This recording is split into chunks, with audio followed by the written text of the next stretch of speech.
I would like to call the Flint Board of Education regular board meeting to order at 6:30 p.m. Vice President McIntosh.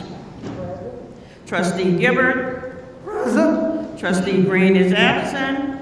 Assistant Secretary Treasurer Demaroni. Present. Secretary Booth. Present. Treasurer McIntyre. Present. Myself. Present. 1, 2, 3, 4, 5, 6. 6 present, 1 absent.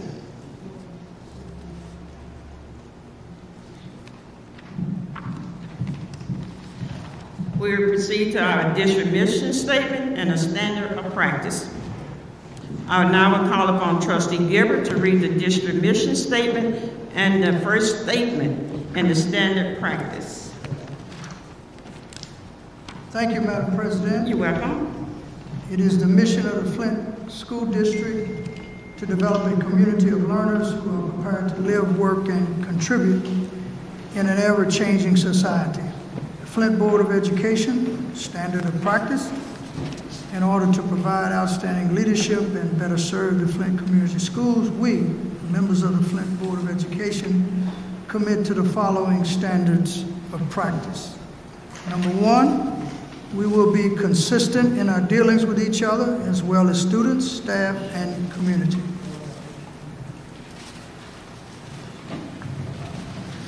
Number 2, we will model trustworthiness and honesty in our relationships with each other, with our superintendent, and with our constituents. Number 3, Trustee Demaroni. Sure. We will focus on a common goal of providing the best education possible for the students in the Flint community schools. Ms. Booth. We will respect the diverse views that each of us brings to the organization, as well as the views of others that we interact with as we carry out the business of the Board of Education. We will be open and authentic with each other, our staff, and community. As we work to make decisions, we must focus on issues, not personalities. Our decision will be student-centered and based on objective facts.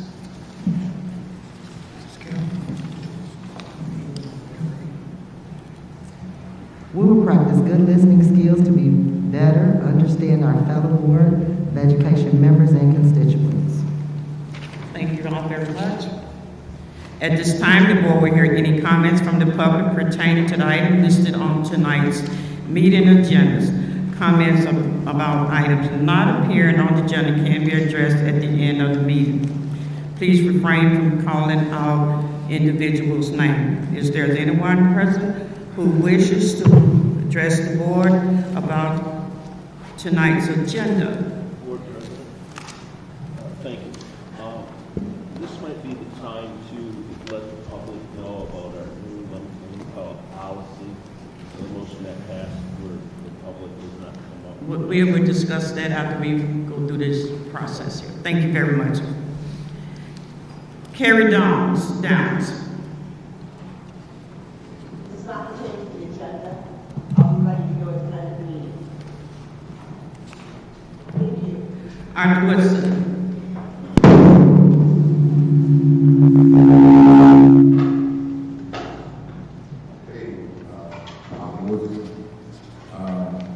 I would like to speak about this authorization to execute an executive board consulting agreement.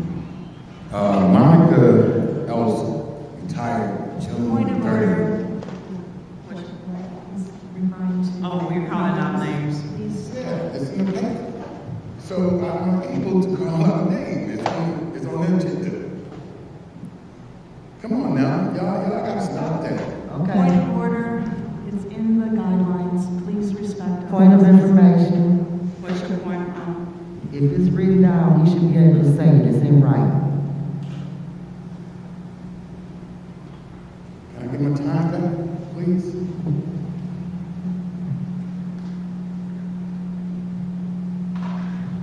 We have to stop that because that type of privilege stuff going on here, and then y'all trying to silence people, that's not gonna work anymore. Because that is upsetting that I'm sitting here talking about what's on the agenda, and you said it yourself, that we can speak about what's on the agenda. And it's a consultant agreement with Monica Ellison, who resigned, Please refrain from mentioning names. It's on the agenda, so he has every right, it's in the policy, he has every right to address the agenda items. So today should not be on the agenda if you Point of can't order, name point it. of order, that appeals to the chair, to the chair. The item issue is in the agenda. The item issue is, but the name, we're specifically asked not to refer to individuals by name, period. Proceed, Mr. Wilson. It's up here, I think. Oh, no, oh, hold on, wait a minute, too many people are talking. He's talking, I'm trying to get back control of the floor. Now, we are in the middle of comments. Mr. Wilson has the floor. There was a point of order, and I asked Mr. Wilson to proceed. Are you making a point of order, or are you just raising your hand? Are you, Mr. Demerol? If we're on a point of order, there needs to be some discussion and a vote. Point of order, I asked for a decision, a ruling of the chair. Oh, okay. Point of order, Madam Chair. Yes, Mr. Gabriel? I'm only going to say this once. A point of order is a privileged motion. It must be recognized. We Wait, realize let that. me finish, just let me finish. Must be recognized. You have a right to rule, but you must recognize the point of order from any member that's on the board at any time. So, Ms. McIntyre, you had a point of order that your speaker did not use the person's name. Correct. There's a way of referring to the agenda item without specifically calling out a person by name. And there's no need to make a reference in public statements to an individual person directly. He can do so without referring to the name. That is the rule. If that's the rule, I would like to see it. Yes. Because so often I hear things that are a rule, a law, Neola, and it's nowhere to be found anywhere. I Point of don't. information, it was just announced and just read out loud as one of our bylaws. Point of order. At this point, the chair has ruled, if it doesn't mind. Why don't we let the speaker has the floor? The agenda item that he's talking about is in the meeting, and we stated that it happened as a public meeting, and that information is there. Could we just proceed so we can move forward? Mr. Wilson? Now again, I say, it's in the agenda, and I can say what's on the agenda. Because when I want to talk about recommendations, I don't believe administrator named so-and-so should be assigned director of ops. I have to say his name, Christopher Henderson. I have to say Raquel Turner. I have to say Jordan Litka, Rebecca Middleton. You can say their names because they are on the agenda. So you can't stop me from saying Monica Ellison, because how can I tell you what consultant I am talking about if I can't say her name? That's just like if when Johnson Controls come up here.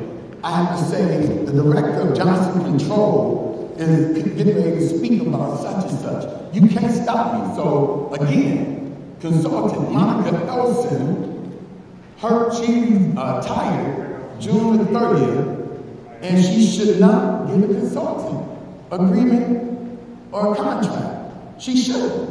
Where do you know a person that can quit or retire at $30, $40 an hour and turn around and say, I want to come back and do my job for $150 an hour?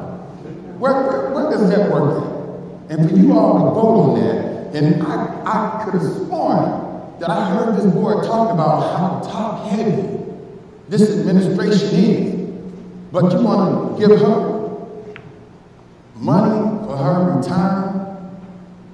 Then you want to turn around and give her money for consulting. I know it's somebody in this administration that can do her job. Because it's highly upsetting to know that y'all going along to get along just because she's your friend. And the mission statement, man, y'all feeling bad in that mission statement. Trustworthy, what was it? Trustworthy, what is it? Trustworthy. Oh, we will be consistent in our dealings with each other. We will model trustworthiness and honesty. Fail. Number one, fail. We respect diverse views. Fail. As we work to make decisions, we will focus on issues, not personalities. Fail. Our decisions will be student-centered and not based on objective facts. Fail. We will practice good listening skills. That is definitely a fail. What y'all need to work on is that right there. Not all of y'all, but a couple of y'all. 2 of y'all, matter of fact. Because it's nothing lies but the seat up in here. Thank you for that.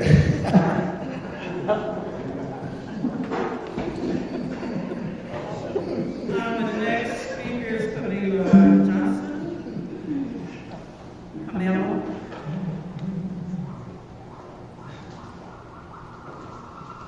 Morning, Board. I'm Camila Johnson. I reside at 3621 Pembroke Lane. I'm also the paraprofessional president. I'd like to say thank you to this board for giving our people their bonuses that they've been waiting on. However, there's still a parapro who's still waiting on a bonus. She's been waiting since January. There is always a problem when it comes to payroll in this district. We're always talking about HR. Look at that business office. Every 2 weeks, I have a parapro or more calling me, not only saying sometimes their money is messed up, their money's not even there. There's always an excuse. There's always a reason. When we work for our money, we want our money. We deserve it, we earned it, and we need it. I do want to say thank you to Ms. McIntyre and Ms. Booth and Ms. McIntyre. You have always kept the parapros on your minds and your hearts, and I really appreciate that. The parapros make 0. I don't have to tell you how little we make, how little we've been making. I'm not pleading. I am asking that this board, when we get ready to open up our money, as they call it, when we get ready to do that, I hope that this board will change the narrative, the disrespect that has happened with parapros. You will get more money, you get more quality people when you pay people. And it's always a question when we ask for money, where do we get the money from? You're going to get the money from the same place you get the money when you pay the rest of the people. Look at our parapro list. The majority of us have over 15 years. I have 31. My rep behind me has 26. My other rep has 36. We are not new to this district. We are true to this district. And we're asking that you respect us and that you pay us. Thank you very much for your time.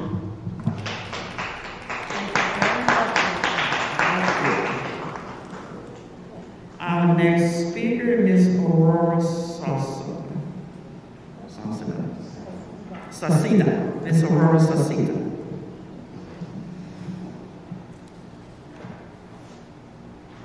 Good evening, Aurora Sacita. I reside at 3609 Dale Avenue in the Potter School area. And I am here this evening to introduce a young man that I have known for many years since he was yay high before he started school. And I have watched him grow and do things in our community that have been very commendable. And so I wanted to bring to you a letter that I hold in my file. I received in December of 2016. And this is just part of what he said. I remember growing up on the east side of Flint and being able to play in the streets and feel safe to play until the street lights came on. I would go to school and have numerous sports available per season. The Flint schools were generous enough to have programs for us kids to be involved in. Now, with all of the pay cuts, lack of financial support, community involvement diminishing, the kids of Flint do not have as many options available. Most every sport is charging now, and parents are having to say no to extracurricular activities to put dinner on the table. We would like to have soccer be free to as many kids as possible, if not all kids. The people in the city of Flint are facing a real uphill battle due to the water crises. More and more studies are showing that athletic activities will help combat the lead that the kids have been exposed to. Flint Area United Soccer Club has a staff that is wholeheartedly trying to keep the children of Flint active in athletics while mentoring them into becoming team players, community advocates, and eventually leaders. That's why the parents and children have worked in numerous fundraisers. We have done multiple bottle drives. We did a coffee beanery fundraiser. I remember this happened back in December 2016, so they've done a lot more since then. And many other fundraisers. We have also been to many Flint area businesses to ask for community help. And so to finish off, he says, currently we have a team. We have several teams that have been started since we started back in 2000. Actually, they started in 2014. And he wants to thank us for the time and consideration. So I would like to introduce a very active young man, now a grown man with 4 children of his own. I want to introduce him to make his ask. Thank you very much. Hello, my name is Jesus Martinez. I am currently a parapro with the Flint Community Schools. I work at Home STEM Academy. I have been a Flint school employee for about 18, 19 years, depending on whatever Lansing wants to say. But my ask, thank you, I wrote up first of all, thank you. Since we found out that there's several buildings in the city of Flint that would be up for sale, I wanted to come and ask if there was any way that our soccer club, Flint Area United, could use one of those buildings because we want to use soccer as a catalyst to achieve our goal, and that's to create better leaders, positive leaders, I should say, on and off the field, in and out of the classroom. We also want to mentor the kids to, like Ms. Alvarado said, to be activists, to be empowered, and to be healthy and safe. Safe is a very important word to our club. As we all know, the city of Flint has had its ups and downs, and we always have an excuse for whatever's going on after school for our children. But Flint Area United is a soccer club that is first and foremost for the kids, and unfortunately we do have to charge because the rest of the world, they charge for athletics. So with that being said, we have to pay for certain things. Next, safe. I've been coaching, and I have coached in the Flint schools soccer at Northern, at Southwestern, and helped out at Flint Central when it was alive. And I always heard the same thing. Man, coach, I wish I would have had this when I was younger. I wish we would have been able to play soccer when I was younger. So thankfully, my wife, she heard the same thing that I did, and she's the stone, she's the wall, she's the rock that has helped me and kept me going. The reason why I say safe, children came to me, and I've lost children to the streets. I've talked to kids like I'm talking to you now, and 2 hours later, 4 hours later, I hear that they've been lost to violence. What we want to do is we want to continue to keep our kids to do positive and healthy activities to be able to be safe. And that's why I said the word safe. And I'm asking if there's any way that you could help us by allowing us to use a building or have a building so we can continue our mission, and that is to save lives here in the city of Flint. That is to help, mentor, guide, and lead our children to a better future, to a better life. Because we all want that for ourselves and for our children. And I would like for that to happen here in the city of Flint, and for our children to have the same opportunity that anybody else in our county has. And as you can see my shirt, one of the parents gave it to me, and this is true, Flint versus everybody. I mean, let's be honest, I have one of the most diverse soccer clubs in the whole state. We have African American students, we have Hispanic students, we have Arabic students, we have Asian students, we have rich, we have poor, but we all have the same mission, the same goal, and that is to save our children's lives. They even come, I'm telling you guys this, they even come from Lake Fenton, Grand Lake, Flushing, Swartz Creek, I have Montrose, Clio, Birch Run, Lapeer. They come to Flint to play for our club because they want their children to see what the real world looks like, and that is with our club, with the diversity that we have.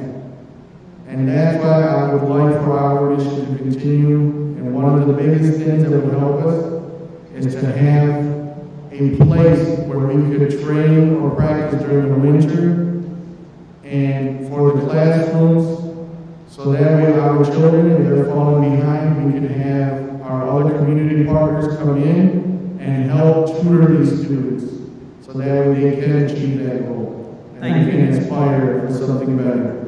Thank you very much. Do me a favor, I need one of these filled out from you. Could you give that to me as soon as you can? Yes. Thank you very much. Thank you. Is there anyone else from the public that wishes to address the board tonight about tonight's agenda? Is there anybody from the public that would like to speak?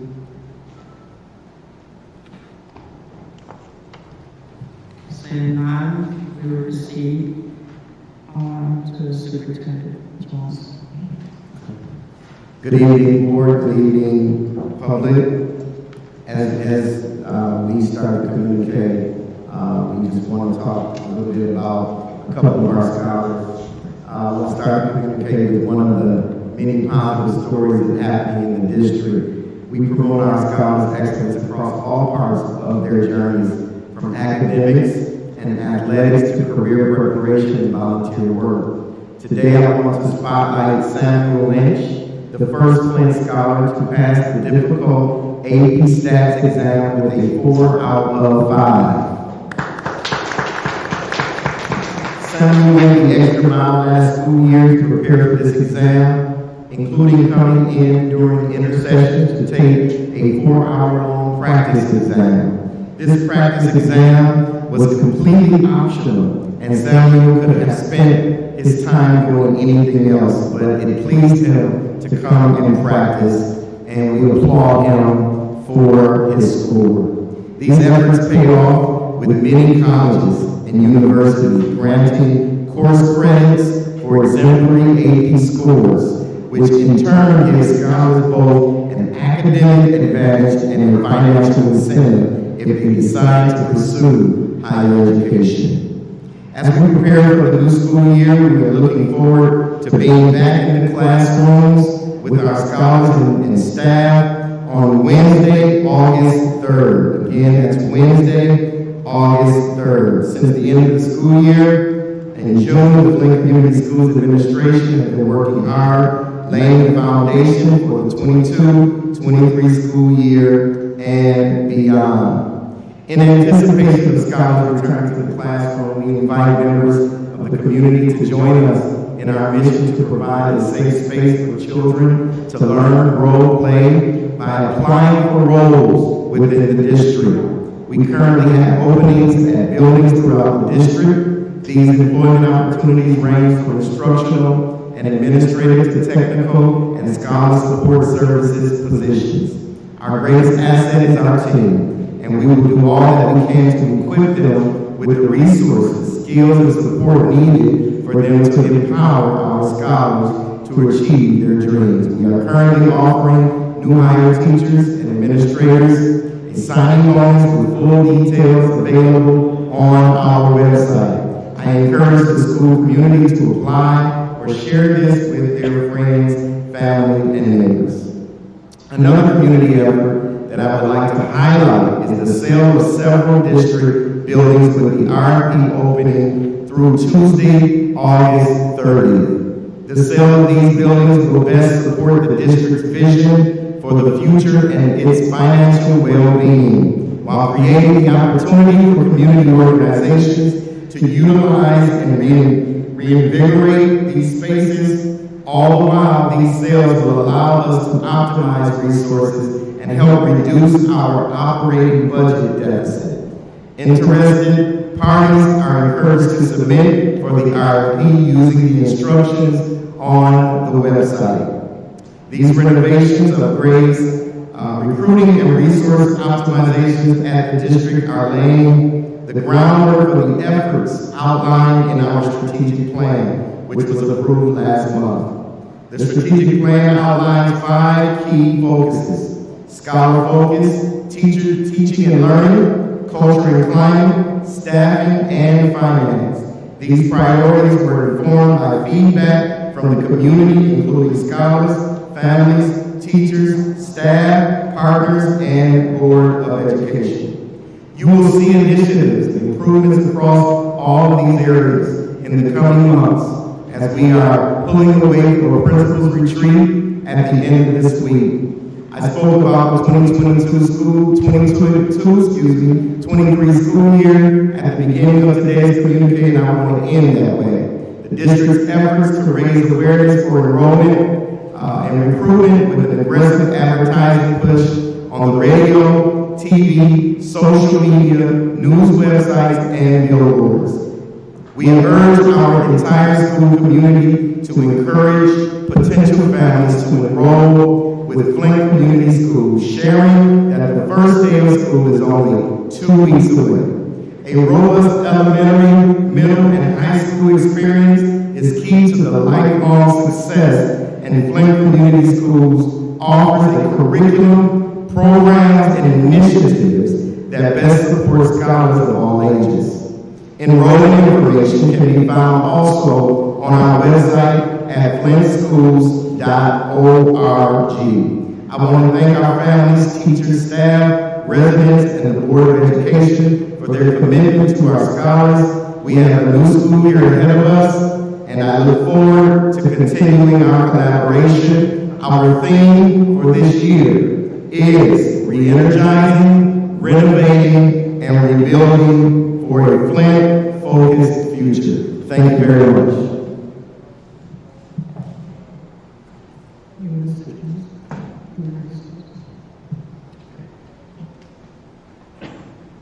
I would now call on Mr. Jones for your responses. Before we get started, I want to make sure that 2 items, I speak about 2 items. One is in personnel recommendations. Point of order information. Point of information. I'm sorry. What? Which one? A point of order. Yes. I think generally after the superintendent gives his was addressed or information here, we have the opportunity to ask them some questions or not? No, we go right on, but we, Chris, we can, as we get into our comments and questions, we can do that. But right now, that is not on our agenda, so they don't. Point of information. Yes. That's the order of business that when we go through each section, that if board members have concerns or questions, that they're allowed to ask them. As the chairperson, during the previous meeting, since I have sitting here, we never had that situation where we, after the superintendent's speech, we proceed to the meetings that we have in front of us. However, Chris Deveroni, that opportunity will present itself at the end when we have our comment. If it's Point of information. We're following Robert's Rules of Order. This is the agenda. We're following the agenda. If at any time any of the board members would like to review the way that we do the agenda, then there certainly is room for discussion and an amendment to the agenda and to the process. But as it stands, we're following Robert's Rules of Orders. Show me that in Robert's Rules of Order. we don't have that, but it is in the Okay, Robert's. show me that, because this board is always operating each section. Point of order. Point of order. You're out of line. No, I'm not. You need to stick to the agenda. Board It's not my members- responsibility to It's not. through the president, to inform the board member of the Robert's Rules of Order. There is a Robert Rule of I Order. want We to don't see have it. that with us right I now. don't believe you guys. But Get the however, book. Vice President. I've been here for about 6 years. I know Excuse the me. rules, and you've been Excuse breaking me. consistently. Let's proceed as the agenda, and there will be an opportunity. Okay, if I could just say, on the agenda, on many committees, boards, whatever, there's an opportunity to vote on the agenda, there's an opportunity to amend the agenda, to have some discussion. If we wait till the end, we'll be here a couple hours just on the end going through questions for the superintendent to bring up some information that we want to bring, to make some motions. The public gets more time to speak. Point of information to the speaker. We have these things going on in your subcommittee meetings. This is where we can address stuff. You can change the agenda. When the package come out, you can look at it, you can change it, you can add to it. But this is not the point where we should have board business interrupt the district business. Point of information. When a board member has a question for the superintendent, and it pertains to the district and what he's saying at this table, that is district business. It is point of order. Policy, I got the policy right here.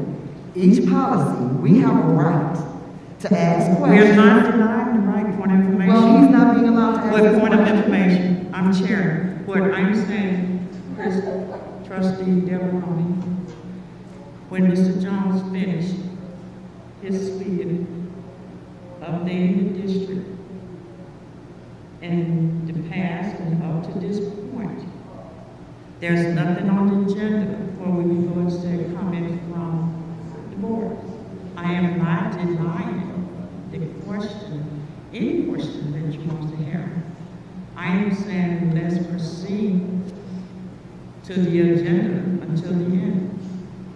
We can take a roll call vote, somebody can make a motion, take a roll call vote, but I just think it's unfair for us to come in and change everything at the end when we knew it, we in the count, we knew what was on the agenda, we know what was going to take place. You have your subcommittee meetings, and you have a responsibility as a board to handle board business. Now we come in here. Excuse me, I'm speaking. Let me finish. Point of information, this is board business. It is a board meeting, but point of information, what I'm saying, up to this day,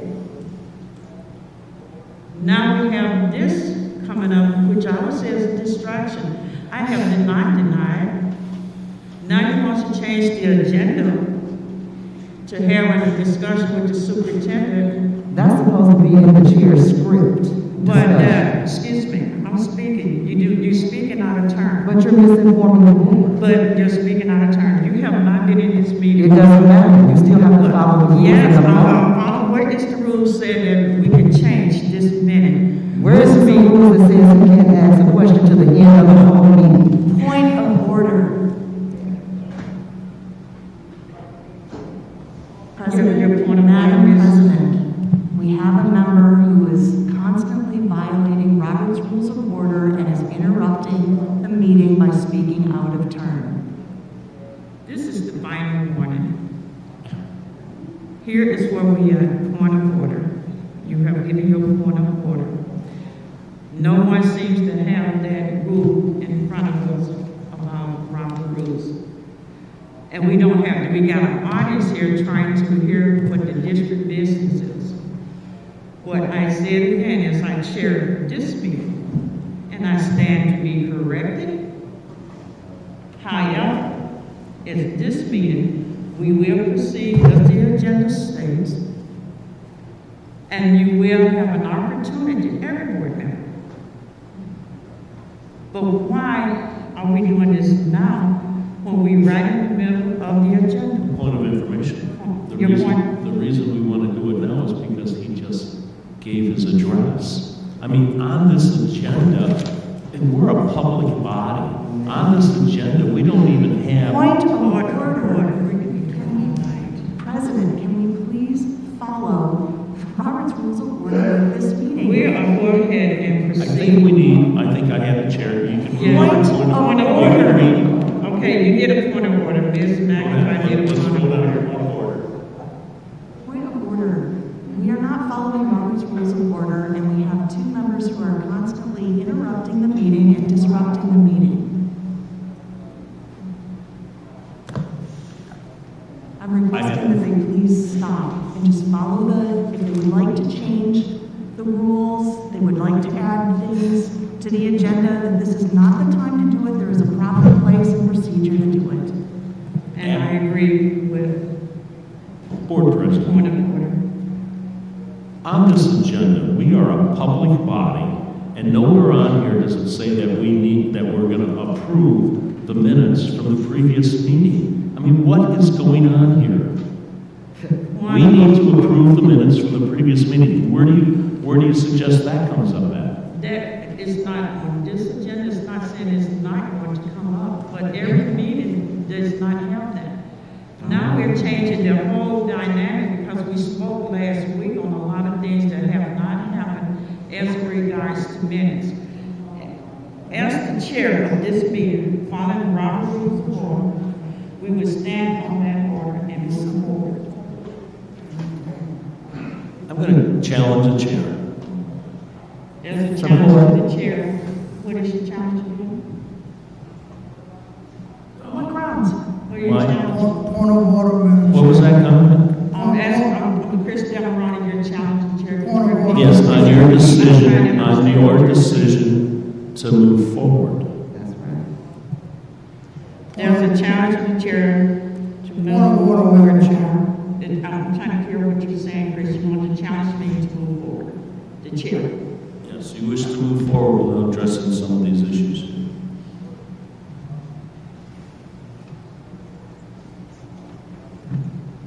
Because one of the last meetings, I was told that You have made a motion to move to challenge the chair. The next thing that we would do is there's anyone to second for this. Support. There's support. I carry on.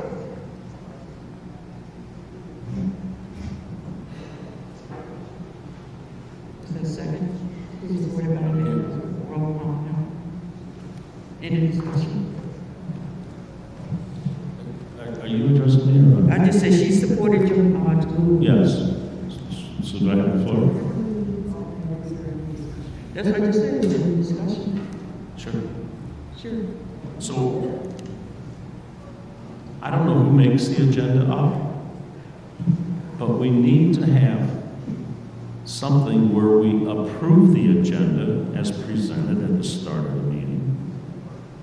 Something where if we want to amend the agenda for any particular reason, add to or subtract from. I was told at a previous meeting months ago that the approval of minutes from previous meetings are always on the agenda. And now I'm being told they're not always on the agenda, which is the case tonight. We are a public body. We need to approve the minutes. It's the history of the district. We need to approve the minutes from Point of information, there Your is point a is governance right. subcommittee meeting. If you wish to address these issues, that is the proper time, place, and forum for that. Point of order. This is out of line. We are in, McIntosh has a point of order. I'm not through with. Oh, no, sorry, go ahead. While she was speaking, you had a point of order. And Mr. Ms. Del Karen Marone's McIntosh. speech. First of all, Mr. Del Marone had the floor.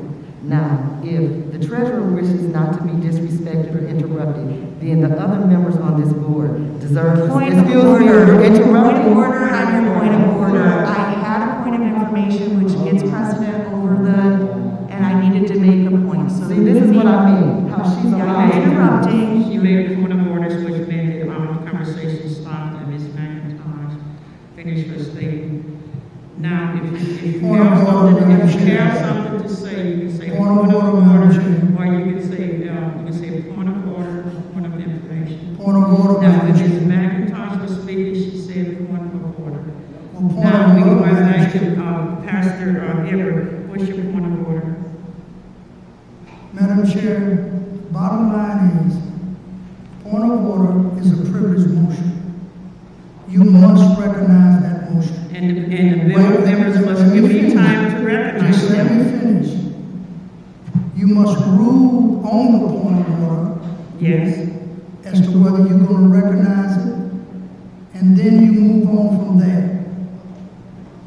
Now, Brother Chris Del Marone had to challenge or appeal you. You never even ruled. Point of information, point of information. When everybody is speaking at the same time, and I'm trying to chair, and we got people communicating, when we say point of order, conversation stop. Point of information, we don't misuse point of information, just keep using point of information. And I'm trying to, excuse me, I'm trying to clear this up, so we should. So we had a point of order by Chris Del Marone, if I'm not mistaken. And he moved it, he made a move, and Karen McIntosh supported. We in discussions. Am I correct? McIntosh made a point of order, referring back to whatever she was referring. The first thing, Madam Chair, is you got to I'm know. trying to catch up because you guys keep talking, and I just finished catching up. I guess the question is, Madam Chair, do you know where we are? I know where we are now, I don't think so. but then you take I don't think you Point of order. You didn't have no right And to the say. reason Point is, of order. Catherine Gilbert is out of line. no, I just, wait, let me finish. No. Can I finish? No. You No. Excuse me. You are First, out I'm of not line. you're not the chair. Madam Point of order, Chair. point of order. Come on, guys, this is not necessary to be like this. Now, you did a point of order, Mr. Gilbert. I respect your point of order. Can I finish? Yes, you can. The reason that I said that was not an attack. It was not an attack. I'm trying to help us move along in the proper procedure way. That's all I'm trying to do. I sat here and I listened to it. And you did not apply the point of order and deal with it in its proper fashion. And that's what I'm trying to It's do. point of information, what I'm telling you, when everybody is speaking and talking over each other, it's different to follow. When I'm requesting the board, when I'm, okay, I got your floor, but you're not even listening to me when I'm on the floor. Now, point of order, which you call, I received your point of order. Trustee Boo. I would like to know what is the desire of this board to move on with this meeting? Because this is ridiculous. Thank you. What is the desire of the board?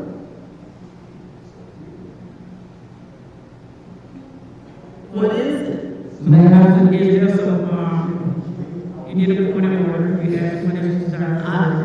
I would like to make a motion that Mr. Chris Delano answer this question. Support. Thank you.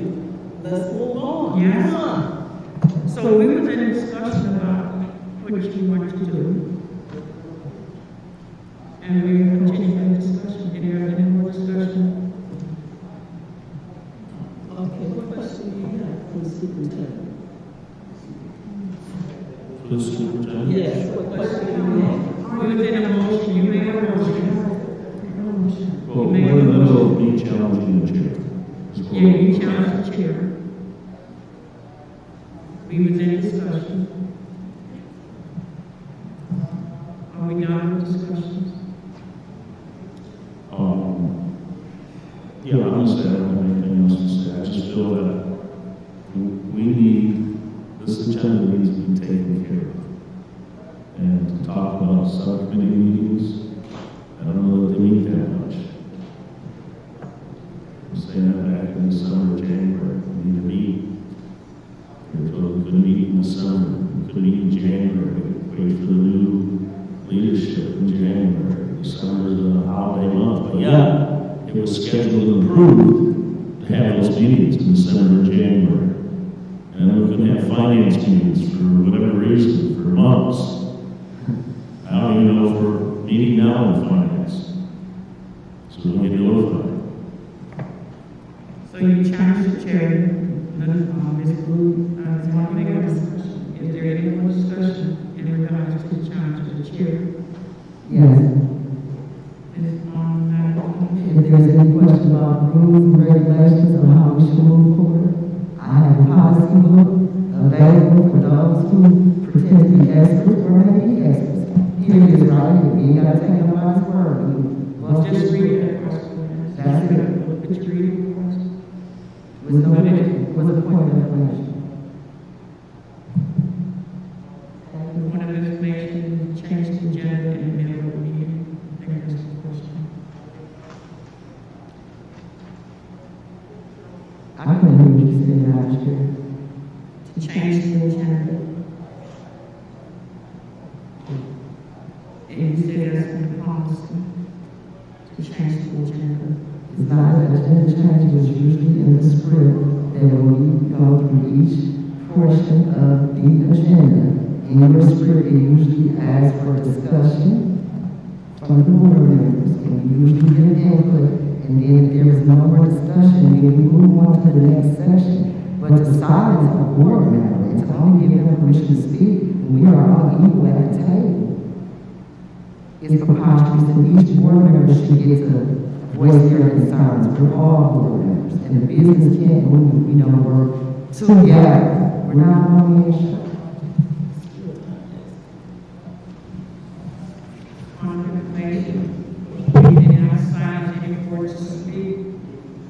Chairperson recommendation, since that is not on the agenda the way that Chris Delron would like to see it, and if all the board members agree, this agenda been set this way since I've been there.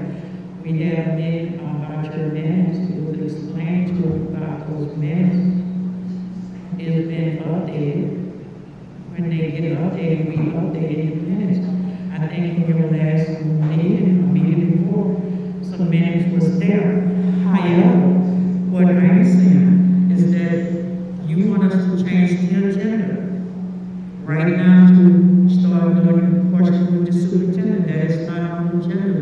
We are in human resources, moving the agenda items over, approve or not to approve. We're not saying that you can ask the superintendent a question. I'm saying that if you get down at the end, where you have your comments from the board, that's a good time to ask that question. Next time when you look at the agenda, change it when you go to your governance meeting and make those changes for the agenda look like. I've just been following the same process that I've been following since I've been here. It's been the same process. Point of information. Yes. The discussion is always in your it was never, as long as I've been a board member, on the agenda. It's in the script that you And this is the script that I and you have. asked for discussion. Well, I'm sorry that your script may be inadequate, man, but that is the structure of the board. Each section that we address, board members are allowed to address that section in comments at the end, and whatever you want to discuss that may not be on the agenda. And the point of information, the superintendent communicated, since I've been on this board, and you go forward all meetings, we never stop to ask questions. However, what I'm saying is not that you can't. We should move forward and address that issue at the end. If we could get the board just agreed on that part.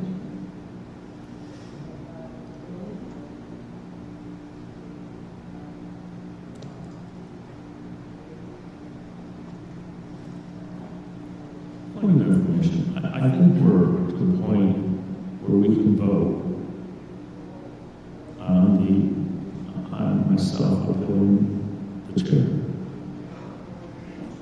So there was a appeal of the chair. We in discussion.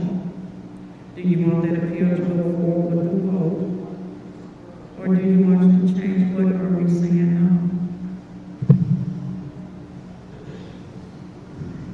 Because we cannot find in the policy that you can change the agenda to meet the criteria of the board in the middle of a county meeting. We are not denying anybody from the public or the board to speak.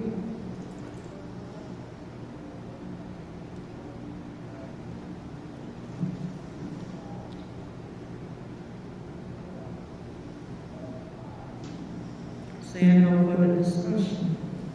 Can we all agree to take a vote to move forward? What do you want to do for the pleasure of the board?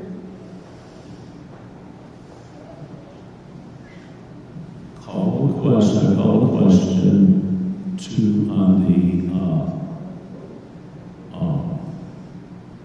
appeal of the chair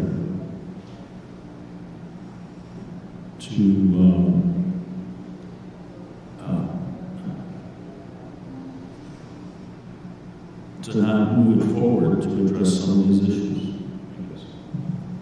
And I supported that.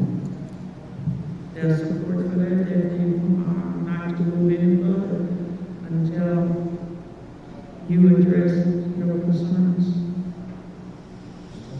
Now, for me, I could put the business that the superintendent. I can't hear I said, may I ask the superintendent a question as it pertains to the business he discussed, which is an agenda item? If that'll get this meeting going forward, I have no problem with it. Thank you, Madam Chair. You spoke about some buildings being for sale. I had several people email and contact me saying that they don't know where to send their bids Point of into. order, Madam Chair. Question. Trustee Gilroy called for the question. Oh, he did, I'm sorry. Yeah, okay. All debate. So now that you call for the question, that we do not move forward with this meeting until he is satisfied with what he wants. Is there a second? It doesn't motion. We just vote. So we need to take a vote. We are not, we will do this by roll call vote. Chris Delano, To not move forward, yes. but you're not to move this meeting forward until you get what you want. Well, until we get some questions asked. Point of order. We're in a roll call vote. He needs to answer yes or no, please. Discussion is over. Yes. I don't know why you don't get it. We're taking a roll call vote now. Go ahead, take a roll call. Chris Delano, Can we repeat yes that? or no? To not move the meeting forward until we have the opportunity to, yes. So you're moving a yes and not moving the meeting forward. You wanted to move it forward, I challenged that, so my vote is a no to move it forward.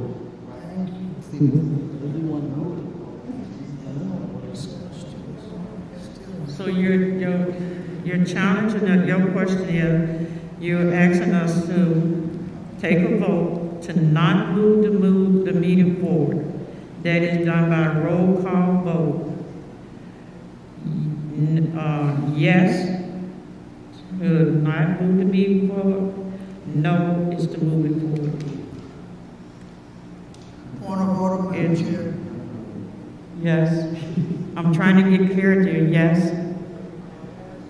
You cannot continue to discuss this. He's having questions. I'm telling you. I can't help it. He called for the question. And it was a yes or no, not you. You haven't taken the vote for the question. I'm taking Debate the to vote. cease. You haven't taken the vote. Point of order. Can we please have trustee, through the president, restate his motion? Because nobody understands it. We're in the middle of a vote.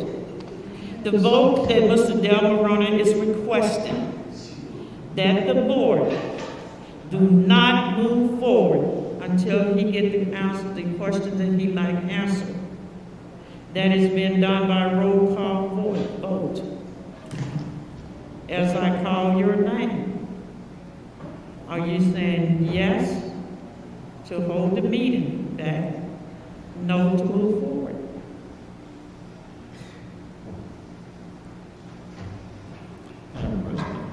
Madam President.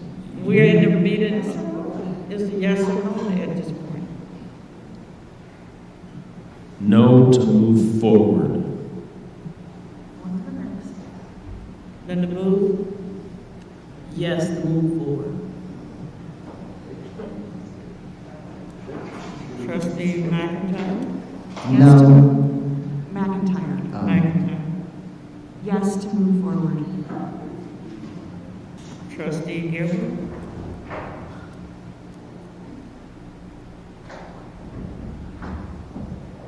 No to move forward.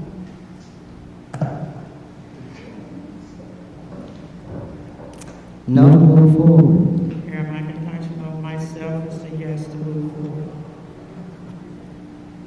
That request failed. Three degrees, so it's a time.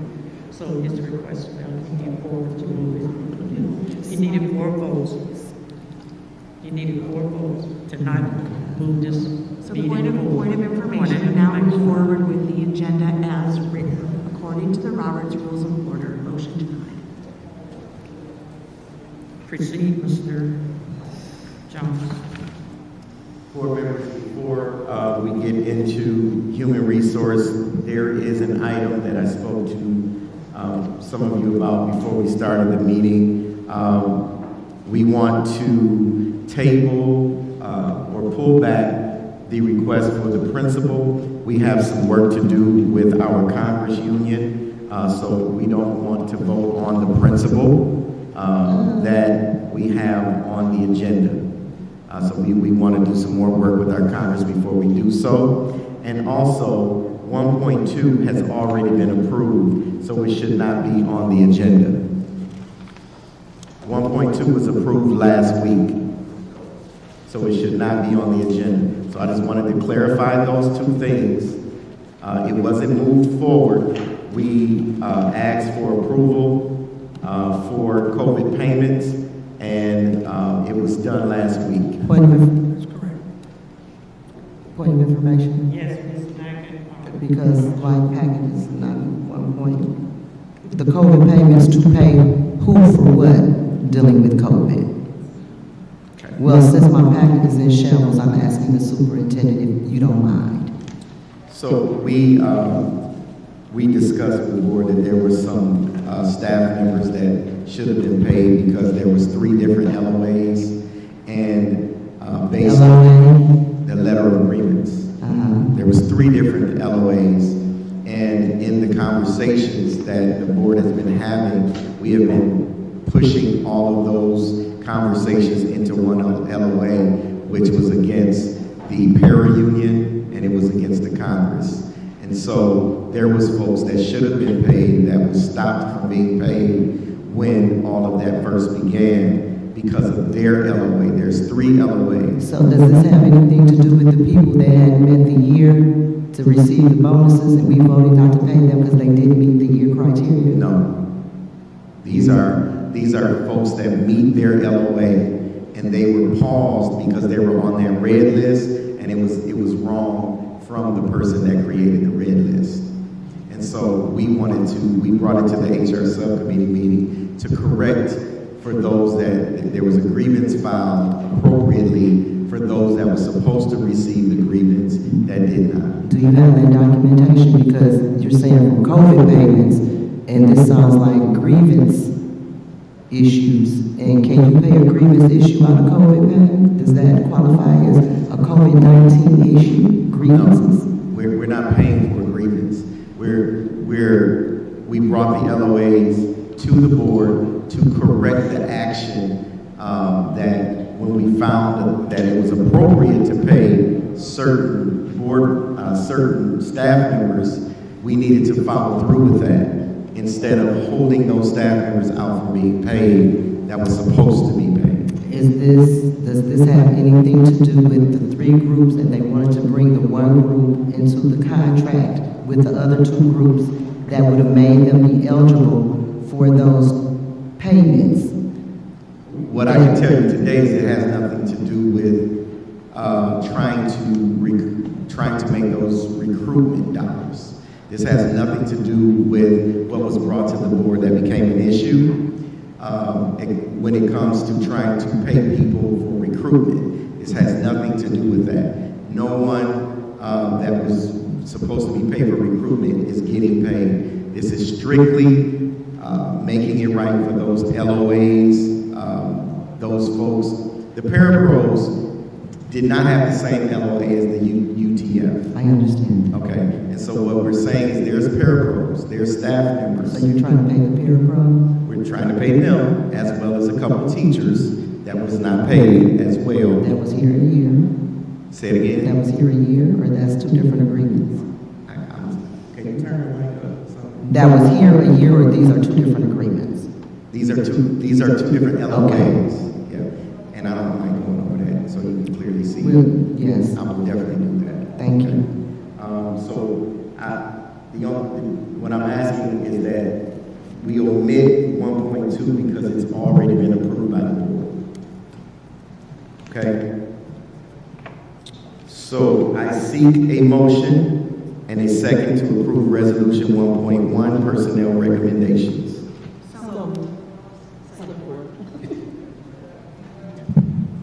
It has been properly seconded. Is there any discussion? Yes. President Maroney. Thank you. You can speak. At our meeting last week, Committee of the Whole, we had broken some things out. I didn't hear you what you said. We had taken some positions out and voted on them separately. So, Superintendent mentioned a principal, but because we cannot name names and there are 2 principals on the paper, can we at least be told what school? Yes. Freeman Elementary. Freeman, okay. That helps. Yep. Yes, sir. Point of information. Well, okay, I'm sorry. One is a retirement. Right? Okay, thank you. So, I would like to break out the executive assistant, the superintendent administration building, and I would also like to break out, professional salary schedule, Group 5, Step 1, on one, and the other being the executive assistant to superintendent professional salary schedule assigned to the board, Group 5, Step 1, administration building, 235 days, $59,220.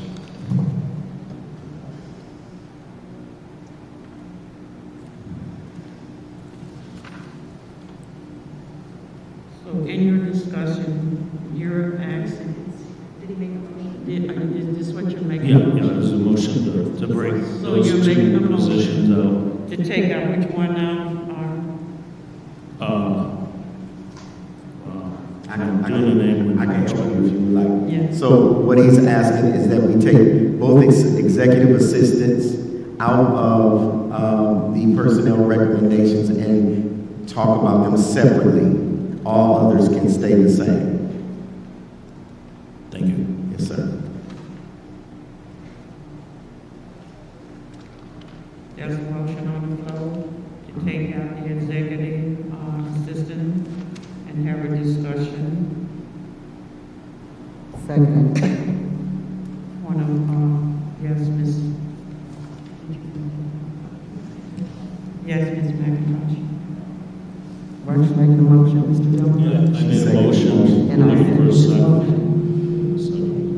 She said, And are there any more discussion regarding the removal of the two executive? Sure, so my discussion will revolve around financing and the number of people that will be doing this work. Previously, only one person was doing this work. Now we have two people, and later in the agenda, we'll be bringing a third person on as a consultant. I don't know that the district can afford this. Well, the district cannot afford this. So I see no justification to do this. There was plenty of time to train these two individuals, I believe, before the former employee left. And that didn't happen for some particular reason. I don't know why reason or reasons. But we're a strapped school district, and even though any individual position might be worth what we may want to pay them, we don't have the funds to do that. So I will be voting no on these two assignments, or if we can decide who should take up what was done by the previous person in this position. Is there any more discussion?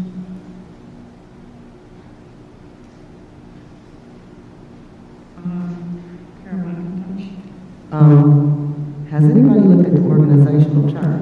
Because that tells us how many people we should have on what job. And you discuss these things. A lot of these things can be gone over in the governance meeting, which I will be more than glad to have one. Because I see a position, and I thought we already had a director of operations and ancillary services. So if we're going to hire this guy, then where is the guy that filled the position prior to him? Information, we're still in discussion regarding the two executive. You're going down to the director of operations. Well, I thought he said administrators. Yeah, the administrator, yes. This is administration. We're just in discussion to separate Yes, these two, whether we're going to separate or not, and then we can discuss. And we supported it. Yeah. Okay, so it's time for. in my discussion, is there any more discussion? In the last meeting, we discussed that the board made a motion in 2021 in regards to our board assistant that we had, that work be split up. We have voted for them to have an assistant. Your board administrator is gone. We now have this administration sitting to your left, trying to fulfill the duties of for the board. Then you had the other assistant, which we had approved in 2021. Mr. John had the right to, he selected one for his assistant. You're saying the district don't have any money. I don't see where you're getting that from, but this was already voted on and approved. Point of information, can we stick to the vote? The vote is whether to separate. I think we're in discussion. We're discussing the particular. These two. The discussion is whether or not to separate them or to vote on them as a whole. So we're in discussion to separate the personnel recommendations. So that's the discussion. Is there any more discussion to separate? Seeing none, we would do a roll call vote. Trustee Hewitt? I said trustee Hewitt. Oh, we are making a roll call vote to separate the two positions in which Chris Deveron is speaking on. Yes, to separate, yes. Chris Deveron? Yes, to separate.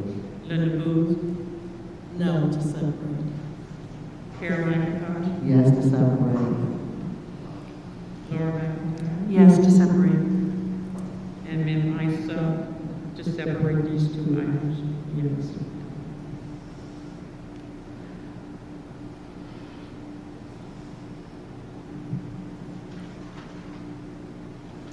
Seeing no discussion, the motion to approve resolution 111 with the separation. Point of order. Point of order, no, we separated those two.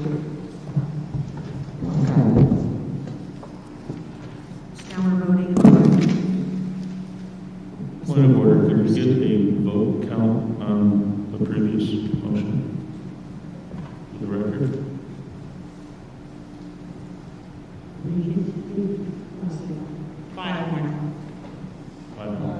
Five to separate one, no. As far as the personnel, Big Bird? am I recognized by the chair? Oh, yes, I can hardly hear As you. far as the personnel recommendations, I agree with Mr. Devereaux about paying out those absurd dollars to somebody that's leaving us, especially when we have FOIA requests that have not been fulfilled since May, and things of that nature. I think it's detrimental for us to hire somebody who is savvy, because we need knowledge and somebody who can direct us with our parliamentary, which brings me to, was the job for the board executive secretary ever posted, or what was that process? No disrespect to you, Ms. Pam, just questioning the process. I believe that we're still in a motion. We brought this forward to vote on the the HR recommendations, and we voted to separate. So now we're going to go through individually and discuss each one individually. And I believe that we start with the first position. Excuse me, to my understanding, this was discussion about item 1.1, so I'm going down the line with my questions and concerns. Am I in the wrong spot? Are we not? We're going with the first, like with the executive, the first. So I have to go one name at a time? Yeah, That's what we voted on to separate. We're separated, so we have to do one And we at a time. voted yes, right? To Yes. separate, Yes, to right? separate, but now we're voting on each one separately. So. Okay, well, I thought we were in discussion.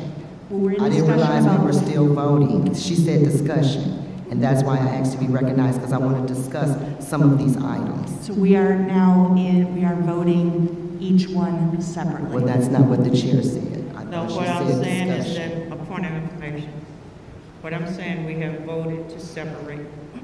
Now that we have voted to separate these items, we are now in the process, and the vote was 5-1, to do each one of them individually. Point of information, I don't mind going through each one separately, but the intent of my motion was to only separate Thank those you. two positions. Thank you. So are you voting to take out these two, and you guys are getting a little confused Point here. of order. We took a vote to separate each of the agenda items? No, excuse me, I thought I spoke to the two positions. You did. Superintendent clarified the two positions. But if we want to do each one, That's what I thought, it'll too. prolong the meeting, but I don't have a problem with it. That's what I thought. I thought we were in discussion for the whole conversation, because he said vote on 1.1. So before we voted, you usually have discussion. So that's why I was discussing. Point of information. I'm not adverse to discussion. I would just am trying to follow along with the meeting. And as far as I understood, we separated each of the positions and we were going through what items we can have discussion, but on each individual person. If there's no discussion on a particular position, we can move forward quickly. So it's not a matter of prolonging the meeting, it's just a matter of getting through this list. If I'm not mistaken. We only separated the executive assistants. Everything else is still in my motion to approve resolution 1.1. The only thing is separated out at the moment is the executive assistants. If the board wishes to separate all others out, then that will have to be another motion. Thank you. Thank you for the clarification.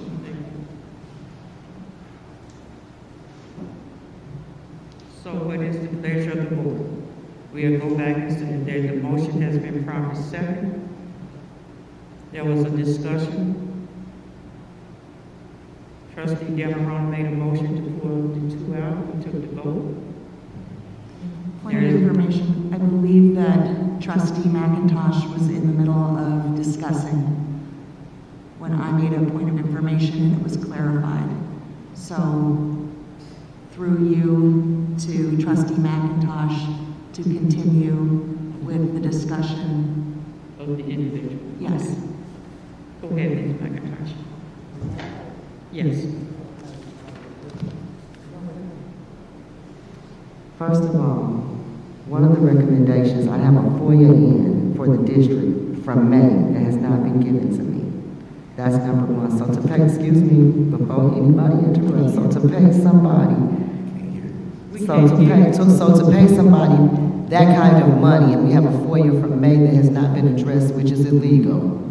The law, not the LAW, and it has not been provided. And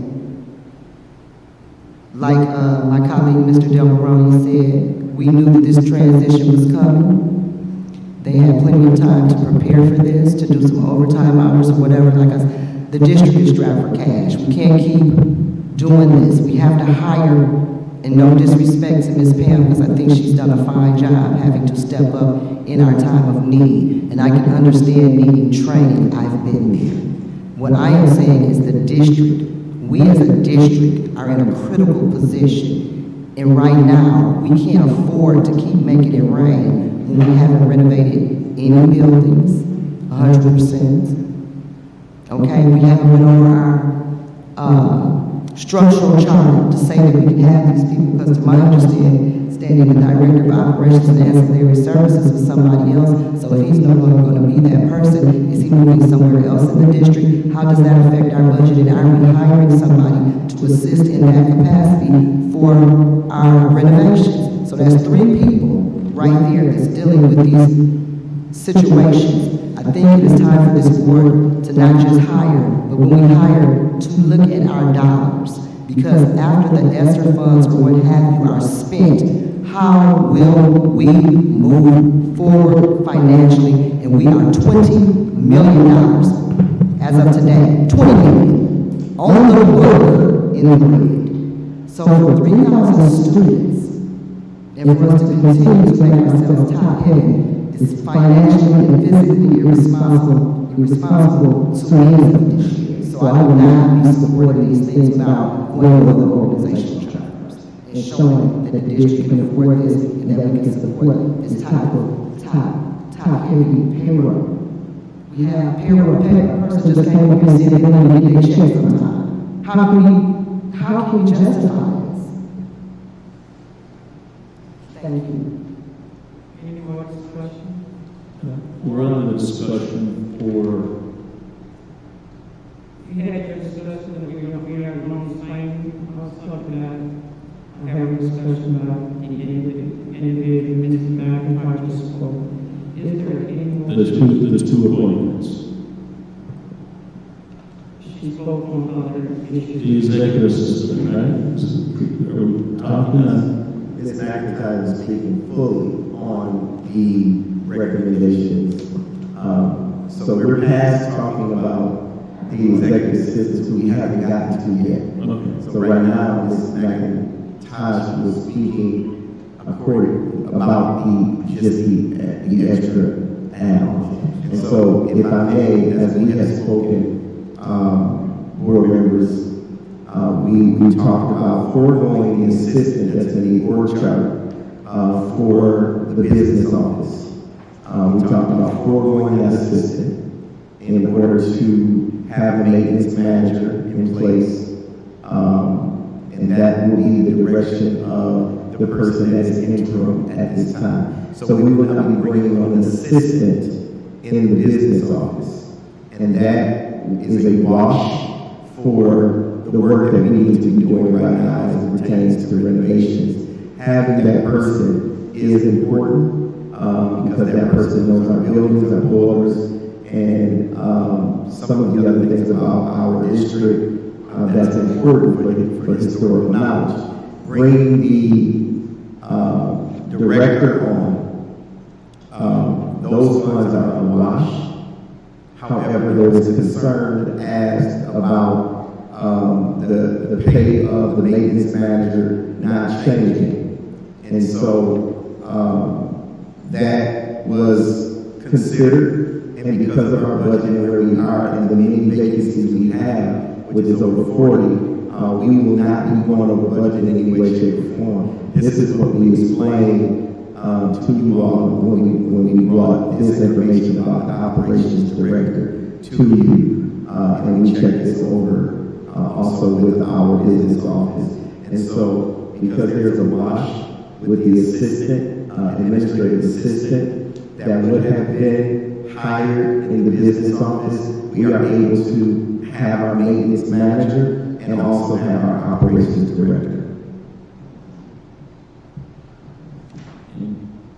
Change to the superintendent. When you say there's a wash, are you saying there's a wash in positions, the number of positions, or a wash in total pay? It's Total pay. Thank you. Any further discussion? Any further discussion? Seeing there's no discussion, motion to approve resolution 1.1. With separation. With separation of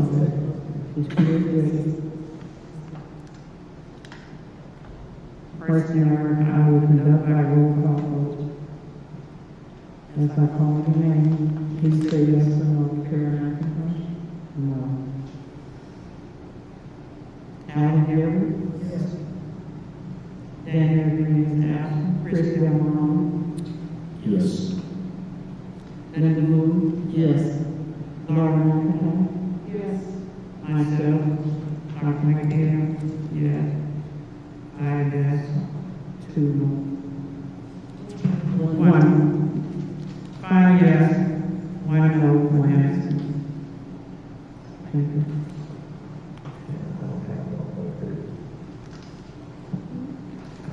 We're taking out one question.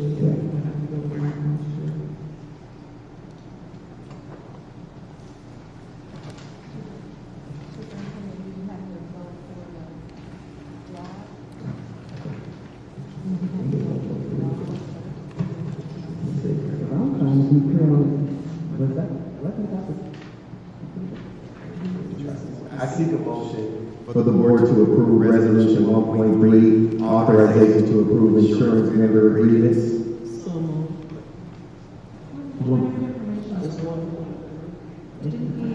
So we separated 1.5. Oh, right.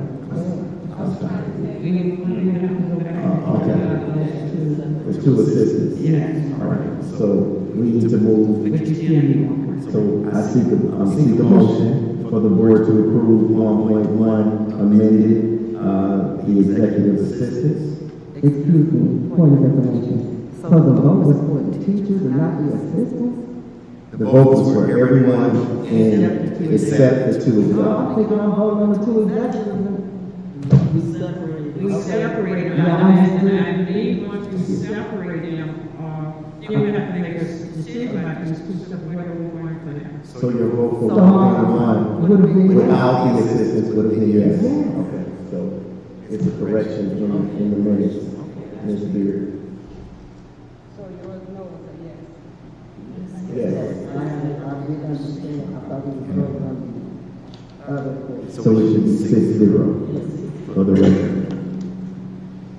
And now I seek a motion for the board to approve 1.1 amended, which is the 2 executive assistants. Support. Okay, there's a motion on the floor, to consider these two as our executive assistant. Is there any discussion? Is there any discussion? Yes, Kristen.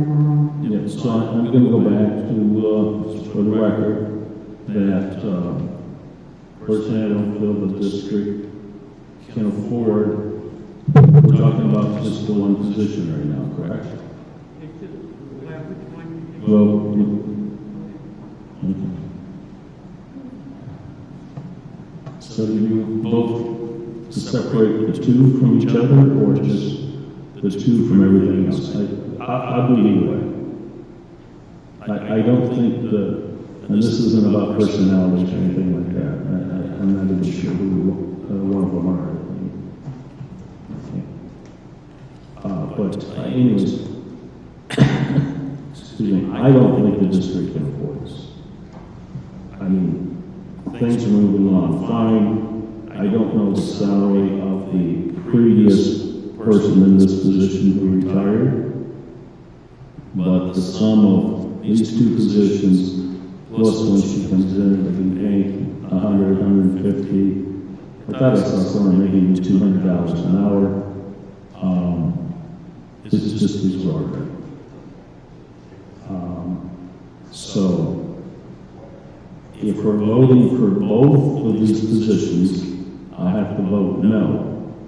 If we're voting for one of the 2 positions, I will vote yes to one and no to the other.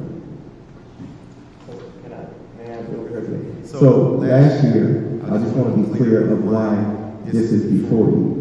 Last year, there was a vote for the executive assistant to go downstairs away from my predecessor, and also receive an assistant. So when the executive assistant left, when I sat down with the executive assistant, when I took over, she decided that she did not want to move on that at the time. And I wanted her to move on it because the work of the district, there's calls, there's emails, there's messages, there's work from the community that is not answered by the superintendent because no one is taking my calls. Point of information, please, if I may. Yes, point of information. That was because the prior administrator and the prior administrative secretary were having issues we couldn't work together. I was the president at the time, so I implemented a go-between, which is why she issued an assistant. Now, if it is the pleasure of the board to take that on out, even though that issue exists, I want us to be clear on that. But the reason she was given an assistant is to stop the friction that was going on between them, which was impeding the business of the district from moving forward. Thank you.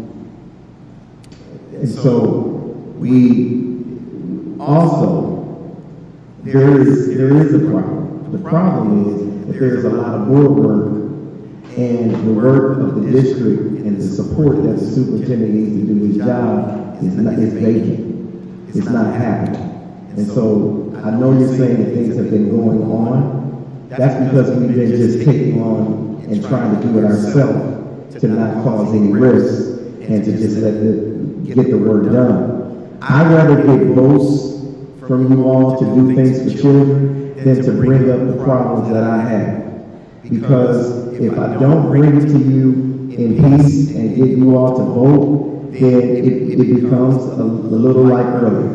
So what I'm saying is I forego trying to make it an issue with the previous executive assistant and let her just focus on board business because we were not getting things done. And so I was impeding on my assistant superintendent to take some of my calls and to help me as I did my work. So when I spoke to the board president, she brought this back up, that the board has already voted. So that's why we moved to post for an executive assistant that will be working with the superintendent every day. So that is correct. We did post for that position. You're right, we did not post for the board, the one that is assigned to the board. That's correct. I would like to input something. In regards to this board having an executive administrative assistant, this board, during this particular time, when Monica had free of choice to select who she was working with and who has been working with this board, upon her had to vacate her seat, Ms. Pam, excuse me, our board executive was carrying the workload of 3 or 4 people, maybe 5. The workload was tremendous. We did not even get a chance to even get the proper training for your board. It's more than just MASB. And the board voted for this. We had this discussion. This board will have to have an administrative assistant. Mr. Jones will have the assistant to him. This administrative assistant to this board is to ensure that this board do not neglect doing its due diligence and coming for these people and presenting board matters. This assistant that we're talking about is doing what she can do because our previous assistant had to leave on June the 30th. We spoke about being a consultant, or we still need training. We are in the midst of an audit. We cannot go forward in the audit without these minutes and some other things that the previous executive board member had not had the opportunity to do. It was discussed with her union.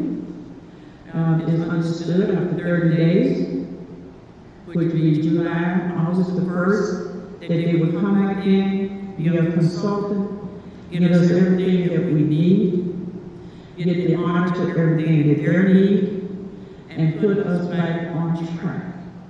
That's what the agreement was. It wasn't about no particular person likes somebody.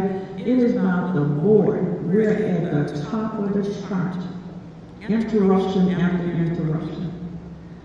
The board executive, we broke it down. Mr. Jones had his executive person over on that side. Right now, this board executive was understood. The workload. If you go in that office and see what all needs to be done, the previous executive person has the right to go in and FMLA. A lot of stuff didn't get done. Some of the minutes are not properly because she was absent. She had to get all of those back. The auditor called me last night. They cannot go forward until this board get itself together and let's just move forward. It's not that we're so strapped that we cannot pay this assistant. It's just that we got to move forward. And without an assistant and the proper training, you're talking about a legacy you have left your board and decided that if you want to come back, we still got to get this to the auditor. They're waiting on us to give them some information, and the board have to be on top. We got ESSAFON, we got all of this stuff that we're trying to do, and we're sitting here for other ulterior motive, whatever it is. The issue would be on this board. What is important to this district? Moving this district forward. Moving this district forward. We are fighting about everything but them 3,000 some kids We have not moved forward, we done done a lot, I would take it back, we have done a lot, but we still have a lot more to go. And we are with our two assistants, and this board needs help. What's your question? It is my understanding the former secretary has taken a full-time job at another foundation, so if the load was too much for her, it was her job all week long, and she's still behind. How is she gonna work her job at the foundation and then work over here and train and help us get on track? And like I said, I have a FOIA from May that has not been addressed. So how is she gonna help us get on track if she's working for somebody else in the day? To the president, to my fellow board members, I would caution us to be very careful about discussing an individual's employment situation, especially as a Point of information, this pertains to the district business. I have not, excuse me. Don't interrupt me. We can't use point of information to go back and forth with each other. And then you have to be recognized. Let her finish her point of information, because it's not a point, she's giving some information. There's the issue of FMLA that we have to be very careful about. There are laws concerning discussing employment, especially when it comes to FMLA issues. Yes, there are. I said nothing about FMLA.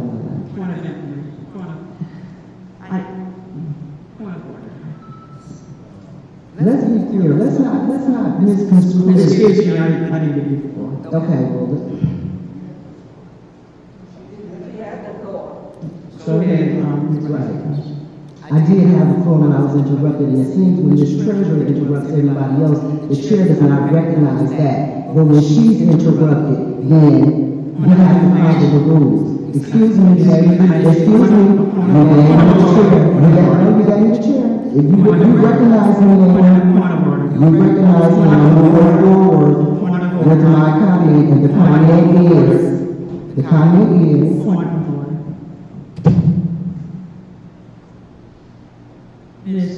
And you've been the president.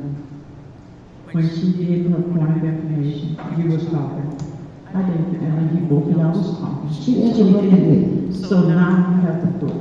Just get through this here. I can't, because she won't allow me to argue now. And I have to get this going. Like I said, I FOIA, which is district business, FOIA, back in that, I have not received. The minutes are not up to date. When this person had his job for 40 hours, and they do have a right to whatever they want by law, medically. With that being said, how are they going to catch this district up to speed when they couldn't keep us up to speed when they had 40 hours? How are you going to justify them working somewhere else in the day, and then they're going to catch us up by way of night? Is my point that I'm sharing, because we have a responsibility to watch our dollars. We are $20 million. To the negative, 20 million that we go out, and it goes up every year. Every year, it goes up at least by $2 million. So who's ever supposed to be watching our books? That should be included. That's all I'm saying. How will this work get done? Because it sounds like it's all a dream. Is there any more discussion on this matter? So we'll be paying about, between two positions, about $120,000 a year. The previous salary, are we allowed to know what that was for the previous person in the position? We're going to discussion. I'm going to make a discussion that we're going to get to you. You asked the question, you will allow the HR person to answer your question. Yeah. Ms. Galloway. 69. Okay, thank you. Did she belong to our unions? Board president said she belonged to one of our unions. I don't know. I just leave it at that. She doesn't. I'm sorry. We were just told that the previous person that held a single position belonged to a union by you. And Honey? No, I didn't say she belongs to you anymore. But you were saying that we talked to her union, and I don't know if you meant that or not, but that position is not in the union. Thank you. thank you for that, Clerk. Superintendent.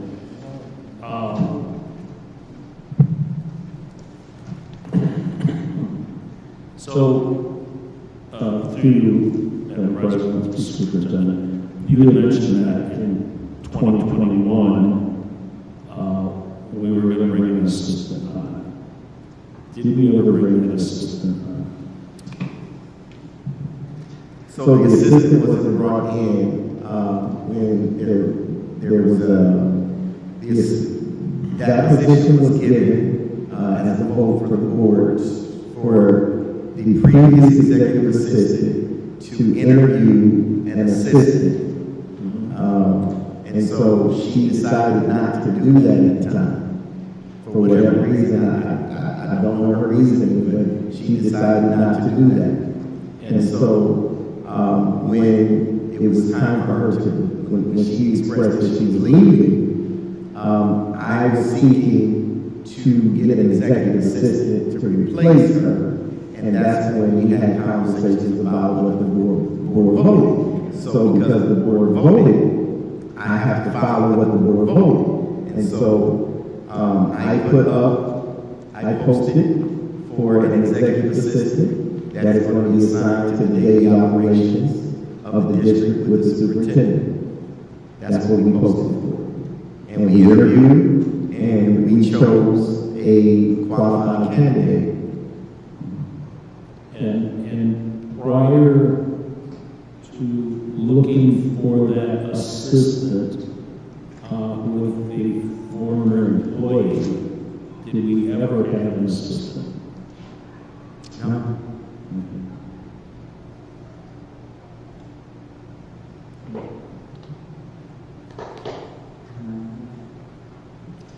As I was saying before, what is required of this board, and why this board needs this executive assistant, why we requested that this consultant come back and finish up the work that is crucial to this district.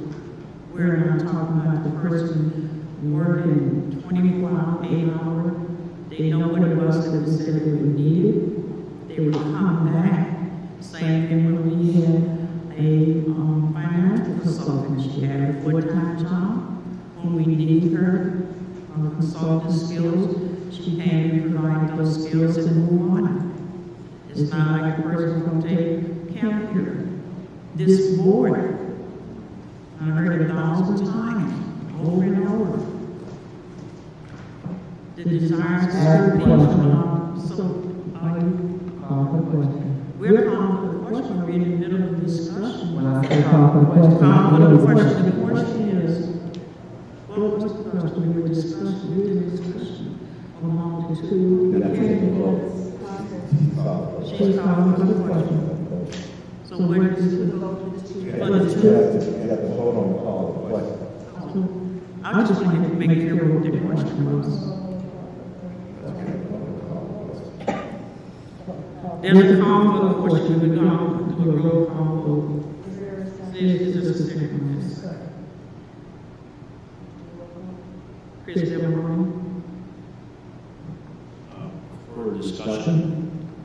to vote to accept this lady come back as a No, we're not talking about coming out of the consultant. We're talking about the two executive positions. We're talking about the two executive. We're on the agenda. We're talking about the two executive people.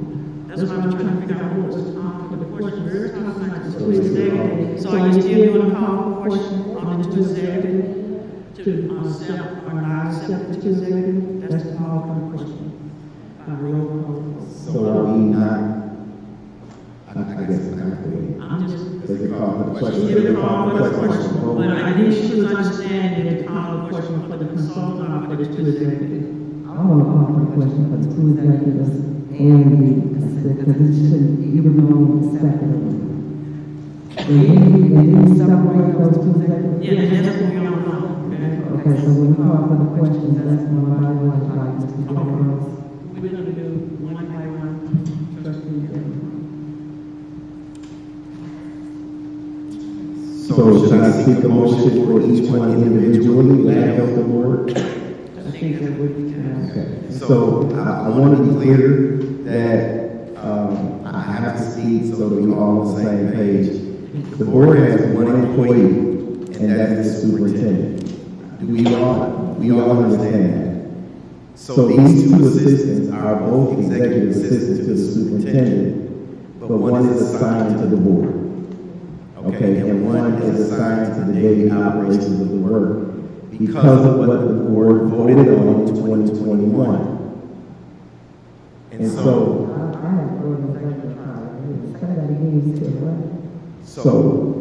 the board voted in 2021 for the executive assistant to have another assistant. When did they vote for that? I want to see When you voted to take her downstairs, when that vote was all together. for the executive, for her. For it to be two.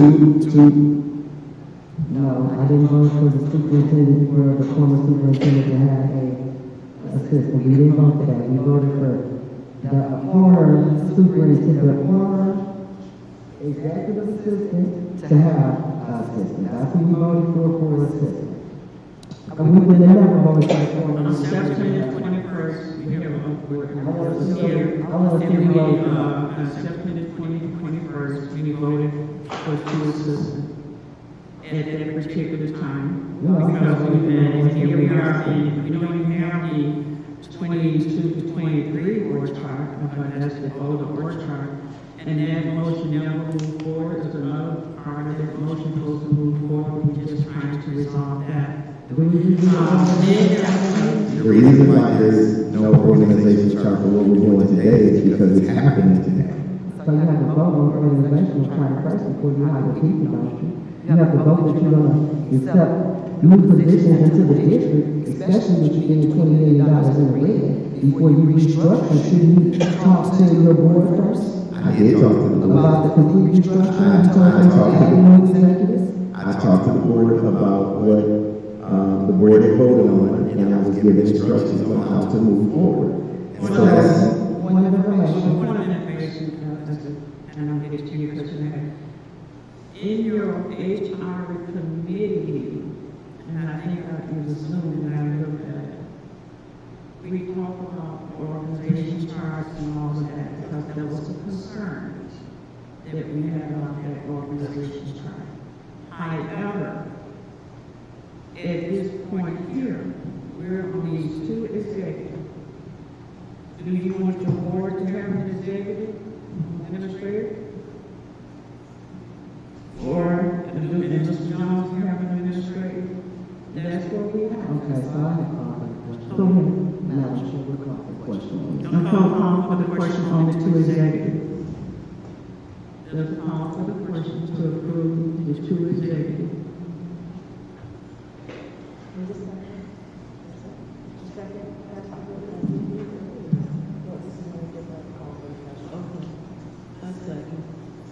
It's been properly moved and seconded.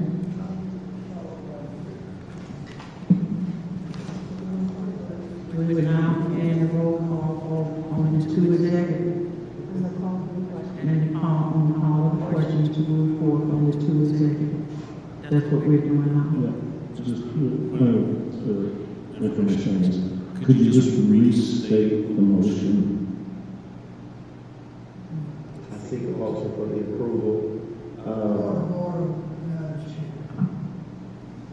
Mr. Jones, excuse me, you want him to repeat what Mr. Jones said, or what? Just call for the question, what are you asking?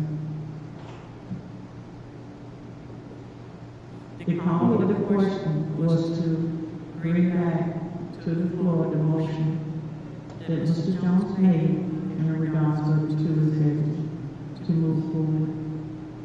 The call for the question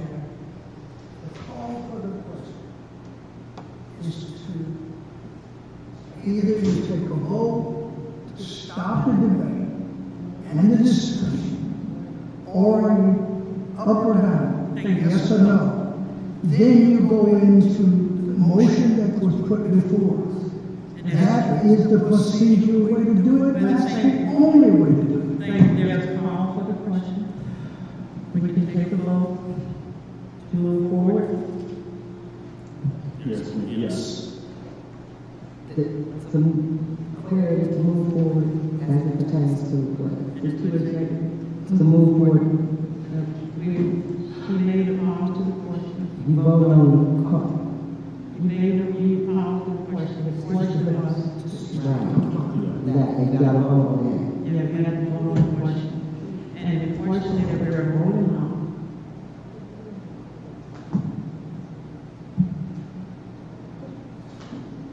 Yes.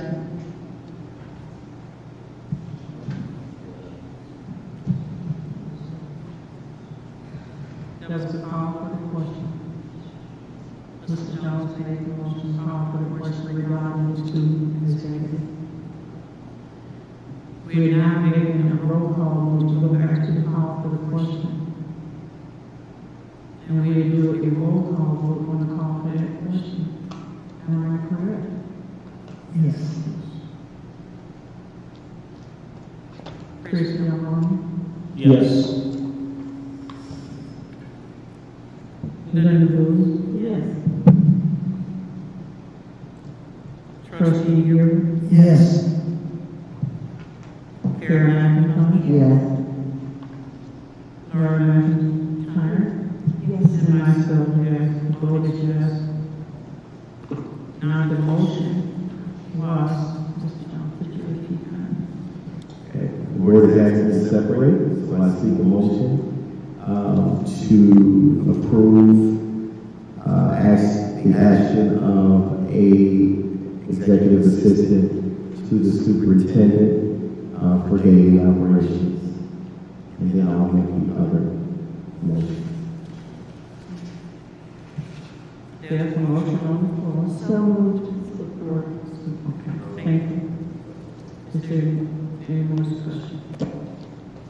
Seeing none, I would just say that the issue before us is really difficult because then we've got this consultant coming in later in the meeting. So I'm going to try and maneuver to maybe reconsider what we do now in these two votes, depending upon what we do with the consultant. So I'm voting no. so we're doing a roll call vote on the motion that Mr. Jones just made. Chris, am I wrong? No.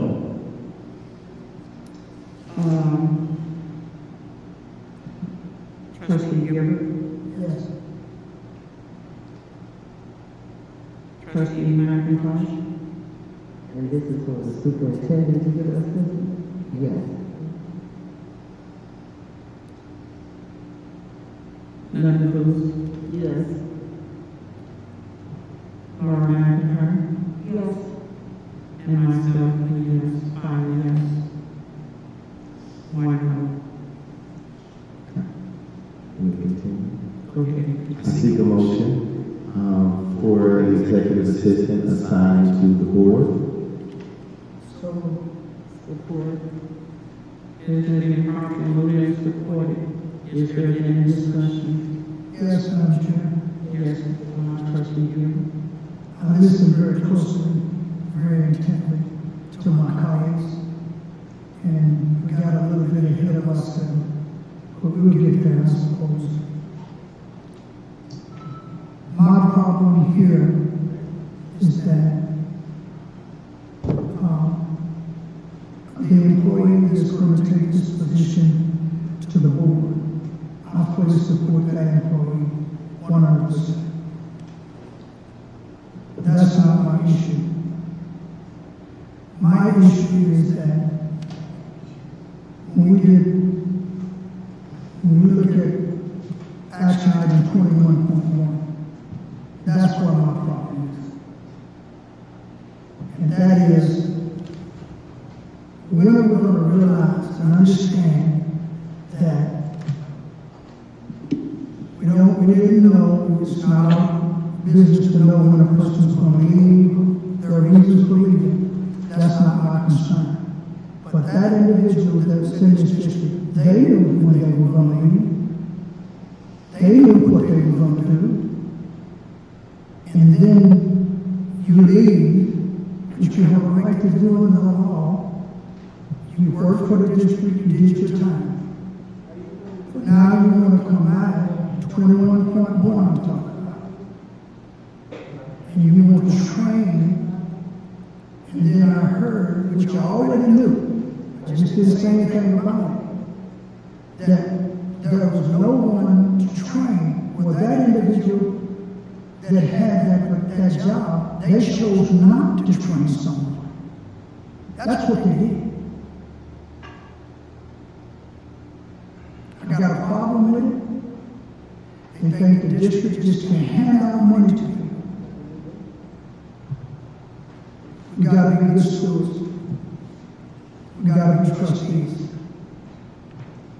And I'm going to support this. I'm not against it. But I am not going to support. I will vote no for the approval of the board consultant.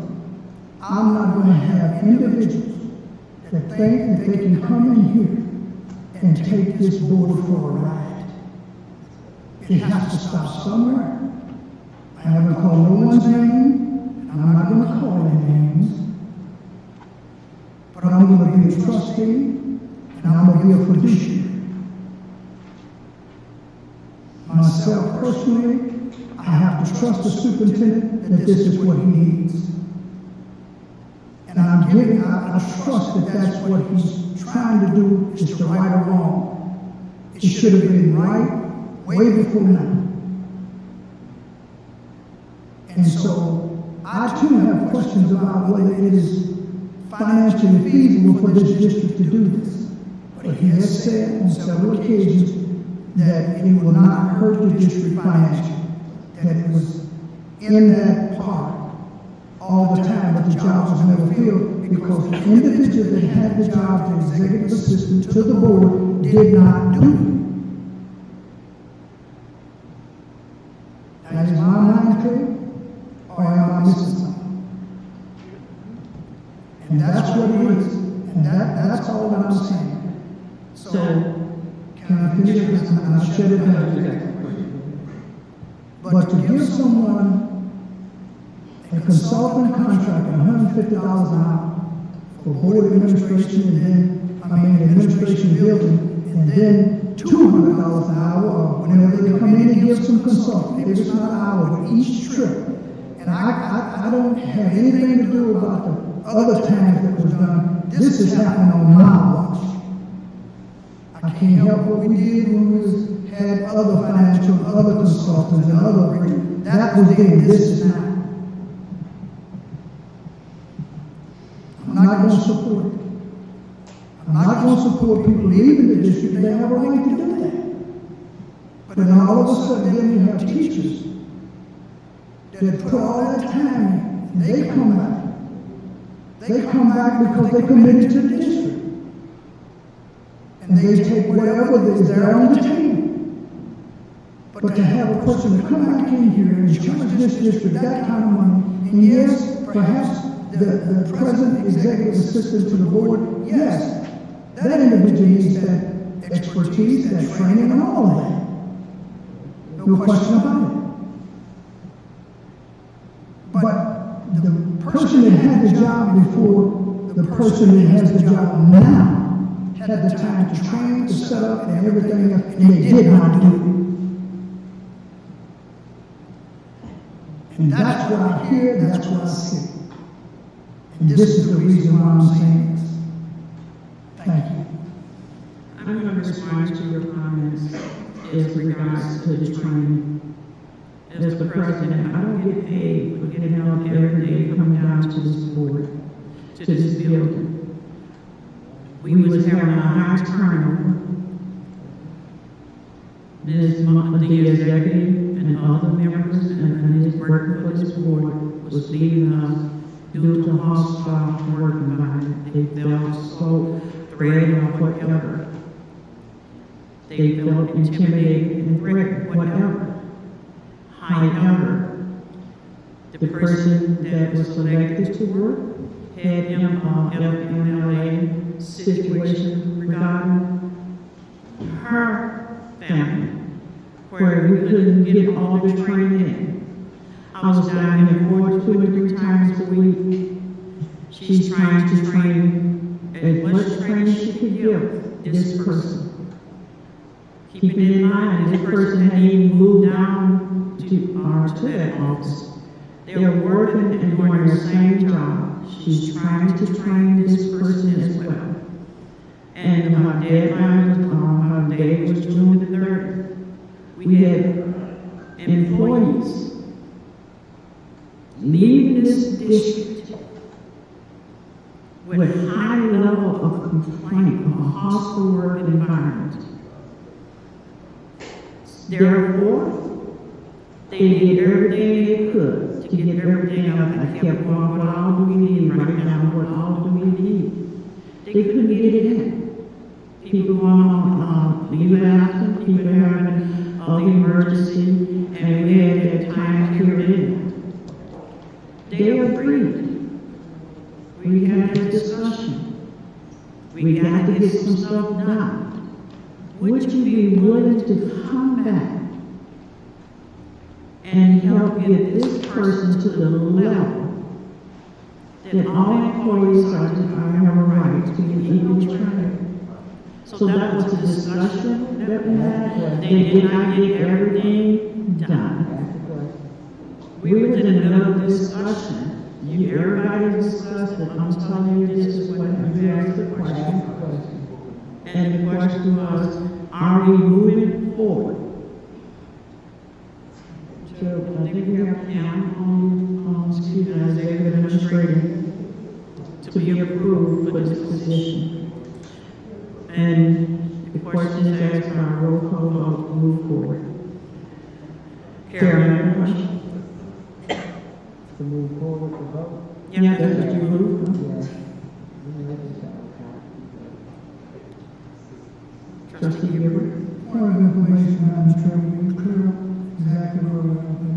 Could you do that, please? Karen McIntyre? She's calling for the question? And she's calling for the question. She's calling for the question.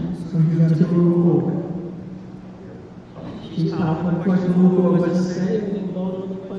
Yeah, you have to vote. She's calling for the question. Is there a second? To move forward. No, that's not, is that what you're doing? Yes, she said she's calling. No, she's answering your question. She's calling for the question. You mean how you hear Yes, it? ask the question, let's move forward. We're calling for the question for To ask, are we going to accept this or not? Are we doing this? We were just going to discuss. support. So they're calling for the question to stop the discussion. Right. To stop the discussion. Just stop it. So now you have to take a vote for the call of the question. And that's what I was trying to do. So we're taking a vote for the call for the question.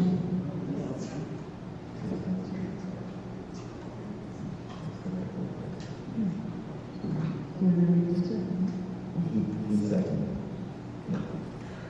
Yeah, we're second. Now we're going to do a roll call first. Gilbert, Councilor Gilbert. No, we need to keep talking about it. Thank you. Caroline Yes. Chris Delrone, Yes. Linda Booth. Yes. Move to Laura move. No. And myself is no. 3 noes, 3 yes, that motion fell. Discussion continues. As it relates to moving, having executive administration for the board, what is the discussion we have? He had made a discussion, there was a discussion, I gave my reply. as it relates to moving out of executive Madam Chair, since the discussion is going to persist, like I said, this assistance to the executive was implemented because of a hostile work environment. Because the two couldn't work together and the district business had to move forward. This is the duress that the district and this board was under when this decision was made. It was not just to give the executive secretary an assistant, because they so busy. It's because they were so busy that they were not working together. The work became salvatory. So to alleviate that, the assistant was a go-between or a barrier between the former executive administrator and the executive secretary. It was never just to assist her because her job was so stressful. Those are the circumstances that the vote was taken under. So, thank you. As a board member, that was what my understanding was, and that was when we have other board members, that was not our understanding. It was the workload that created that position to be opened up to two at that particular time. However, that workload got better, the stress level got better, but however, the hostile work environment continued to the point that individuals decided to move on, couldn't take the stress anymore. And in the midst of that 30-day period, I witnessed myself the training they was trying to get. It was a lot to get done. I witnessed that. Couldn't get it all in. And this board have to have the proper training for our executives to move forward. This is a lot to do, and auditor can't go any further until we get this person back to finish what is needed for auditing. So are we on a work on $150 an hour here and there for a consultant, and we had no problem hiring a financial consultant. So I don't know what else to say about this here. We have discussed about it, but this is the board. This person right here is representing us. We're going to be held accountable. I can't get anything done. We can't get past this because we're talking about $150 and not even discuss how many what, but the person understands what they're coming back to do, and that is continued training. Can this training be done by MASB? I think they're more than qualified to do all facets of training. They have people at every level, legal, all things school board, they're certified in. This is the Michigan Association of School Boards, plus you get credits towards being an executive, which is registered with the state, which as an executive secretary, you need. How about that? How about we do that? We have reached out with that. We have reached out to MASB. They are putting this person, we have this person set up for training. However, the training that we're talking about, they don't provide it. They can't provide it. That's legacy training. They're doing the same training the MASB training is required, she's going through, that person going through. They can do that. But then what we're asking them to do, they don't do. Cross-training, doing the job. No problem, no, I'm just they're making will come to the district and essentially the training. MASB has assistants and associates that will come to your district, train your administrators, train your board, train whoever needs to be trained. That's what the Michigan Association is.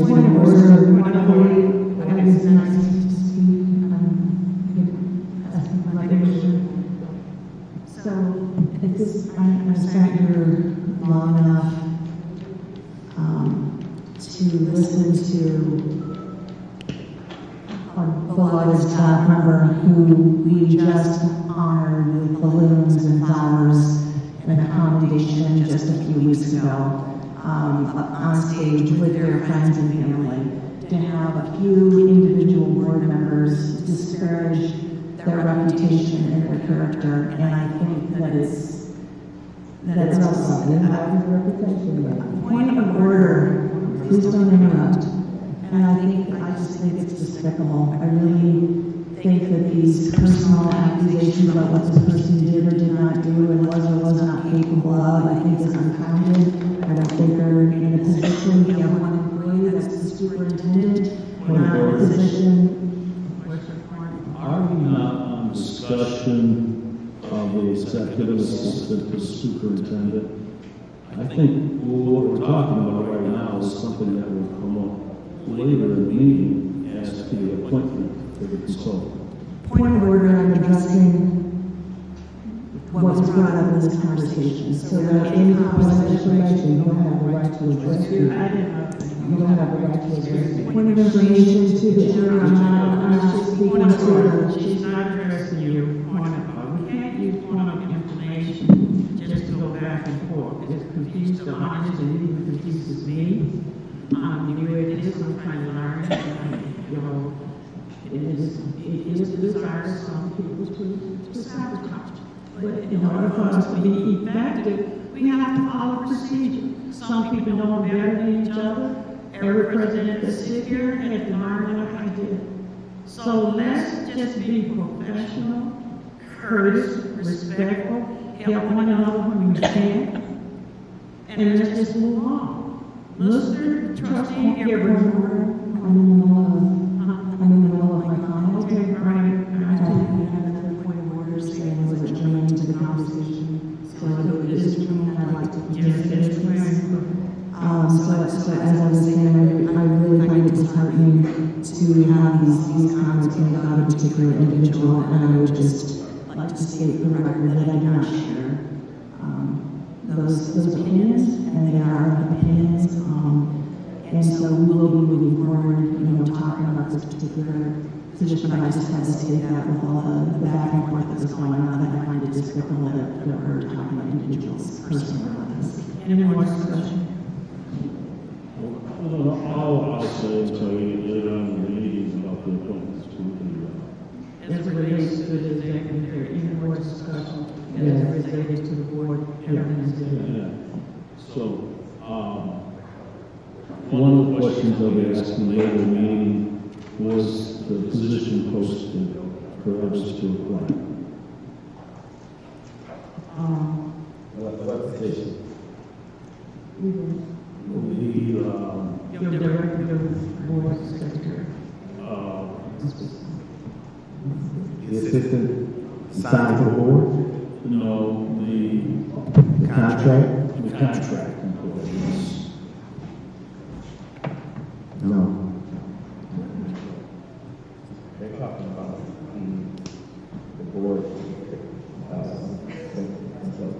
We're on discussion of your Board. administrator. You're asking another question. Point of order.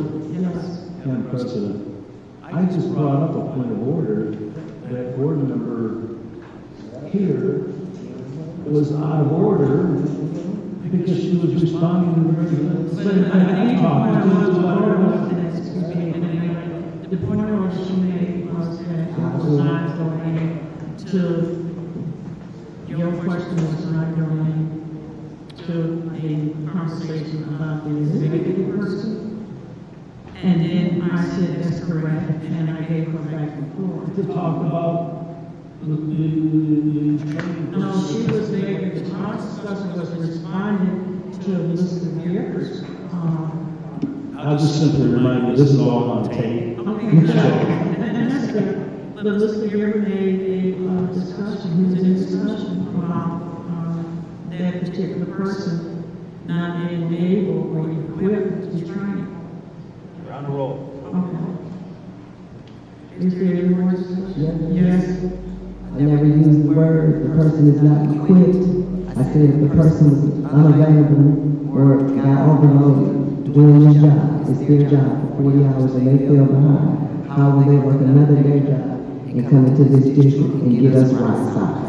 That is a equitable question. It pertains to the district and our financial status. Like I said, MASB is trained in all areas to learn something and become a veteran. You have to put in the time. That is not something somebody else can give you. You want the base knowledge first. And the classes at MASB cost 1 hour of what we would be paying, approximately 1 hour of what we would be paying this consultant. And like I said, through MASB, you get state certifications. Okay? That's the difference. I'm not taking anything from anybody. And yes, we love all our employees who have done their duty and retired. Everybody's special. But I'm not here to stroke special people. I'm here to be a good this year of this district, to watch our dollars, to watch our structure, to make sure we're executing and doing what we're supposed to do so our children can get a return from our work. And that's not what I'm seeing from this board. You're going to be hiring, and I am going to make this point. Our students went on a field trip. One of the buses broke down and the other had issues. Let's talk about that. Let's spend a couple $100 fixing the buses somewhere, banks go somewhere, they ain't got to end up on the side of the road. Let's have a discussion about that. Is there any more discussion regarding? Yes, Madam Chair. Yes. I would just say that executive assistant to the board, I support that position, but it's part, and I'm uneasy about it. I'm uncomfortable. Yes, you can recognize people when it's time for them to do whatever it is they've done and the work that they've done. But to be open and to be honest and to look at where we are as a district and where we're going to go, everything must be scrutinized. Every decision must be questioned. Everybody's decision. As board members, it's our responsibility to ask questions. And I'm just saying that $150 or $200 per hour each time that person is consulted, and they were in the district, they had a job. And they knew when they were going to leave.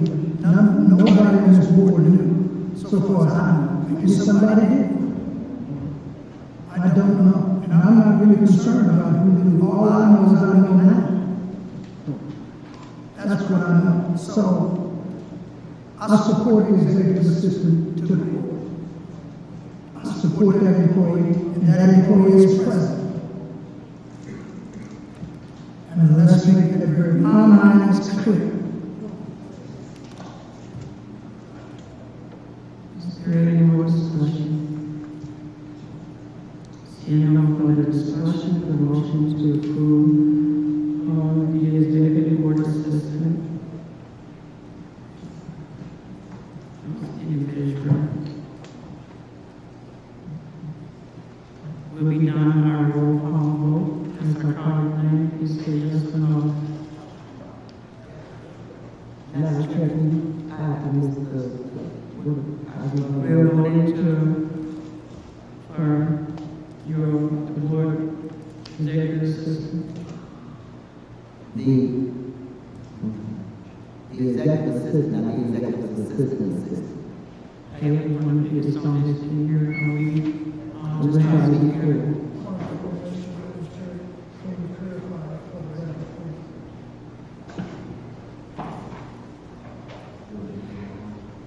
Could you continue to your terms, could you please Okay, so this motion is for the executive assistant assigned to do board work.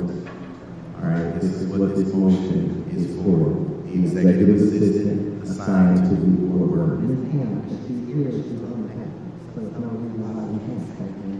Correct, but even more than who it is, for me, it's a position of a person that's going to be doing board work. But I also want to say, and I don't want the message to be sent to our school community and staff that people are just singularly doing certain things.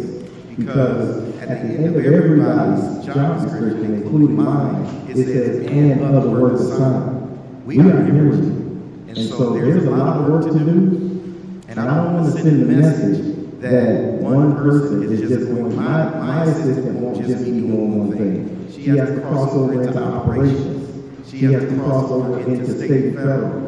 And so there's a lot of work to do. I don't want the impression to be sent from the superintendent that I'm going to have one person only doing just board work. There's other work that needs to be done in this district. So this position will have other duties assigned. I just want to be clear from me, from the superintendent, there's other duties that need to be assigned because we are taking away a position from academics.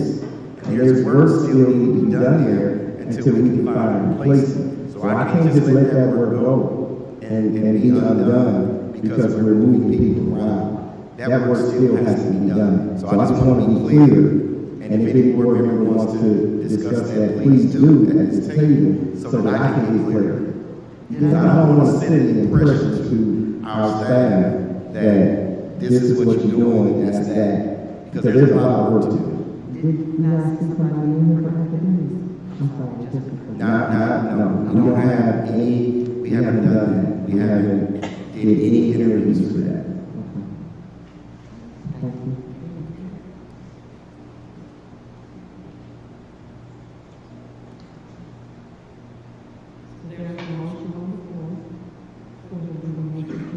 So I seek a motion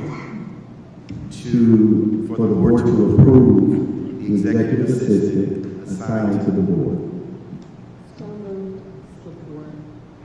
It has been properly moved and seconded. Mr. John Huston. Seeing no. I asked earlier, even though we closed the discussion, was this job ever posted, and nobody ever answered. So before we vote, I want to know, was the job ever posted? This particular job? Yes. It was not posted. It was based upon the motion we had made in 2021. The executive person had selected this person to be her assistant, and she moved into it. When did As I understand it, when did you vote her to be her assistant? I just said she voted. Or when did you hire her to be her assistant?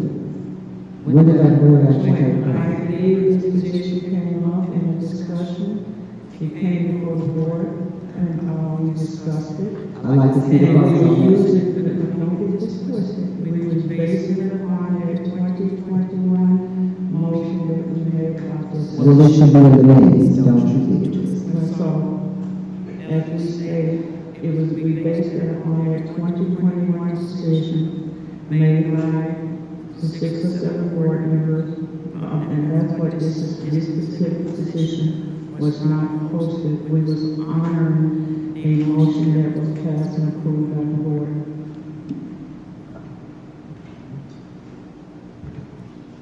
So,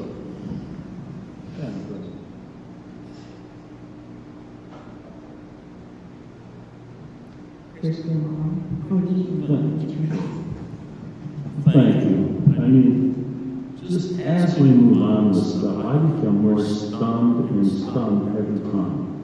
Are you telling me, is the administration telling me, that the assistant to the superintendent made the selection as to who would be helping her? I don't even know if it was board approval. I don't know when the 21 happened. I don't even know if it was the board.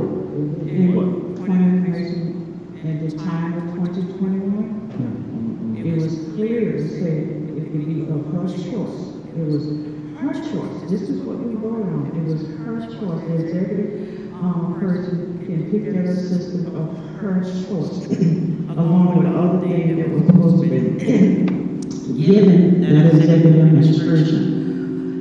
And we was reviewing stuff and going back on and looking at it.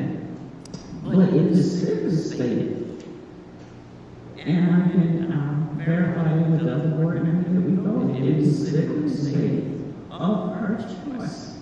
And that's one of the reasons when it came to the assistant to help. She chose that person that was based on that towards the 21. Point of information, Madam Chair stated earlier today that the executive secretary never selected an assistant. Now she's saying she did select an assistant. We were based upon information, we were basing it upon the time when I think we started looking at that motion about 2 or 3 months ago. We started looking at that motion, and I brought that motion back because we had made some motion, and I was going back looking at the motion we passed and approved that we didn't honor. And we went back and we was looking at it. That didn't say that that person's workload decreased or anything. They was overworked. We made that decision based on we did not honor several things in that motion concerning that executive administration. And I brought that to the superintendent, and I brought it up. So in the meantime, keep in mind, this executive person had no desire to ever leave this district. That was not that person's desire. She specifically stated she was leaving because of hostile work environment and she couldn't do it anymore. She was having anxiety attacks and everything. So she left on June the 30th. Point of information, Madam Chair. And we had already, Point of information, this person is having these anxiety attacks. Is this the same person that's going to help us? I'm speaking on my experience. I'm saying that That's what you just people said. that quit at the hospital. You just said that. Yeah, exactly. Most people that leave work on a hospital environment usually have this due to anxiety.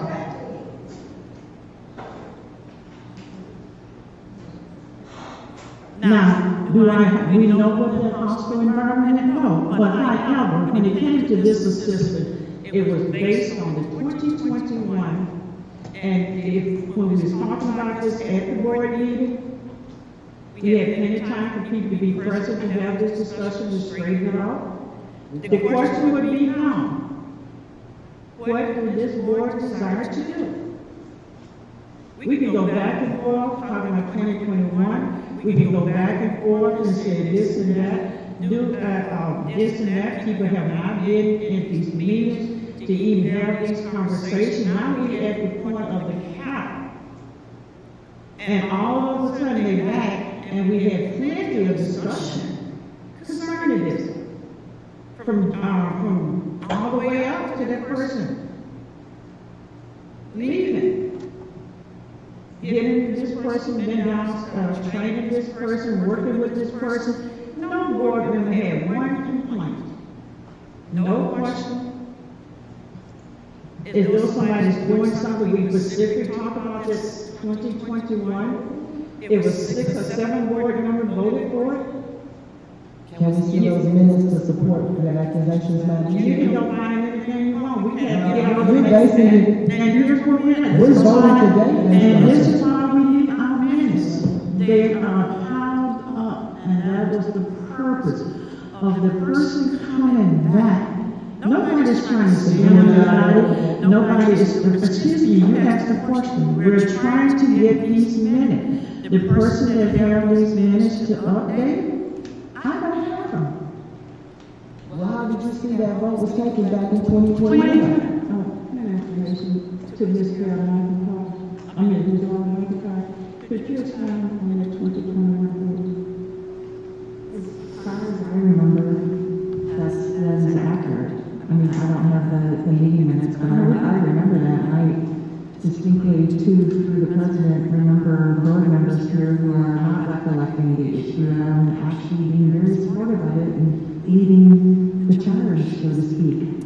I like to throw myself at the mercy of the board because we don't have to accept anybody's word. The minutes are supposed to be legal and binding. If they are basing an action off minutes that they claim to have saw, then you shouldn't have to depend on their recollection. Those things are supposed to be documented and the votes are supposed to be kept where we can reflect back on them. That's the point of having minutes. So at this point, you don't have that. But we asked to vote on something based on some minutes that people who are not altogether honest with us in every aspect. I'm afraid to just take their word. I shouldn't have to as a board member. I should be able to see the hard core facts as it's documented in the record that the law states it's supposed to be. If that is not happening, this is the person we're talking about bringing back at $200 an hour. And here we are unlawfully making decisions. We don't have the supporting documents, and I'm not comfortable trusting anybody's word on this one. So, you're the president, first the board and the public. One reason why we're precisely in this predicament is because this individual that we're talking about is not here. And we have an issue, a problem, and we have had issues going on even before I was voted in as board trustee. In terms of keeping documents, we're still dealing with a DOS system for our HR and for our financial statements. We have issues in the district with documentation. We've discussed this before. We're part of a consortium where we're last on the list to get updated. That's another issue that I believe that we've talked about Flint always being last. But back to the discussion at hand, the fact that we are breaking down because our parliamentarian and the person who was paid 40 hours a week, who worked 40 hours a week and did the best that she could, and we all gave accommodations to, and we all thanked when they retired, whether it was a forced retirement or whatever the issues, the situation, and those are personal things that should not be discussed in detail in a meeting or speculated upon. The fact that this person is not here and that we are having issues because there's a gap in our records speaks precisely to why these positions need to be filled so that we have individuals who can do the job. And it's not any saying that we need individuals to having new individuals to do the job is not in any way a reflection on the previous job that people have done in the past. It is not saying that they didn't do the job and so we have to bring people in because they didn't do the job. That is not correct. That is not accurate. This person did an amazing job. A lot of our former employees who've been here, I have gone above and beyond, and including employees who are here right now, go above and beyond their jobs. And I think this is a morale killer. This is horrible. I apologize to the staff who's here right now, to the administration who's here right now. I deeply, deeply apologize. I'm ashamed of the actions of my fellow board members right now. I'm appalled at this behavior, and that's what I have to say. I think we need to move forward with the business at hand. I think we need to go through these positions because this is precisely the kind of work that needs to get done. Thank you. Any more questions? Yes, it is. Jabs at people because of how they believe in trying to do their job is why we're here. Because we had a vote that took place at the end of April. We needed 4 votes to move it forward. I voted no. And this person who's questioning somebody else's integrity was involved in bringing it to this board table a few hours later and taking a legal vote and moving an administrator forward. And they didn't have the support. And they stand here talking about why we're here and in the predicament we're in. People who used to support anything now support everything. You don't hear nothing about the budget, nothing about the overspending anymore. These people are being allowed to call people stupid and cowards and talk about them and call out their integrity, never being questioned. Point of order. Let's refrain from that and let's get back to the. Well, let's remind all board members, all board members. There's a release. So as Carol was talking, I for one enjoy hearing the truth and telling the truth. What information? point of information. We have to decide, are you hearing the truth, or is that the truth you want to hear? Are you hearing? No, the truth I want to hear is that the previous assistant was not in the union. That's the truth I want to hear, not that she was. She was not. There was two discussions. My understanding is that she wasn't in the union. The previous executive assistant was not in a union. However, they follow the rules of the Congress union, but they are not in a union. So no. That is a no. They are not So in when I a read union. this statement, the union, he clarified it. It's not, and he's clarified very clearly in my opinion. And so that is what he's saying. Do you have an understanding that she was not? Yeah, I have very clear understanding. Thank you very much. So before I vote on this, I just want to sum up what I understand, and please, any board member, superintendent, anyone correct me. In 2021, a date unknown, the board decided to have an assistant for the previous administrative assistant to the superintendent, who was basically doing two jobs. Now, that person, from what I gather, was never hired and was refused or was not allowed to be trained.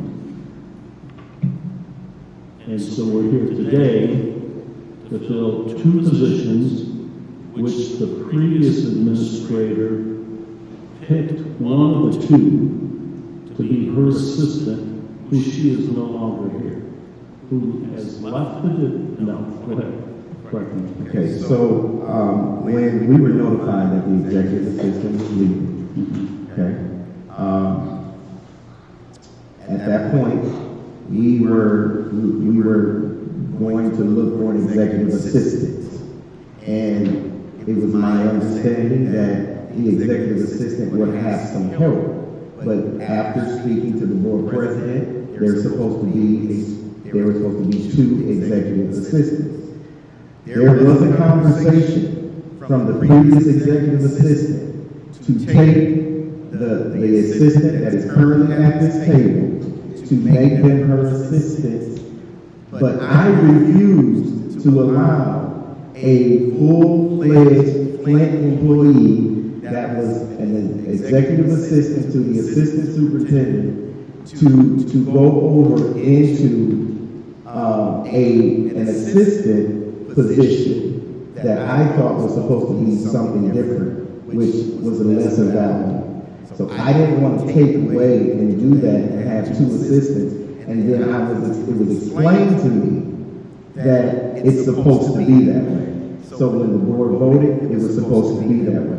So I then changed my purview and began to go and to do what I was asked to do, to get an assistant for the superintendent and to get an assistant assigned to the superintendent. So there was never a decision. After I spoke to the previous executive, she said, "Don't do anything, I'm okay, I'll just do what I have to do right now." So we stopped any work as it pertains to hiring because I wanted to make sure we went through the proper channels. So I was told to get with the executive assistant and to make sure that what the board voted on happened. I did that, and the executive assistant decided she didn't want to do that at the time. So that's why there was no one chosen. So we've been told that, we just were told that this lady was chosen by the former executive secretary. That's what you just said at this table, in an open meeting. Now, the superintendent just said that nobody was chosen. And we're being told that this action is according to some votes made in 2021 without any supporting document, which is why how we find ourselves constantly going in the lead. What I want to explain. So when the previous executive finally decided that this was before she said don't do anything, I was told I could choose my assistant. It was not my understanding that she could just choose anybody in the district. That wasn't my understanding, but then I was told that that is the understanding, and she went and chose someone that's the executive assistant to the assistant superintendent. So that would be taking a major position and making it an assistant to an executive assistant. So that didn't make any sense to the superintendent at the time, which was me. And I didn't understand that to be what the board wanted, is to have two executive assistants at that level. I thought it was supposed to be an executive assistant and then an assistant that might be third party or something like that. But what I was told after I inquired is that it should be two executive assistants. And so that's where we are today. And no, she did not choose, after we had this conversation, she did not choose an executive assistant. And to my knowledge. And I was the one who made that motion, so I don't know who could have clarified that for him. And I was the one who made the motion, and nobody else. The board president clarified. I clarified for the simple fact we have not been into any meetings when we were having this conversation, and we all getting different interpretation at the 99th hour. When we was having this conversation, the people that was available for this conversation, they realized that it's the standing board member right here. You were not available. You could have any time to chime in on this because we kept referencing that you was the one that created this motion. We passed it. It died out for whatever reason. Yet still, we knew because the previous superintendent, and the previous superintendent was requesting that they want their own administrator. And it was denied. But we had no idea. It was denied. Excuse me. We had no idea of this environment that created this person wanted to be, and we had such a short time to get trained. I'm recommending to chair this meeting that either we go forth and get your assistant, or we don't. Because right now it's hearsay back and forth, interpretation, what I thought I heard, and we know what we heard. Right now, the issue will be, in my opinion, if it pleases, why don't we just withdraw that resolution for consultant? And that would get this passed on because we know what this is about. If we would just draw that resolution from having a consultant, is that to get this passed and make everybody happy. Because we know what this is about. So could we do that? Do we want to, I know you made a motion and there's a discussion. What is the pleasure of the board at this point? It's also the job not being posted. That's why I say we can vote to move Because we could have probably got somebody that was it.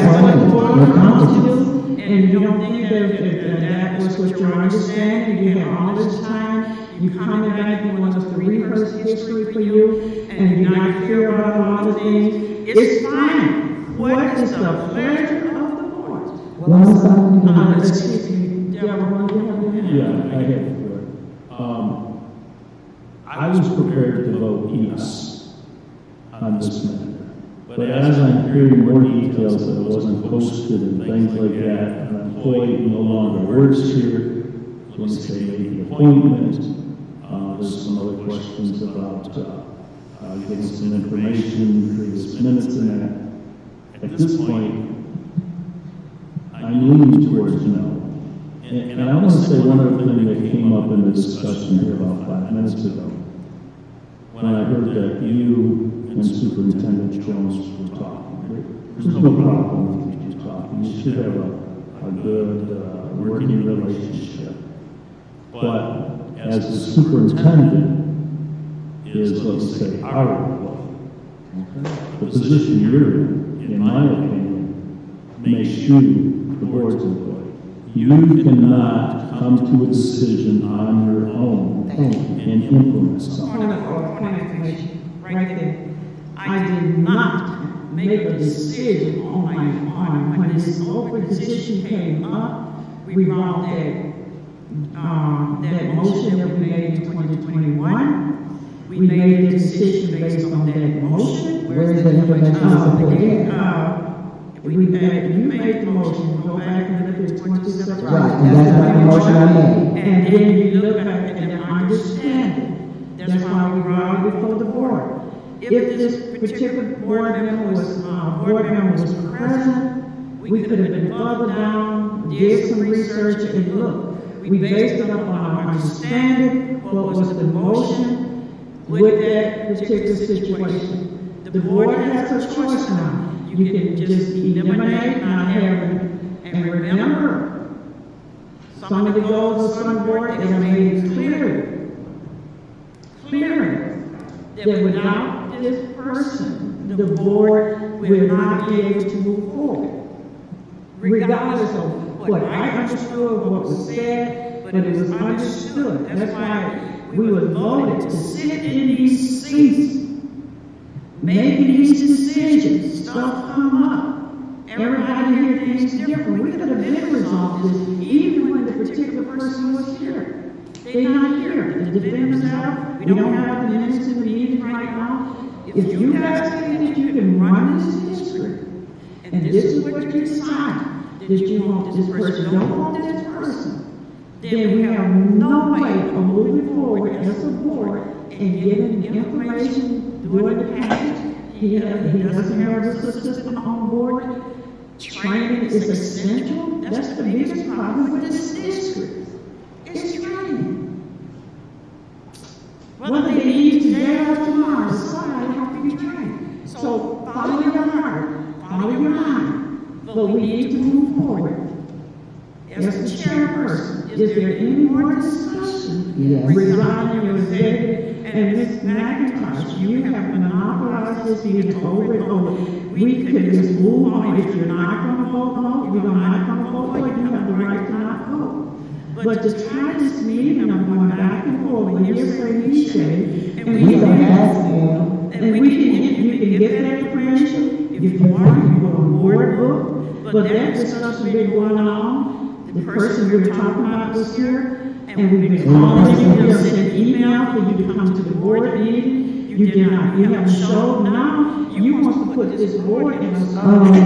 Excuse me, ma'am. This is not the place for personal attacks.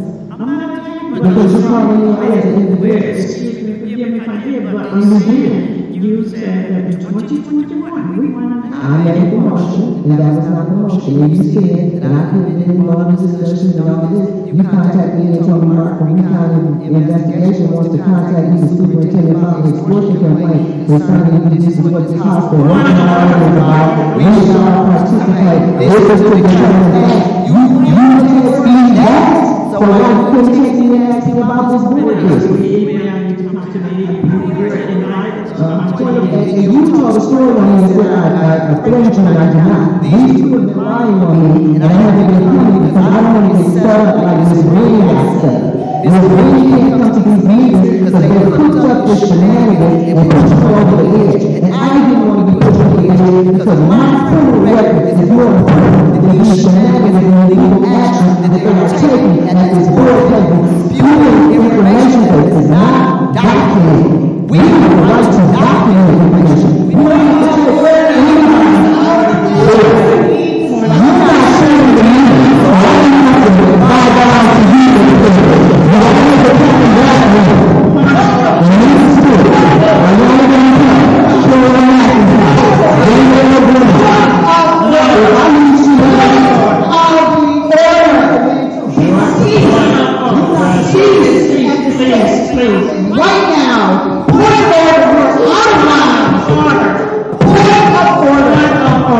She don't need to leave. Point of order.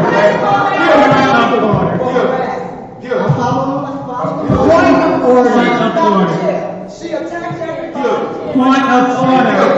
That's what this is all about. That is what this meeting is for. Point of order. Point of order. Point of order. We got to get here to let me down.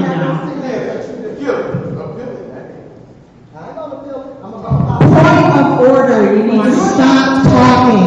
Direct your point to the point of order. Please have the individual. You stop stop talking. Put a point of order. Council members, stop talking. Yeah, I wouldn't have did that. Don't push. Point of order. Point of order. Come on, point of order. If you're not trained, you don't have to go. Be your own, whatever.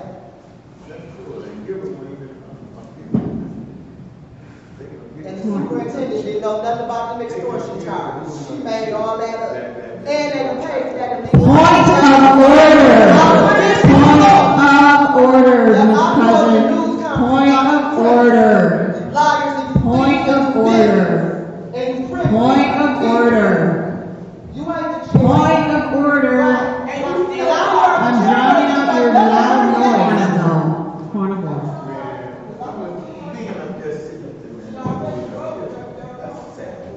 Well, I think the mission was accomplished. Trustee Giver. John Rowan? Can you recognize me? Thank you. Let me say this. This is what just happened. A point of order should be directed to the president, and the president shall decide. Okay? It doesn't get directed to the person across. Now, I'm not sure who ordered her to be removed and why.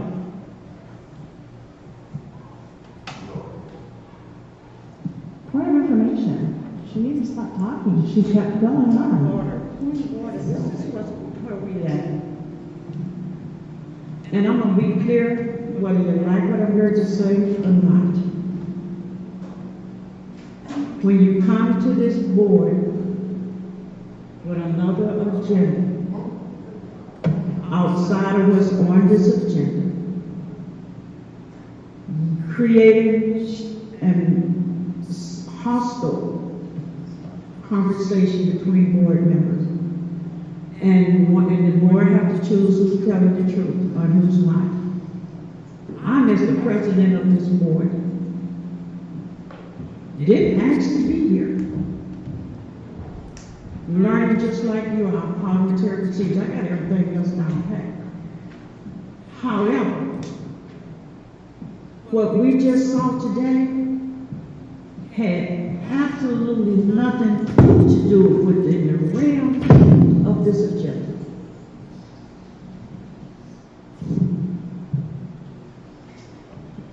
Of the realms of this agenda. They're attacked. We're trying to get trained. We in a situation,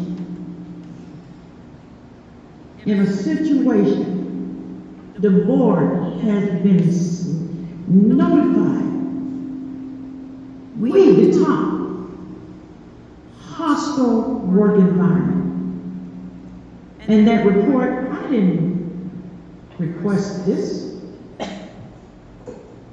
Whistleblowing came up. The whole thing is that policy violation. And when we create policy violation, we're not a court violation. It's where we at. They're causing a lot of this here dissension. I didn't request it. It was brought to me. From closed door meeting to everything. And all because somebody is hostile, came in not to have a board meeting. We finally got to what the problem is. Not about you having a consultant. Everybody knows that you need their consultant here. They took a vow that they'll take this district down if they couldn't have their way. Well, guess what? You don't put her in, you don't put your consultant in to help the board. It's dissolved. And I will not be a part of it. This wickedness. That's what this is about. Take them out because that report speaks for itself. Non-bias. Coming here trying to wrap your demons and sign your demons to me. I'm learning like everybody else. One thing I am going to do, if I sit here, is be professional. These come at the vote, the president in all county area. I voted for the person I thought could be the president. Policy violation, that's what we deal with. Create this. Not race, not anything. Policy violation. We just demonstrated to the world. And you come in round up. That's why they say you don't call each other up and talking about each other. Get the facts. The facts. Now, you guys is going to disassemble this board because the truth hurts. I didn't create this investigation. I didn't get out of my seat and do no harm to nobody. Policy violation. And you guys sit here, went over the meeting after meeting. Chris Demarone, you don't miss no meeting. No matter how we disagree, you don't miss them. You don't miss them. You've been in every last one of them, and you. Postpone bury my brother so I wouldn't miss this meeting. Postpone bury my uncle died 2 or 3 days later because I didn't want to miss this meeting. Policy. And look what came up out of it. A court case on this and everybody witnessed it.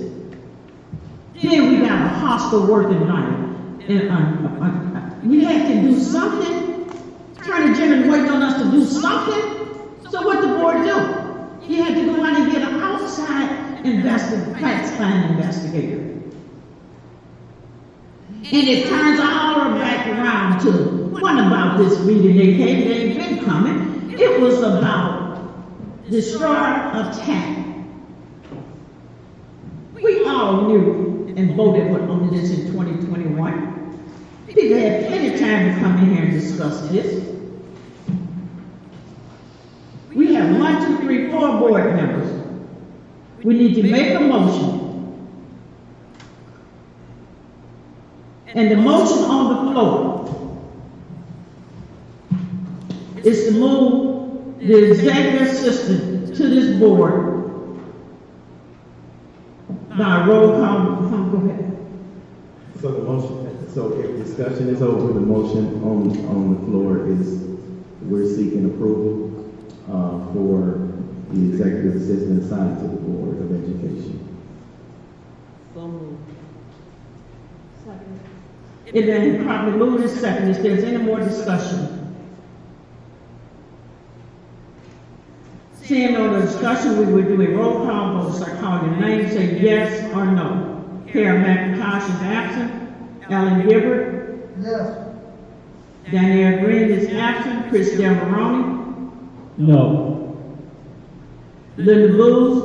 Yes. Laura McIntyre. Yes. And myself a yes. 1, 2, 3, 4 yes, 1 no. Proceed, Mr. Jones.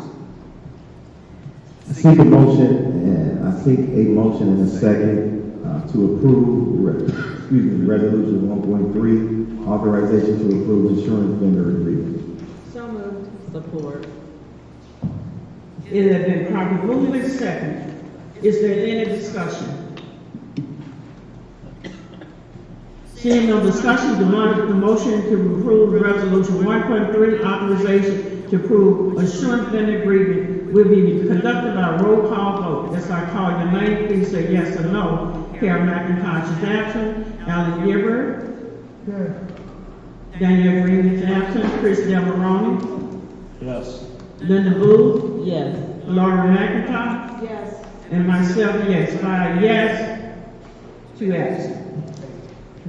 Please continue, Mr. That Jones. is the end for human resources. We now move to finance and operations. I seek a motion and a second to approve resolution 11.2, authorization to renew E-rate consulting services agreement. So moved. Support. Is it properly moved?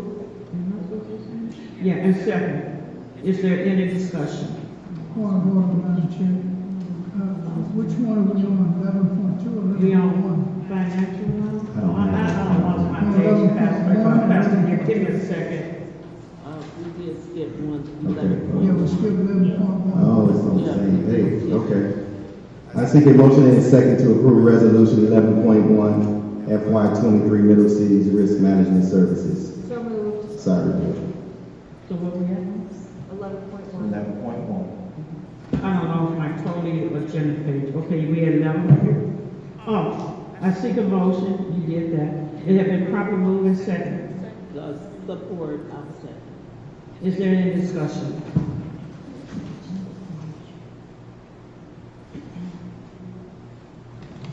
Seeing no discussion, the motion to approve resolution 11.1 FY 23 Middle City Risk Management Service will be conducted by a roll call. I call your name, say yes or no.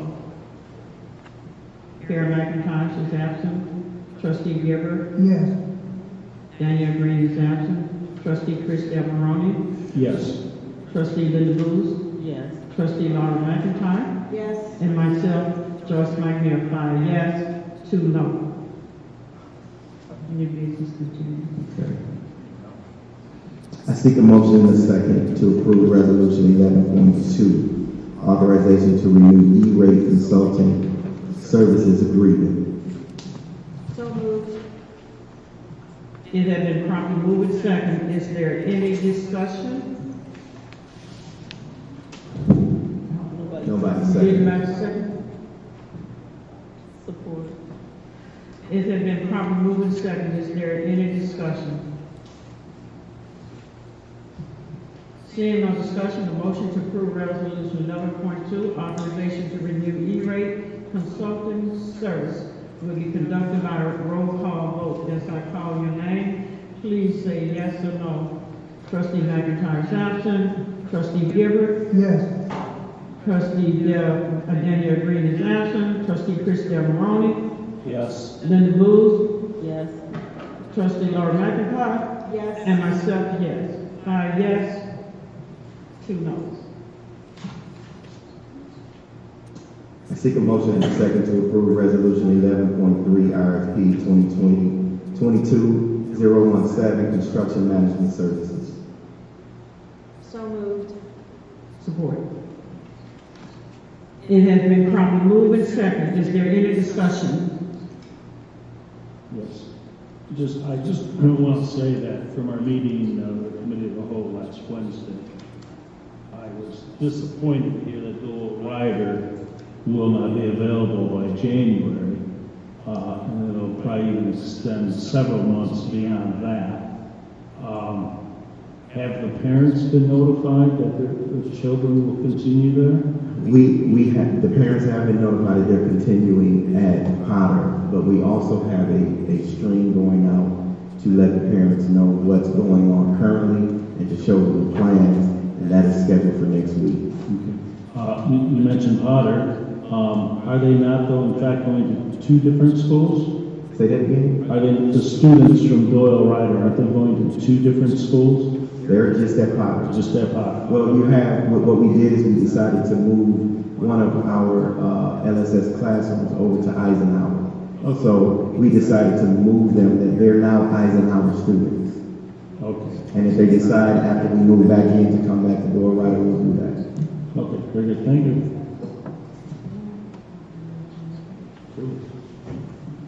Is there any more discussion?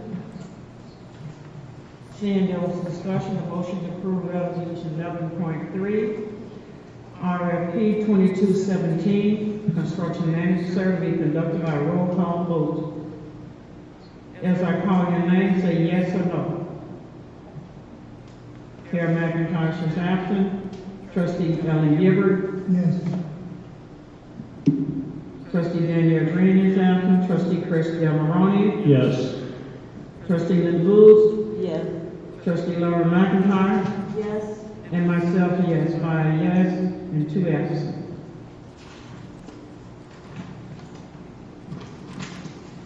I seek a motion and a second to approve resolution 11.4 FY 23 food services spend down.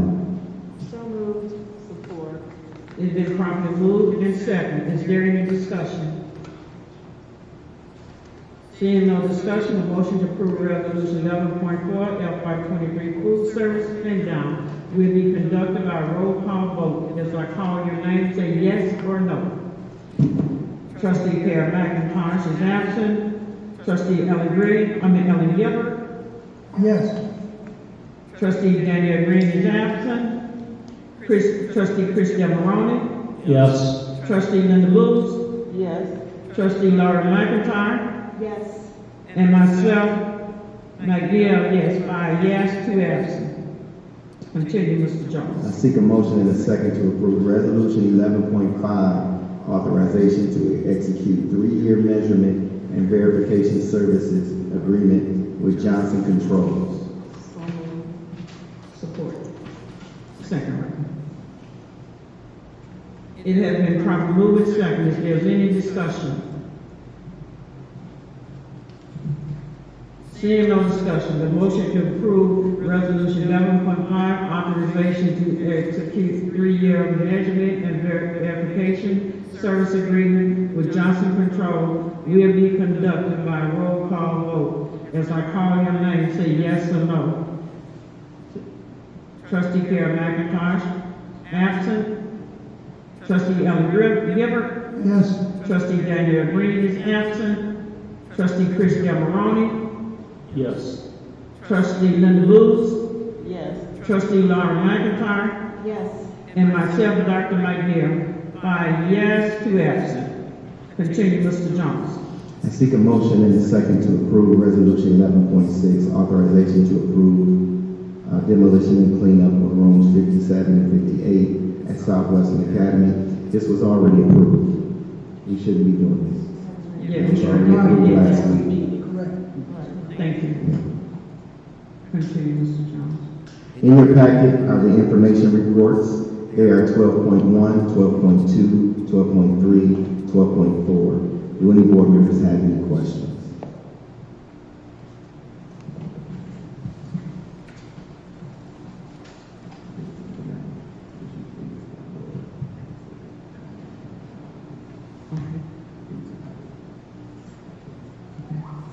Trustee Laura McIntyre, page 12. Could you do the board committee as a whole?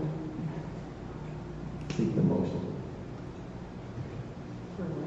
Seek a motion to.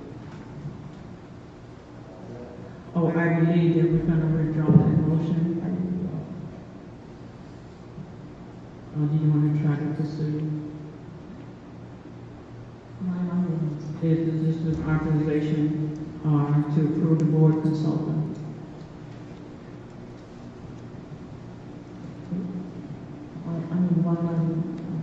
Go ahead. I would rather someone from the board seek this motion about the board consultant. I would rather someone from the board seeks this motion. I move to remove action item 21.1, authorization to approve board consultant from the agenda, from consideration. I wasn't, that's not what I was saying. I just would rather someone else seek that motion because I don't feel comfortable with this situation. Oh, okay, so board committee of the whole, I seek motion. Do you want to go ahead? Go ahead. Go ahead. No, you're good. I can just sit in a minute. Well, I'll do it. Just point of information. Did we vote on the check register? There's no We don't have information. it. Oh, we don't have it. Okay, all right, thank you. I seek a motion to remove action item 21.1, authorization to approve the board consultant.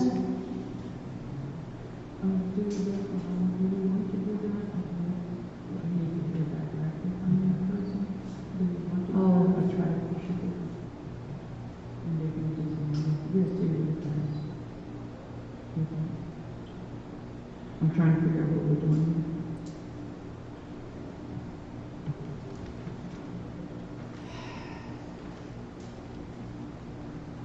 I'm simply asking a board member to decide to make this motion because I don't feel comfortable with this after our You need a conversation. board member to read that motion. I can't. If you want to move that forward. All right, I motion to authorize to approve the board consultant, action item 21.1. Support.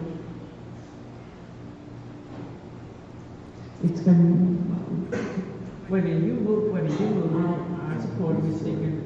Wait a You minute. need a second. We need a second. To have the board consultant to train.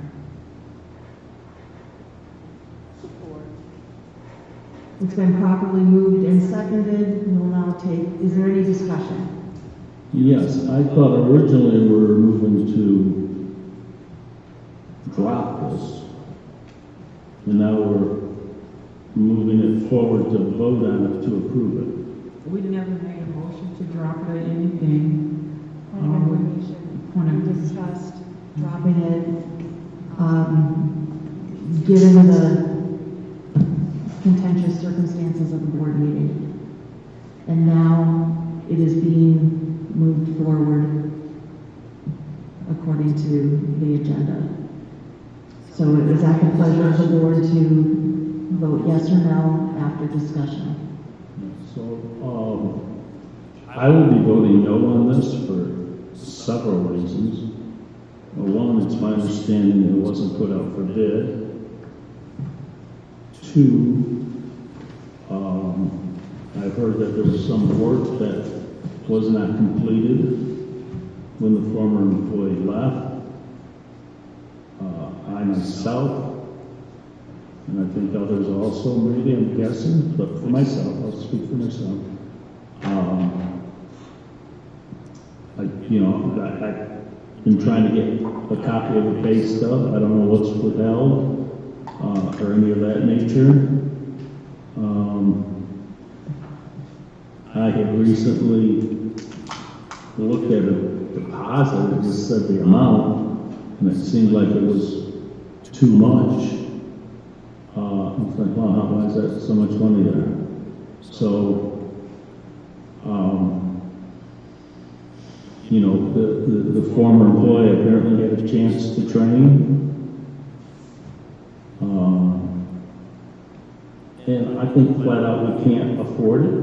It simply, excuse me, it simply talks about the dollar amount per hour, but there's nothing in writing that I see as to how many hours per week. Last Wednesday we were told it would be part-time. I think probably less than 30 hours, if I recollect correctly. I think you're on. We're talking about the board consultant. We're not talking about the part-time position for the teacher. What do you call it? The induction coordinator. We're not talking about the induction coordinator. I'm not either. I'm talking. That's the part-time position. Is the person who just left at the end of June, who's coming back to be the consultant at $150 or $200 an hour. Isn't that what we're on? Right, but it's not. It's neither a part-time or a full-time position. It's a consultant. So I just want to make sure you're not confusing it with the induction person, because that's the part-time person that will be making less than 30 hours. No, I'm talking about the consultant. Okay.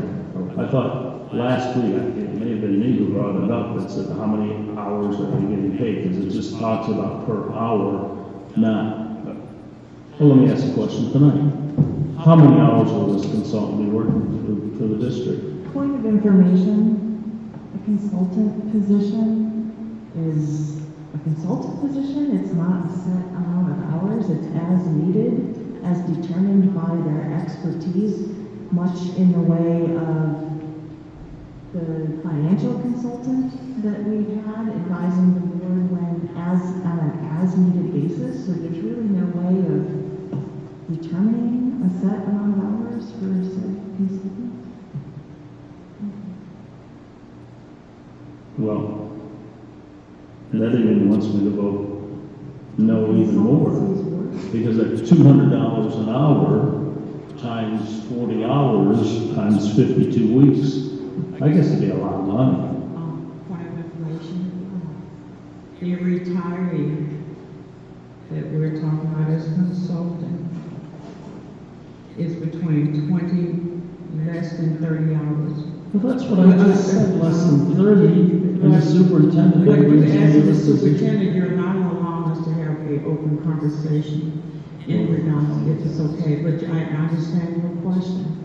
So, Mr. Johnson, you can even, and as it regards to the audit, what is the importance of having this consultant as a regards to this district, given what the audit has required, and they'll be back on the mid-August, and we kind of made a commitment that we are having this to them with the use of this consultant. Could you explain to the board what is required by the auditor that you need as well as this discussion we have?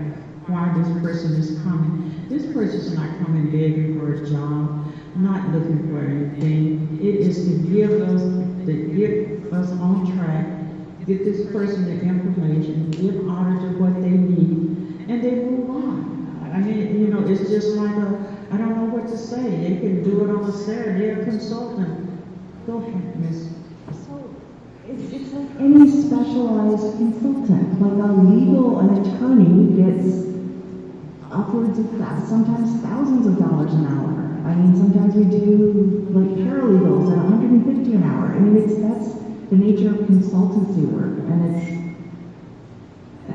I'm kind of at a loss as to why we're even sort of discussing the nature of consultancy. And at this point, I think, given the way this particular individual has been slandered and aligned in public, that I wonder if they're even going to help us out. And they were offering. They were doing us a favor, not the other way around. And it's been characterized as if they're trying to get one over on the district, and that is patently false. That is just disgusting. And point of information, if I please. The auditor called me last night.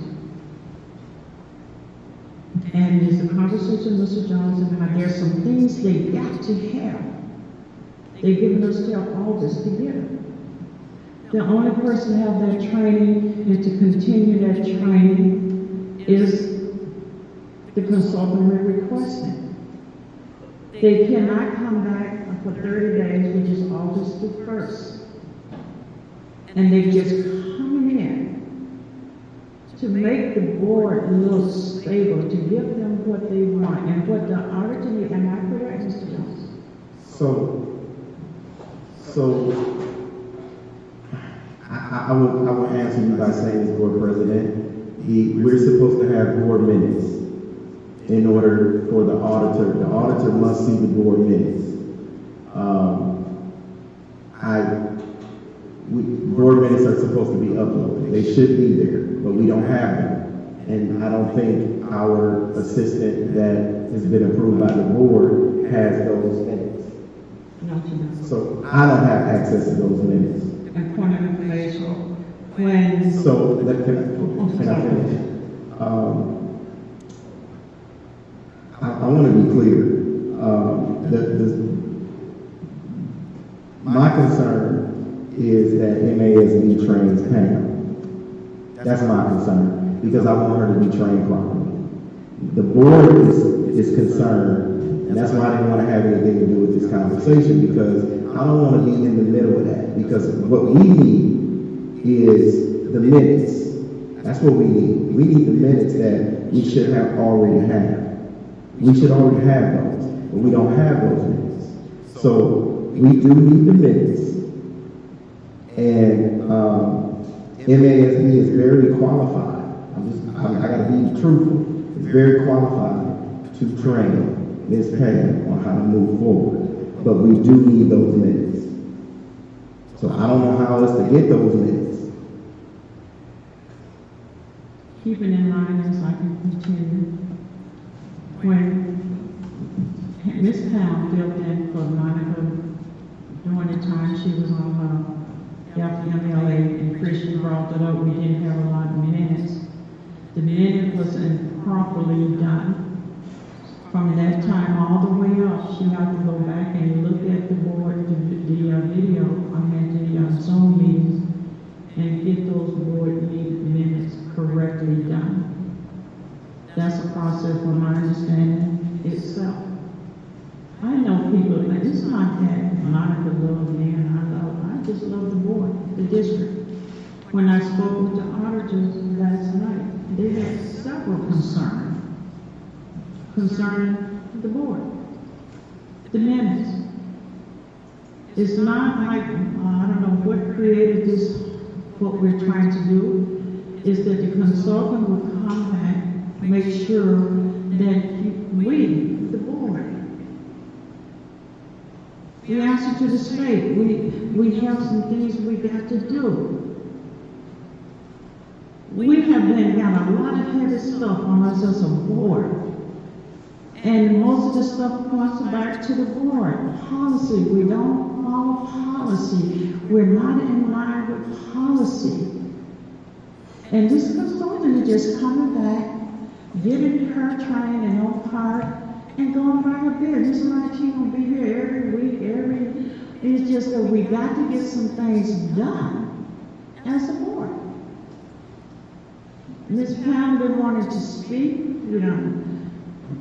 ignore her, this person, and I would like for her to speak on this training that she thinks she needs or whatever she likes to see. If the board permits her, can she have a voice since we're talking about it? Excuse me. Madam Chair, I would like to further discussion. I'm certainly not against Ms. Pam having a voice. Okay. Irregardless of what any of my colleagues may think about me personally, I'm not really concerned about that. I'm concerned about the business of the district and the kids. That's all I'm concerned about. My position is this. I don't know what the intent of the former executive assistant was. I'm not God. I can't read her heart or know what she was thinking. But I know what happened, and that's all that I know. And I don't support this resolution. I don't support this board action because the district, I believe, that we were taken fully advantage of. This is my position. And I believe that the very fact that all of these things have come out here tonight about this particular situation to approve this board consultant to come back. And I do agree with one thing that I've heard. We've got to move forward. There's no question about this.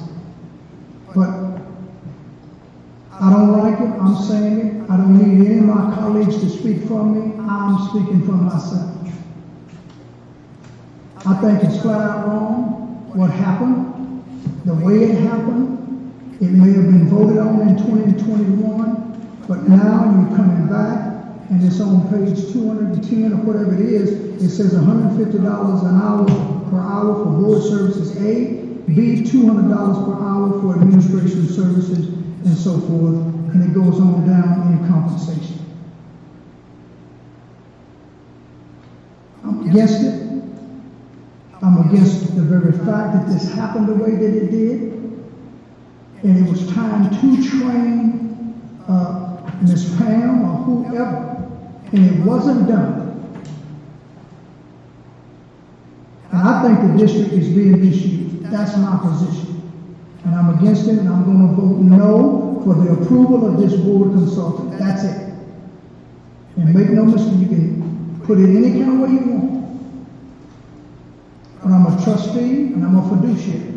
And I'm going to vote the way that I feel, and the position that I take. And it doesn't matter, any of my colleagues, they may not like me, they may not understand me, they can make all kind of offshoot remarks they want to make. Doesn't bother me whatsoever. Because I know who I am and I know what I am. And this is flat out wrong. Yeah, we're in a bad position. That I do agree with. Yes, she needs this information. The superintendent just brought out, the minutes should have been already prepared. My colleague across the table, from the very second week of October, my colleague asked why we don't have previous minutes. And here we are.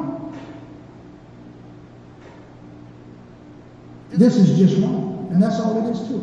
And I'm going to vote no. And Ms. Pam, I want you to know it's got nothing to do with you, just so far as I'm concerned. Thank you, Madam Chair.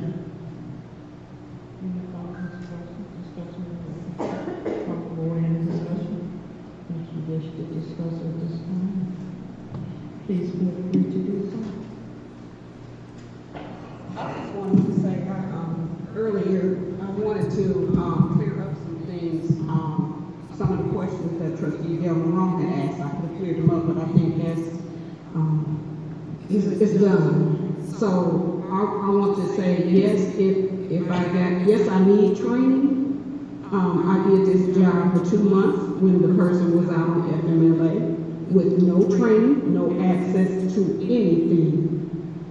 Just with help from a couple of the executive team, I was able to pull together some board packets.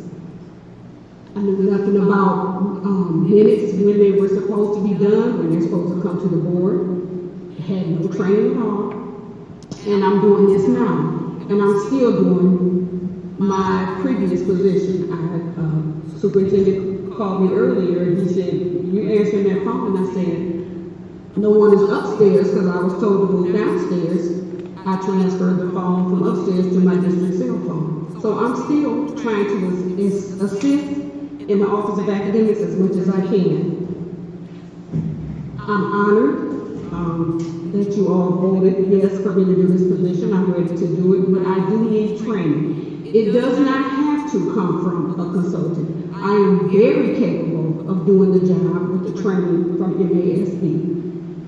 I spoke to a person from MSA, a representative from MASD that told me I should attend a couple of institutes. One is coming up in August, so I would need you all to vote to pay for that.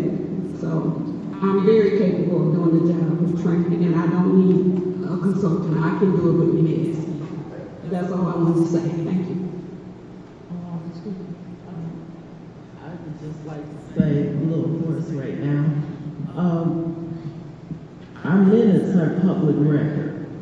It's also a property of the Flint School District. We should have our minutes. You know, I started March 13th, and I don't know if I ever seen it with too many minutes, but we should have minutes because it keeps you on track. You know, show you what have been done and what need to be done and what we need to go back to. So we should have minutes. You're making a good point. Keep in mind, when Ms. Monica came back, she stood before this board.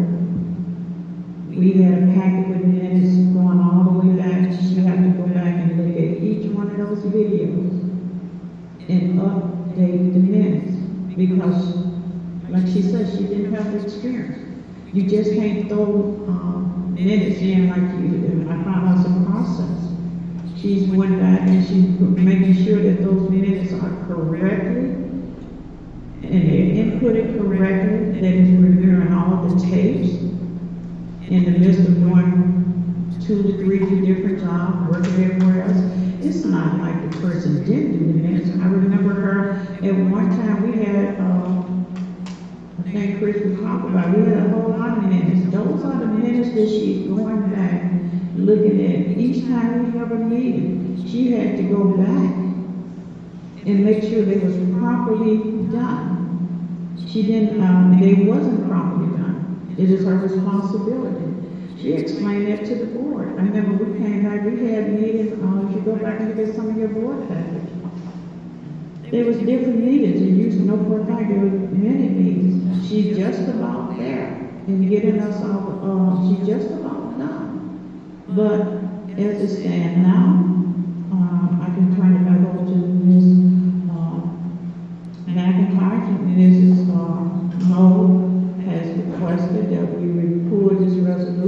heard you guys clearly, and you guys got your wish, she does not want to do this, so we can just resolve this.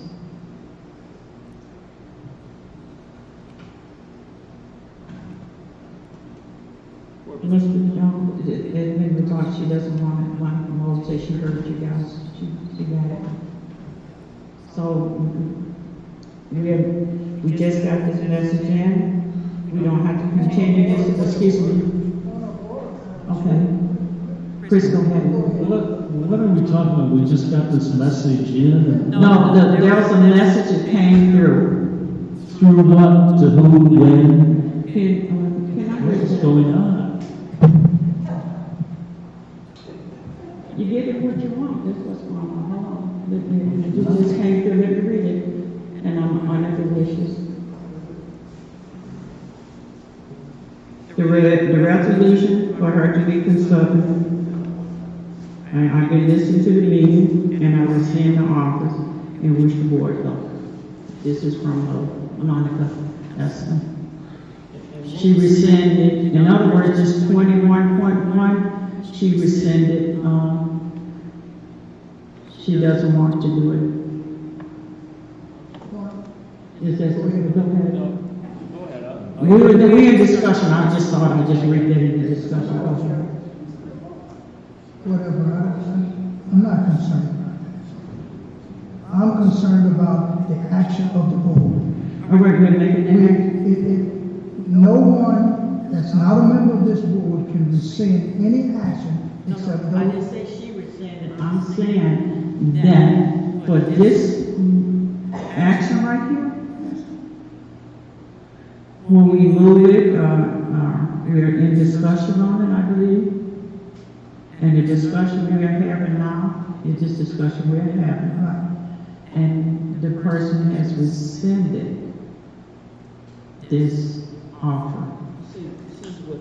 She's withdrawing this offer. And She no longer wants this. she no longer interested. She no longer want to be a consultant. No, because she heard what the board said. Okay. So here is, that's just a discussion. Now, are we moving forward? Do we have any more discussion? I just read what she said. We can continue, but she's not interested. Yeah, okay, let's continue. Any more discussion? Yes. Let me say this. We have members in the audience who come here. Comments from the public regarding items on the agenda. That's when it happens. Not halfway through our meeting to just make confusion. I'm going to vote no on this motion. I'm going to put a motion on the table to just flat out say, no, we don't want it. We don't want that position to be available. It's not about her. It's the position we don't want. Is there any more discussion? So if board member Laura wants to remove, it's your motion. Point of order. No, we're in discussion. Yeah, so withdraw your motion and then we just deal with this and get it done. There's a motion on the floor to withdraw resolution 21.1.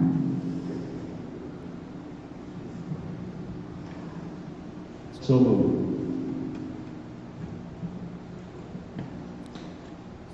Support. Oh, yeah. Need a That's second. That was supported.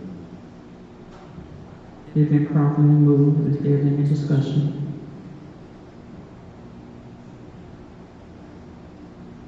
There was a motion to rescind resolution 2.1. Do we need a roll call vote? Yes, I call your name, say yes or no. Laura McIntyre? To rescind the motion, yes.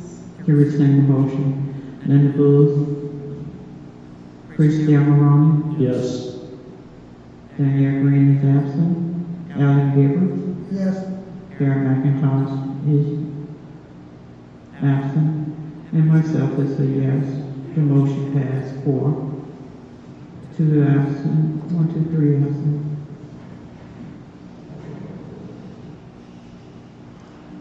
Continue, Mr. Jones. I seek a motion and second to approve resolution 21.2. Authorization to approve architectural design for Northwestern. So moved. Support. Is there any discussion? It's been properly moved and seconded. Is there any discussion? So this is the action item to move ahead with looking at Northwestern to be a K through 8 school, and possibly moving the students from Brownell Homes there until we decide what to do with that footprint. So that was a discussion item for the board to determine whether you wanted middle school solely or you wanted, my choice as administration would be a K-8 so that we would not have to have 3 buildings that were operating. Right. But the board has to decide that, whether you want a full middle school. But either way it goes, we need the architect to go in and tell us how much it's going to cost to either renovate or to demo and rebuild. Right. So early on, when we were trying to, as a board, to decide which schools to close, we needed to close 4. And I had mentioned about closing Pierce, ALA, Southwestern eventually, and then basically doing what you're saying is moving the students over to Northwestern, because that would be our 4th closure. And I think that's a good idea. I think those students can fill Northwestern while we decide what to do with that footprint at Brownell Homes. Excuse me.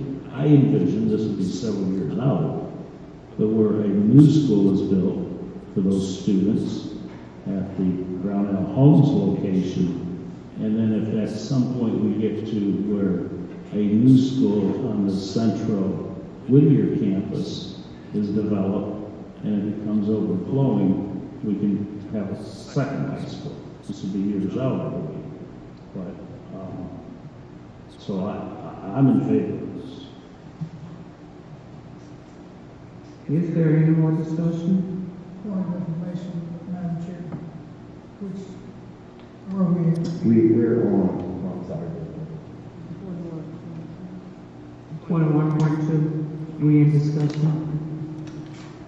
About the architecture design, Northwestern. Yes, sir. So I guess what my comment would be is that I want to see Northwestern utilized. That's what I would like to see. But I do not want to drive the district further into the red to do it. And I guess the question is it possible for the repairs with, I guess, ESSER funds or whatever, to do this? Or, of course, we've got to go through, you said a walkthrough last week or something like that. So to see what is possibly feasible and what is not. So we wanted to get approval so that I can walk with the architect, Northwestern, to see how much it's going to cost us to renovate the building as it is, or will it be more feasible for us to demo and try to work our opportunities out there with plans to build a new building. Now, that could be renovations, could be ESSER, but we also could look to partners to support a new build. So this was a conversation of just getting the dollar amount, trying to get the dollar amount of how much it would cost us. And then from there, we have to make decisions on whether this is going to be a renovation or whether this is going to be a new build. And then that determines where the money comes from. So, because you can't build a new building with ESSER funds. right. Thank you. The other part is, so it would be open for board members to come through. We would certainly be welcome Sure, to absolutely. come and to observe that walkthrough and see what, so we can hear what firsthand, what they're saying, Absolutely. what they recommend or whatever. As a board member, I want to see Northwestern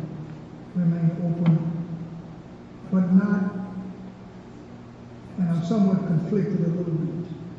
I was a graduate of Northwestern in 1974, so, but put that aside, this is not about when I graduate. This is about the kids going in the future, that they have someplace that they're comfortable with, that will help them to learn and to really excel. And so that's my point here. K through 8 or whatever, high school, I don't know. But if it's any way possible, I would just like to be there to hear that so I can make an informed decision, because I won't see it remain. That's just my position. Thank you. This is round 2.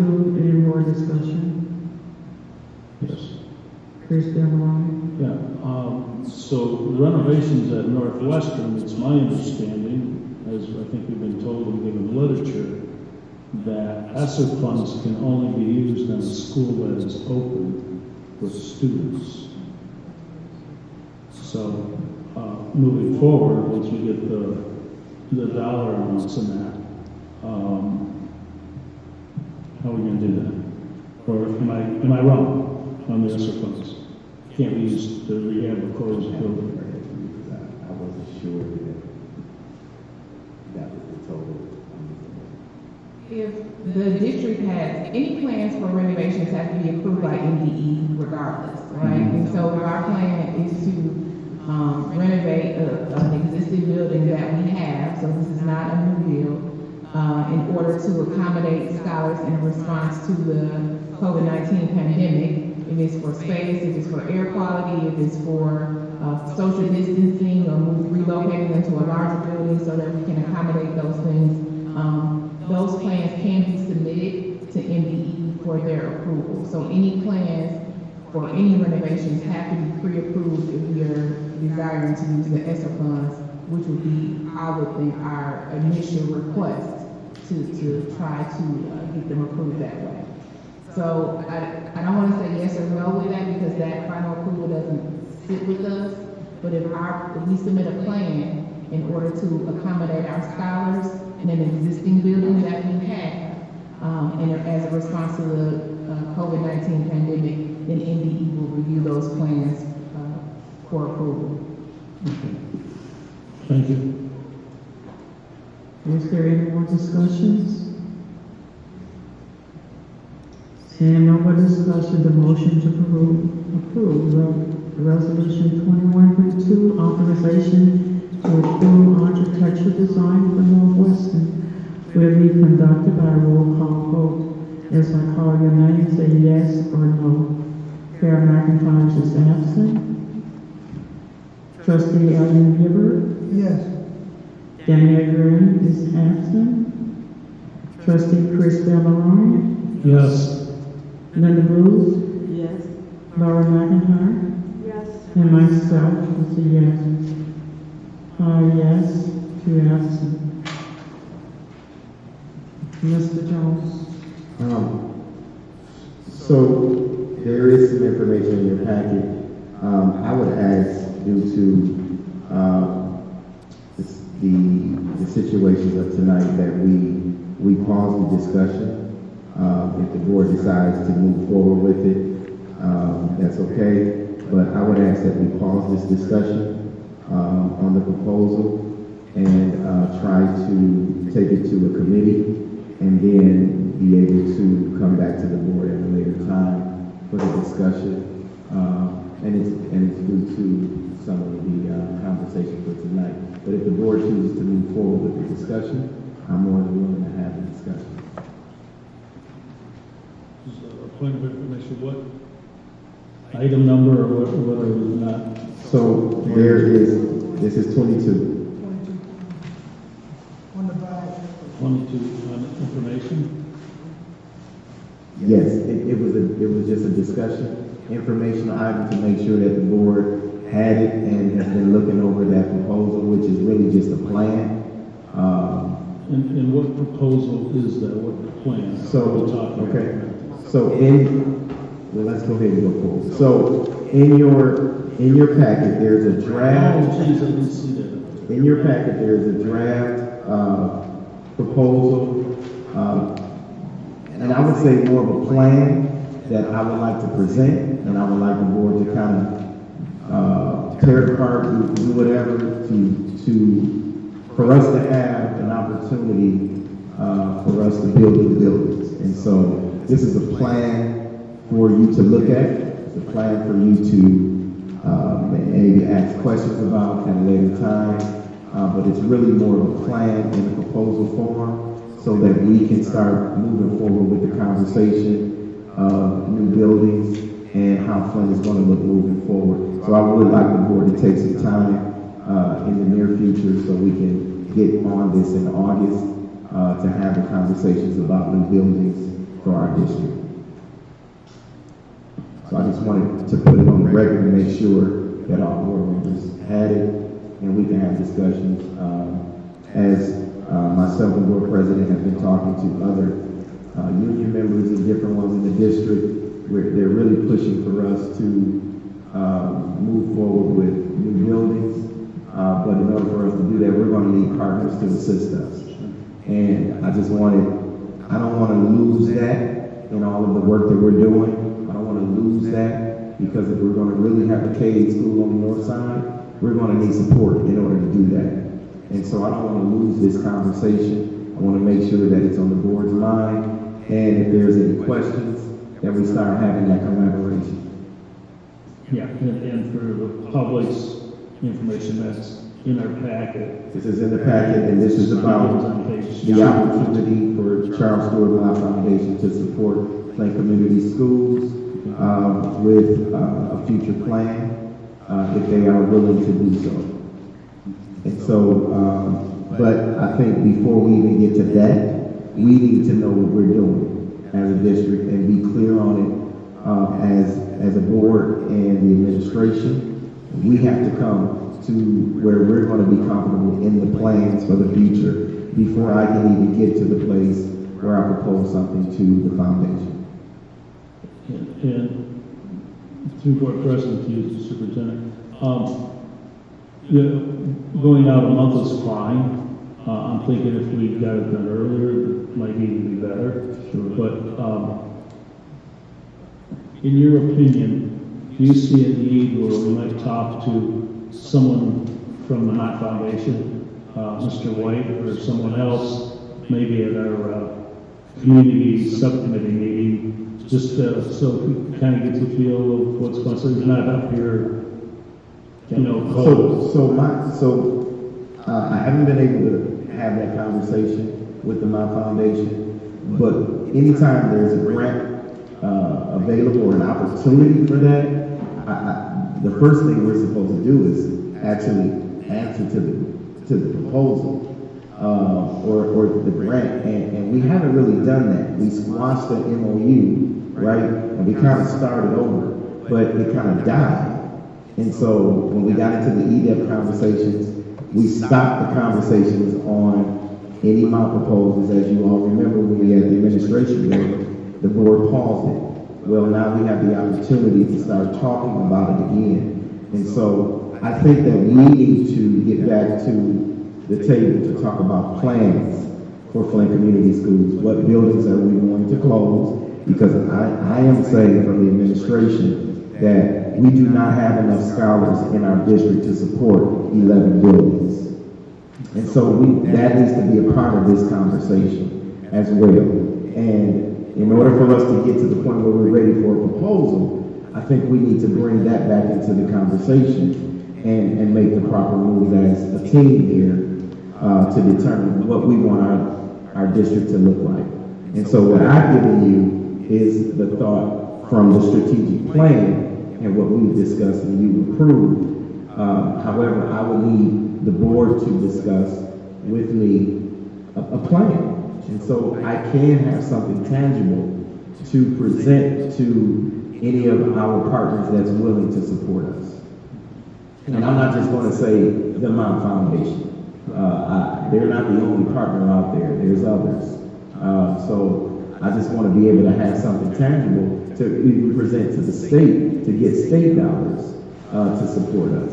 So, If I may, I just want to point out that for every day, every year, we keep these, we call them non-needed buildings open or on the books, it's a cost to the district. And that money that goes to pay for electricity or security, whatever it may be, that could be used for programming, for field trips, for offering additional classes, whatever. But yeah, I look forward to doing this. It's just what I feel is needed is where we're at in this moment of time. To close buildings, look at building new ones, rehabbing, getting rid of old buildings, and that's where we should be moving. Thank you. Madam President, through you to Superintendent, I too feel like that's, if you feel that we need to get into it and we need to schedule the meetings or whatever we need to do, then let's do that. Let's make that a priority and let's get on with it and let's get the work done. As you said, it's not just Charles Stewart Mont, but they're at the table or their partner or whatever. And when I heard what he said last week about kicking that, finishing the school door right into the middle of next year, I was very uneasy about that. And so we've got to be able to do more than just one thing at a time. And I believe we can do it. I believe my colleagues are willing to do it, and that's what we should do.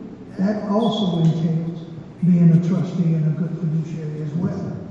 And so if you come back, if you need to come back next month or call a special meeting, then request that. And let's do this. Because it's one thing to have views and different views and opinions and stuff like that, but the district cannot go forward unless we do the work. And so that's my position. If you feel that way, then let's do that. Make that, if you will, to make that a high priority. That's all I'm asking as a board member. I don't think it's necessary to make a motion to do that, but I think it's important because if we're going to close buildings and we got people and we got citizens and we got teachers and staff and they have lives, they have families, they need to know, man. And they may blame you for some of it, but I know who they are going to blame. They're going to blame this board. That's for sure. So we just need to do it as soon as you can, Superintendent. Put it together. Put it, President, get it done, and let's do it. So yes, sir. I totally agree. So as you all remember, those of you who are able to meet with the state superintendent, this is the time. The beginning of the school year is the time to start talking about building closures. Yeah, that's what you shared with me, because I wasn't able to meet with you. This is the appropriate time to start talking about building closures and what we want to see for the future. And so I don't think that we're in a space to just send a proposal forward. I think we're in a space to determine what buildings are we going to close, begin that conversation, and add that into the plan. And then as we continue to move, we begin to bring in principals into the conversation, community members, because the board president did speak to me about, and I totally agree, we're going to have that advisory committee so that we can continue to hear from the community. But that's something that the board will have to, assist in as well. So I believe we're in the right time. And I don't think that we have enough time tonight to dig in totally like we should, but I wanted it on record to be able to start the discussion, and hopefully we can get some plans going very soon. I want to also, this is a good discussion, and also, Mr. Jones, since we're having this discussion and getting everything closed in, we know that DeMont is kind of expecting something from us regarding this proposal. On March the 9th of 2022, he agreed to did send a letter to the previous President Green and Mr. Jones. What his request is, I suggest that you look at that letter and make a revision to it if we think we need to make changes so we don't have to go back and forth. You should be in your email. There's what he's requesting. It was sent out on 3/9. Maybe you can look at and modify it, and Mr. John can present that back to them as we work on this, because this is going to be a negotiation part of it.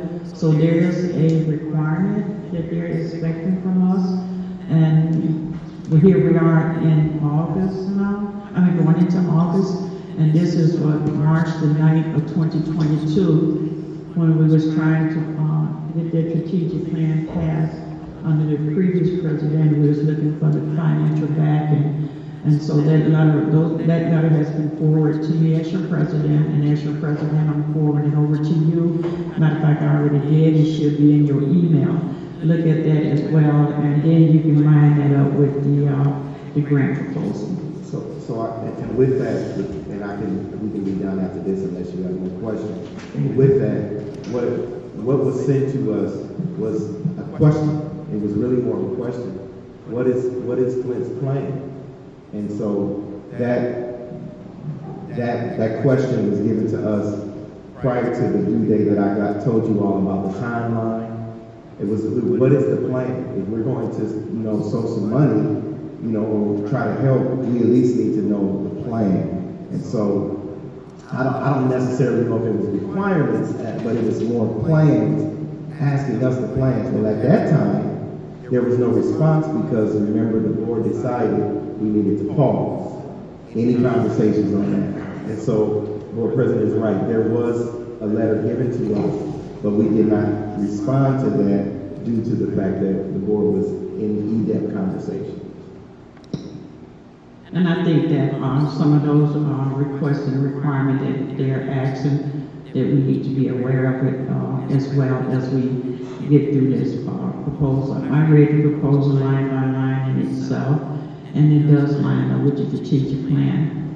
One of the things that when Superintendent Dr. Rice was here, he talks to us about negotiation, give and take. So we need to look at that and see what's on the table for us as well, so we don't have to go back and forth, and we can have both documented us in our hands. And like Mr. Jones said, I think this is something that should go back to the subcommittee, and that, in my opinion, could be anywhere with community relations and treasury, because a lot of this stuff was driven on he's a finance cow. But I think that's where we need to be at, but we need to have a little bit open conversation when we have that. Because I think you should be coming out of finance with some questions back and forth as we, keep in mind this is just a draft.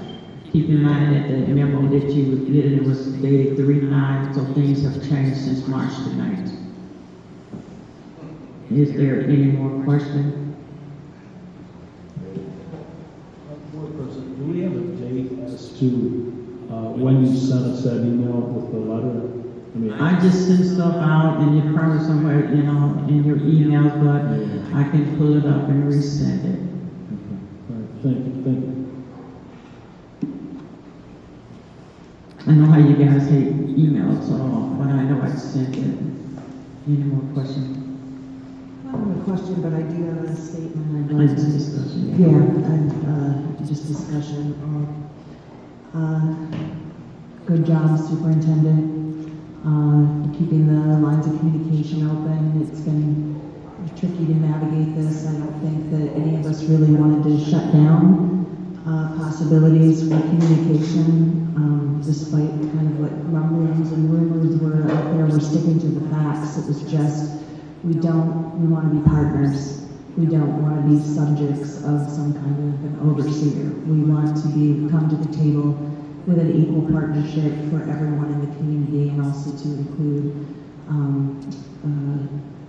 more diverse partners as well, and to avoid some of the past histories, which, I think all of us are willing to do. So I'd like to say, just for the record, that I'm very open to this. Yes. I did make the request to, bring community partners, including Mr. White, the Mott Foundation, to come to the table to have discussions. So I just would like that on the record. I'm not just sort of some kind of harridan that's like anti-Mott. It's what I'd like is partnership. I'd like input and justice and equity for all of our students to get the education that they deserve. So thank you. Well done. And tying into what you said, we halted the previous advisory committee because it did not come through the board according to policy. I think it was 1130, policy 1130. That board is to be put together by that advisory committee. The board put that together and vote on who sits on that committee, and we found out that didn't happen.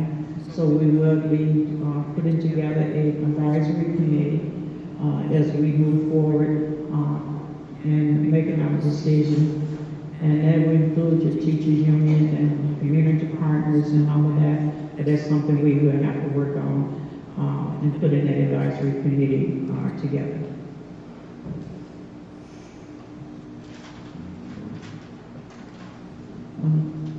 Is there additional opportunity for a comment from the club? Before we adjourn, we would like to give the club an opportunity to address. We have a list of names here.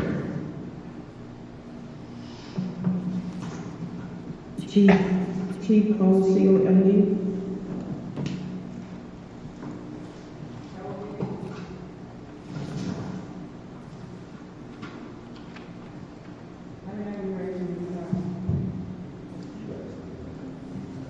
Let me know when you're ready for me to start. Oh, yes.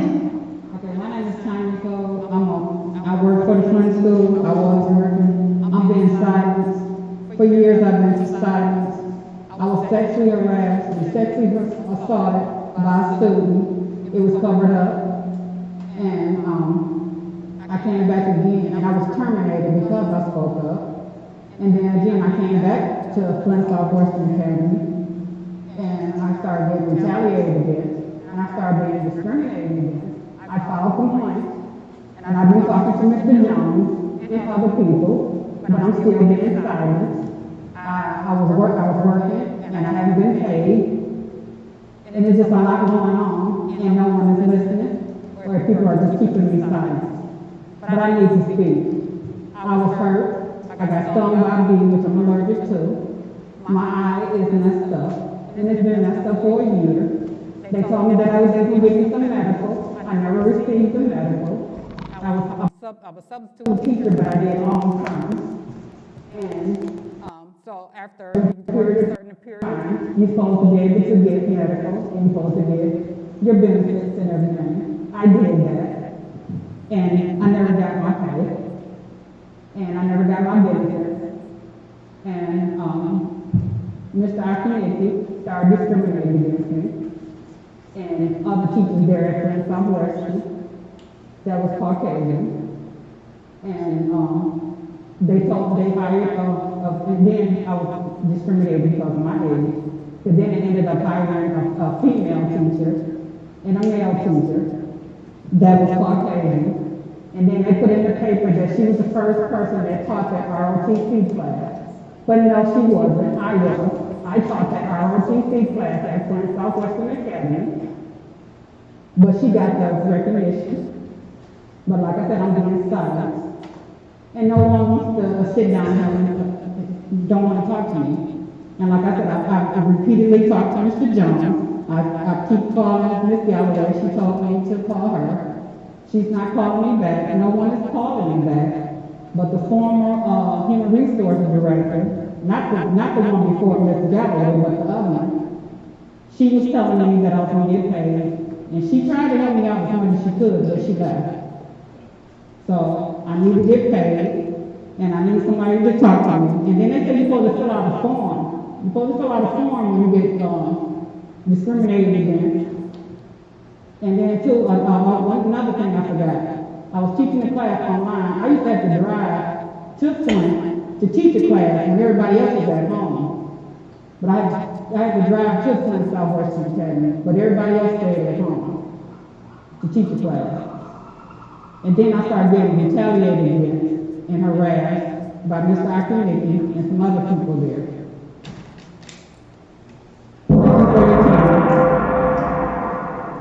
Thank you very much.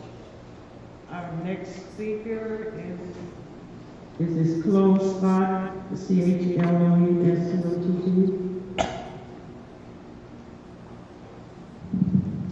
Good afternoon, everybody. Well, good night, actually.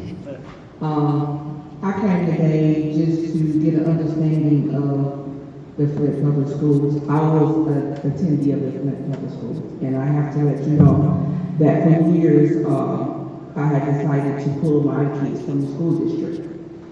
So I came in tonight just to get an understanding, because I wanted my daughter to do her high school year with the Flint Community Schools. But from what I've seen tonight, I don't think that's going to be a decision I made. I see that you guys focus more on what's going on within. There's no focus on the children. Can I ask how many Flint Board of Education members' children go to Flint Public Schools? Can I get a raise your hand? Absolutely. Okay, well, we have one. They did, okay. But this is, and I know I only got a couple minutes, but this is the reason why we can't get pretty much nothing done, because I really don't feel like no one cares. I feel like no one cares, so the decision that I'm making today, I went to a Grand Blanc school board meeting, 30 minutes, everything was taken care of, and then you wonder why we pull our kids from the school board. You did have a member that, I don't know if you can get your names too, that had worked with my daughter when she was not even in Flint school, which is Dr. Green, helped her learn how to read, was pushing me to put my daughter back into Southwestern, but I mean, just seeing all the nonsense of what you guys go through, and it seems like my color people can't speak without being interrupted. I can't even tell who's the president of this board. Okay? And I'm just telling you how I feel. And I'm a parent. And I want my kids to do good. We gotta do better. As Flint, we gotta do better. You represent the education here. And what I seen tonight was pure nonsense. That's all I gotta say.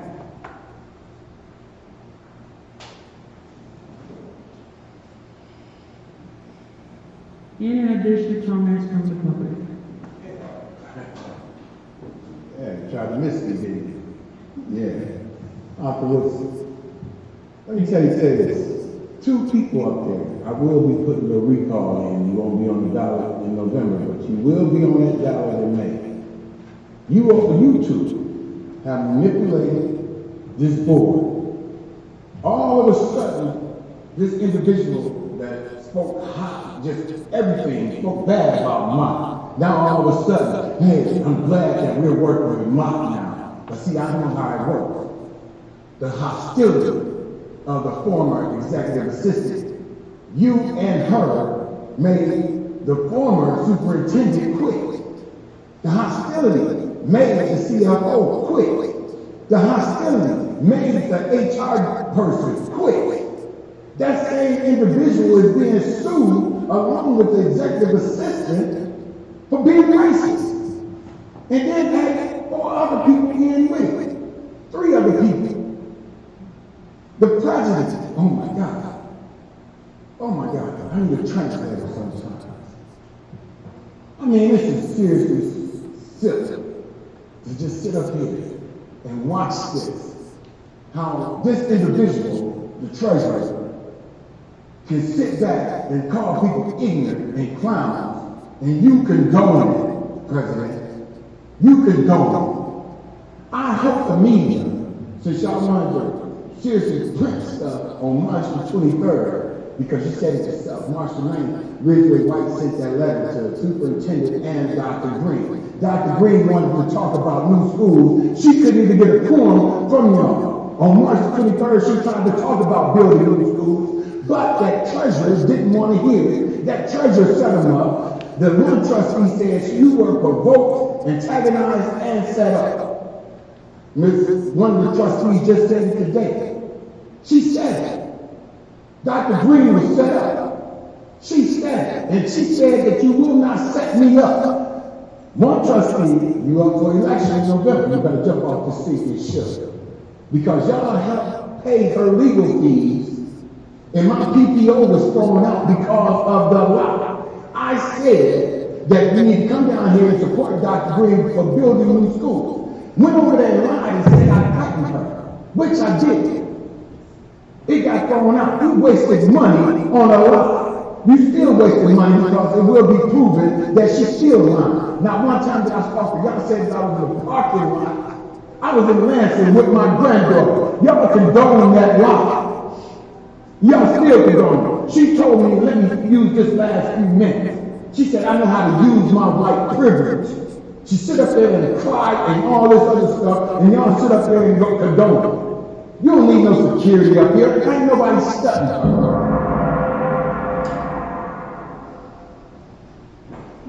Thank you. There's no comment from the public.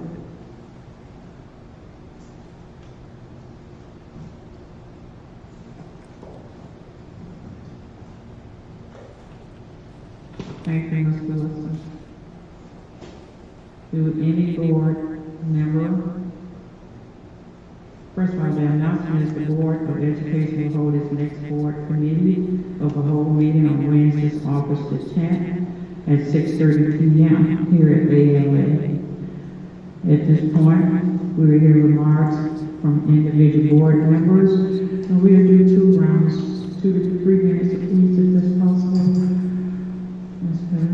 Mr. Gunderman? I would like to announce that the academic committee meeting will be held Monday the 25th, and we don't have a time at this point because we have a few board members need to maybe check your email and respond as to what time you can meet. We can meet in the AM or the PM. I think AM is in the PM, not the AM. Oh, okay, we can say PM, early PM. And the location is to be, excuse me, the location is to be determined.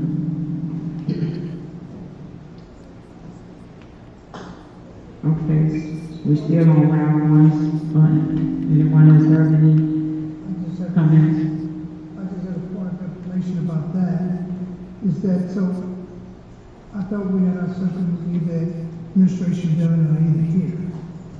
I believe they're now at the ALA building. We have to have put our hand in those this all the meetings are at ALA. Thank you.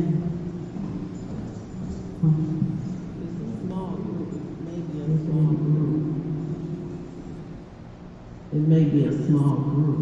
I'm not for sure. The environment we in, we have to be at ALA. That's fine. Who's, am I on there? Yes, you are. You and I also see Carol McIntyre. What happened, and let me correct that. VP, Is it correct? VP can't, like when we can't share subcommittee meeting. My goal was that I had wanted Ms. Danielle Green to share that, or to chair that spot, and I was just holding it. And we didn't have you at the time, so we had Ms. McIntosh. Now that you don't have any committee that you chair, you're the only person not chairing, that you chair that committee. Yeah, I understood that. So that's what, that we had that far, because I know that Ms. Green, there was a passion for her in academic, and we had made the decision that she'd chair. And so is open now. The VP chaired long enough, now that you're on board government training, you chair that meeting. So everybody that's a board member chairs a meeting, a subcommittee meeting, except the president and vice president.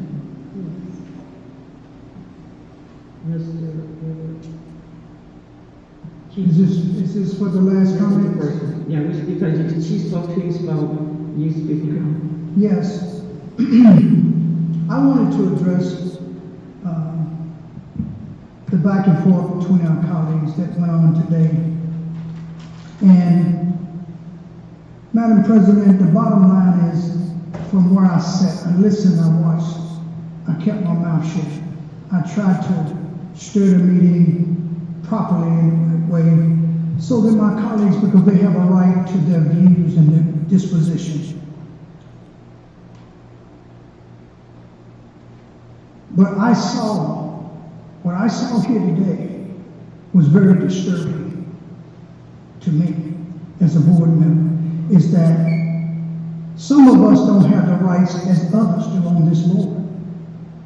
And I believe that as the chair, it is your responsibility to be fair with all of us as best you can.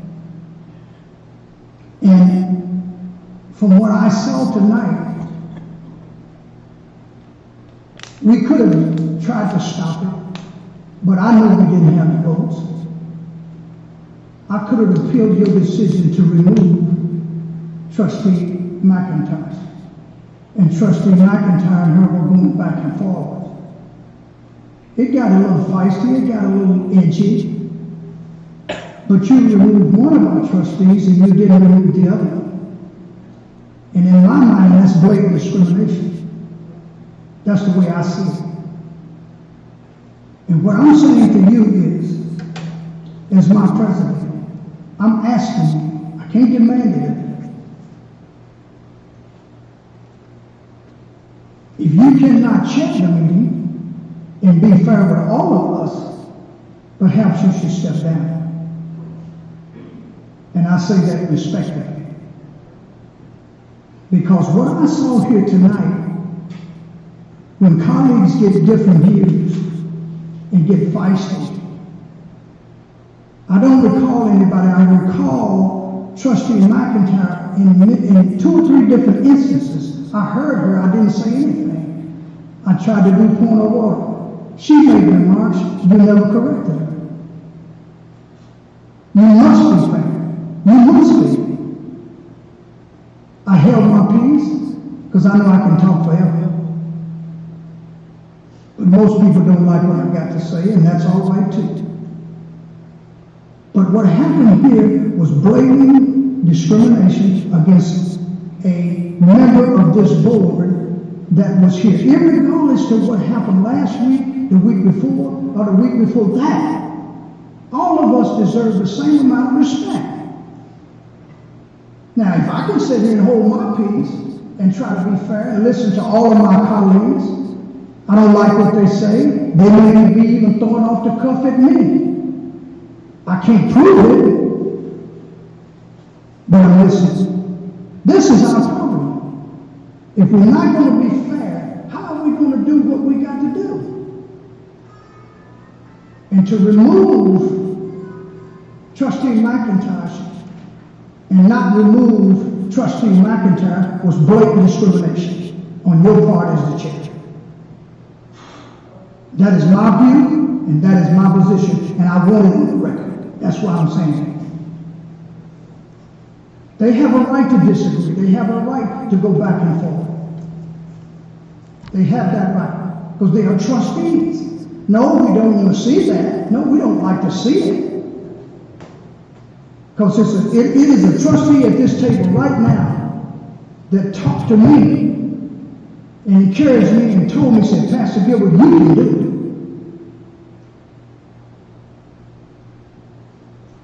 And I'm doing the best that I can.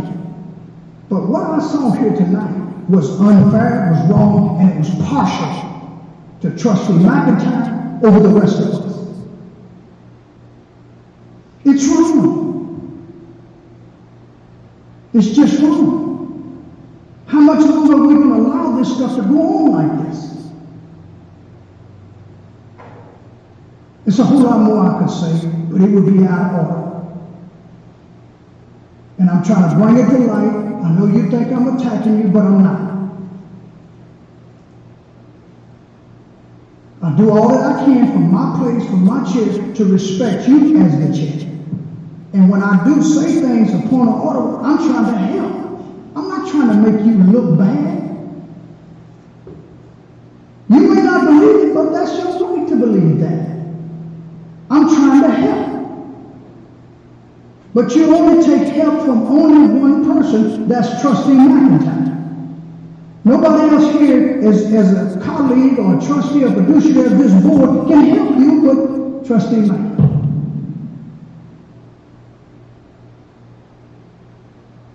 And I thought, this is what I thought, maybe I'm the only one here this evening, that we were here on the basis of the children and what is best for them.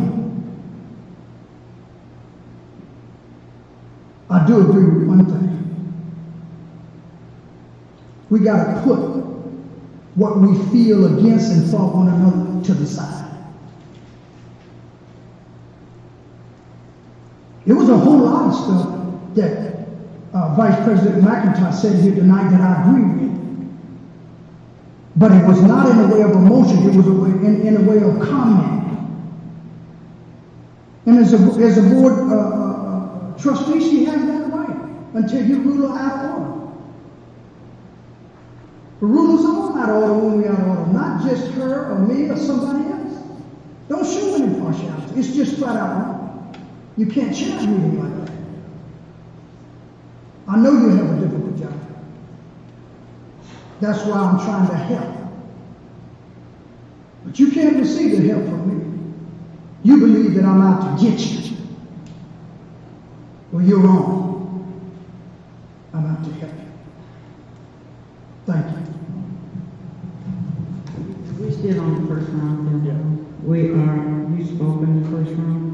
I haven't spoken. Not in the first round? Yeah. Go ahead. Thank you. So sometimes things arise and they're very heated. And, one of my observations, I didn't notice the discrimination thing, but that's not to say there wasn't. I'm just saying my eyes can't just pick it up real quick. But it goes to leadership, and it goes to decorum, and it goes how we treat each other. And what I saw was a board member continually saying,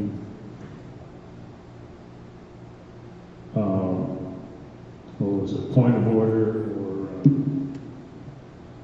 but anyways, all those things, the point of orders and whatnot, should be directed to the chair, not to another board member.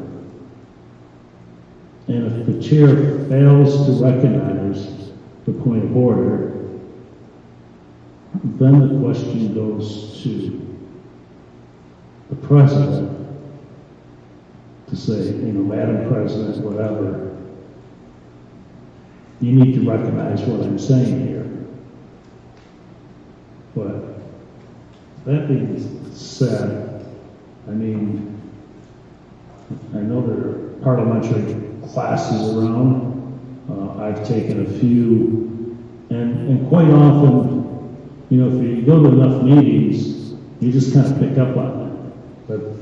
That's your learning stage. But that being said, I hope we can all work together, leave our differences at the door, whether it be here at the school or at our homes.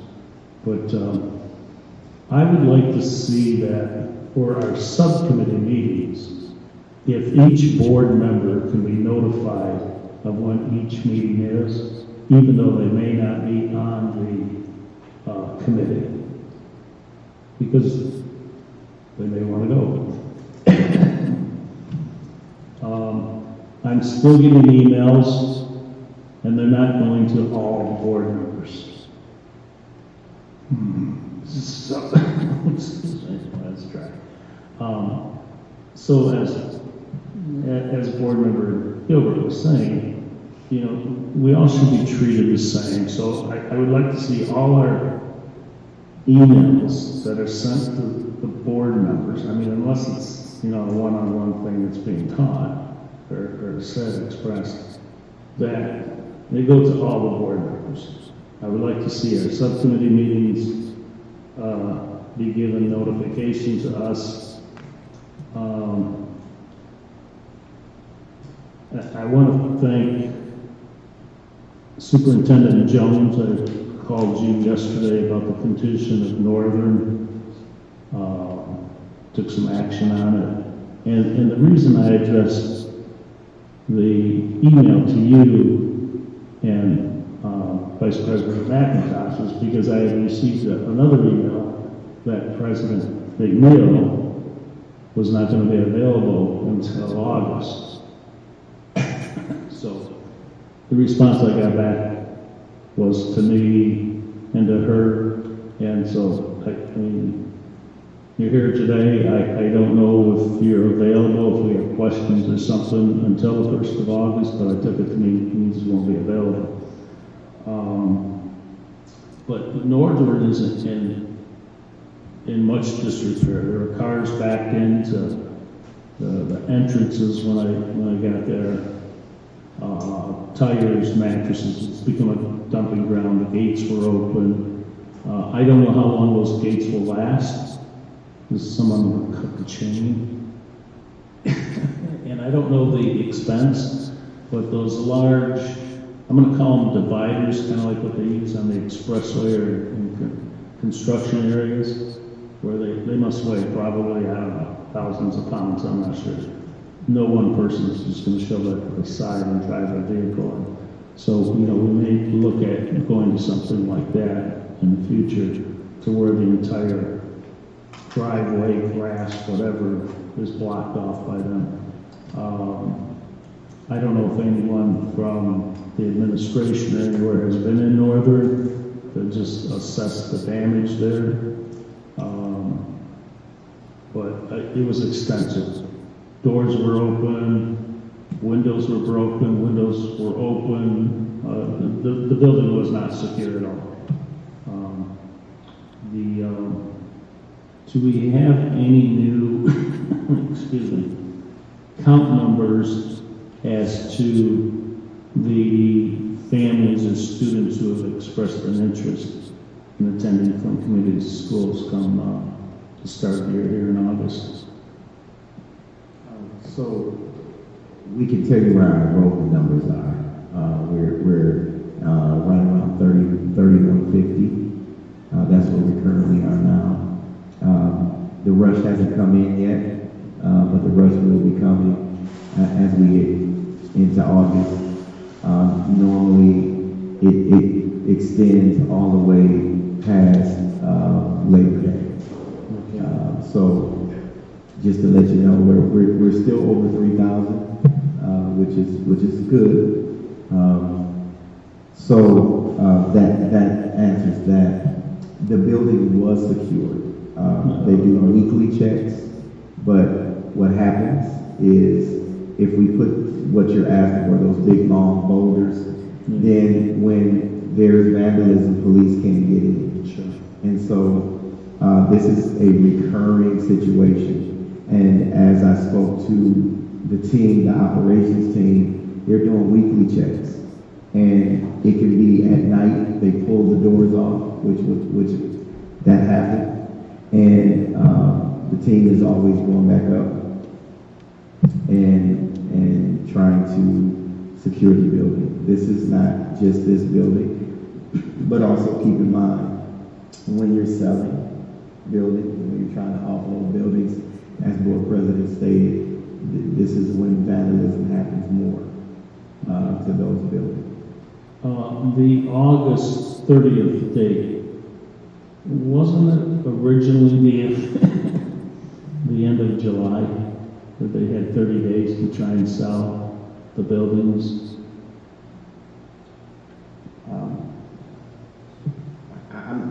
I'm not sure that that's the case. I remember July 1st, we were supposed to ensure that, excuse me, I'm coughing as well.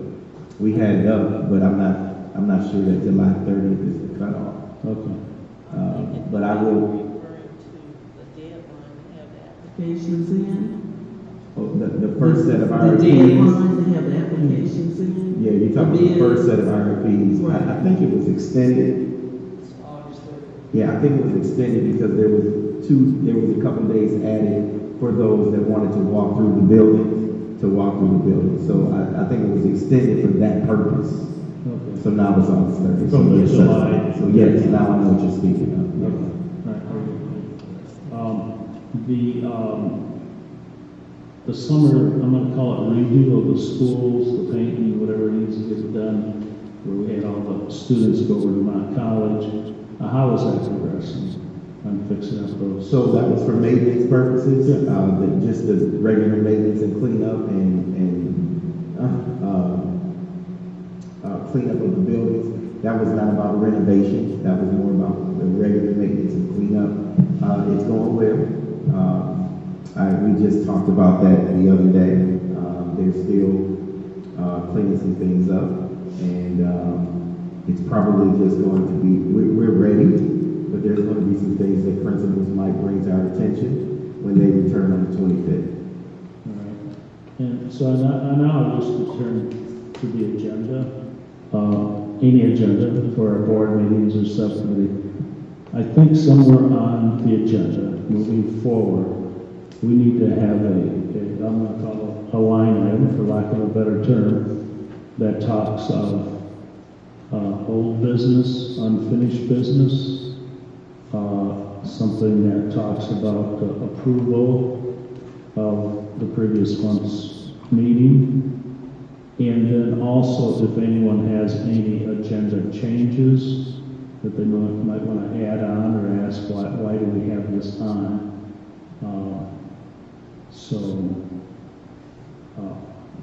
I'll move that forward as a motion at this point. I don't know if you're making a motion, but we was right in the middle of making our comments, and each board member had an opportunity to comment as we can continue, doing our comment. I would like to comment on what you're saying as it relates to policy. In your board policy, the superintendent and the president is always having. We work together to write the agenda. I emailed the board several times, even with previous President Green.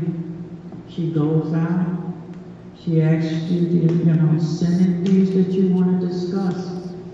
When President Green requested out, the only person responded. The policy states who sets the agenda. Is in your LEOs, in your MASB training, and that policy we've been working on ever since. If there's something that a board member wants, you have a board secretary, that's policy. You are to relate to your board secretary, read your policy, and the board secretary sends it over to the president. And that's what the policy states. We got to get back to policy. If you guys decide, because I've been denied so much since I've been on this board, I will really talk about that. So if I wanted something on the agenda, nobody has the right to send me back an email, the president said deny. The president has no right to tell the superintendent who to talk to. Deny. If you want something on the agenda, and our agenda may be forward or whatever, then you can go get 2 to 3 board members to agree something on the agenda that is related to what we're working on. That's how it always has been. We have always requested that communication, you communicate to me, I communicate to the board. You tell me I don't like emails. Don't email me. Don't call me. Don't do this. You send too many emails. I get about 200, 100 some emails every day. You tell me that you want transparency. I give you that. You get back together and say that 2 pages too long. You send these long emails. This is a reading and writing institution. I don't get paid for this, but I have to read this page by page. And then I get all kind of things come through. Mr. Jones and I do one-on-one. Here we are. We have not set a goal and agenda for your president. One of the things I admire what the lady came and said, my goal is to take that money and these plans from the bank to the classroom. Sat in the classroom. Then gave up my world to come serve the underserved population. It's not that our kids can't read and write. We only got 3,000 some kids. And everybody is making $1 million off of them.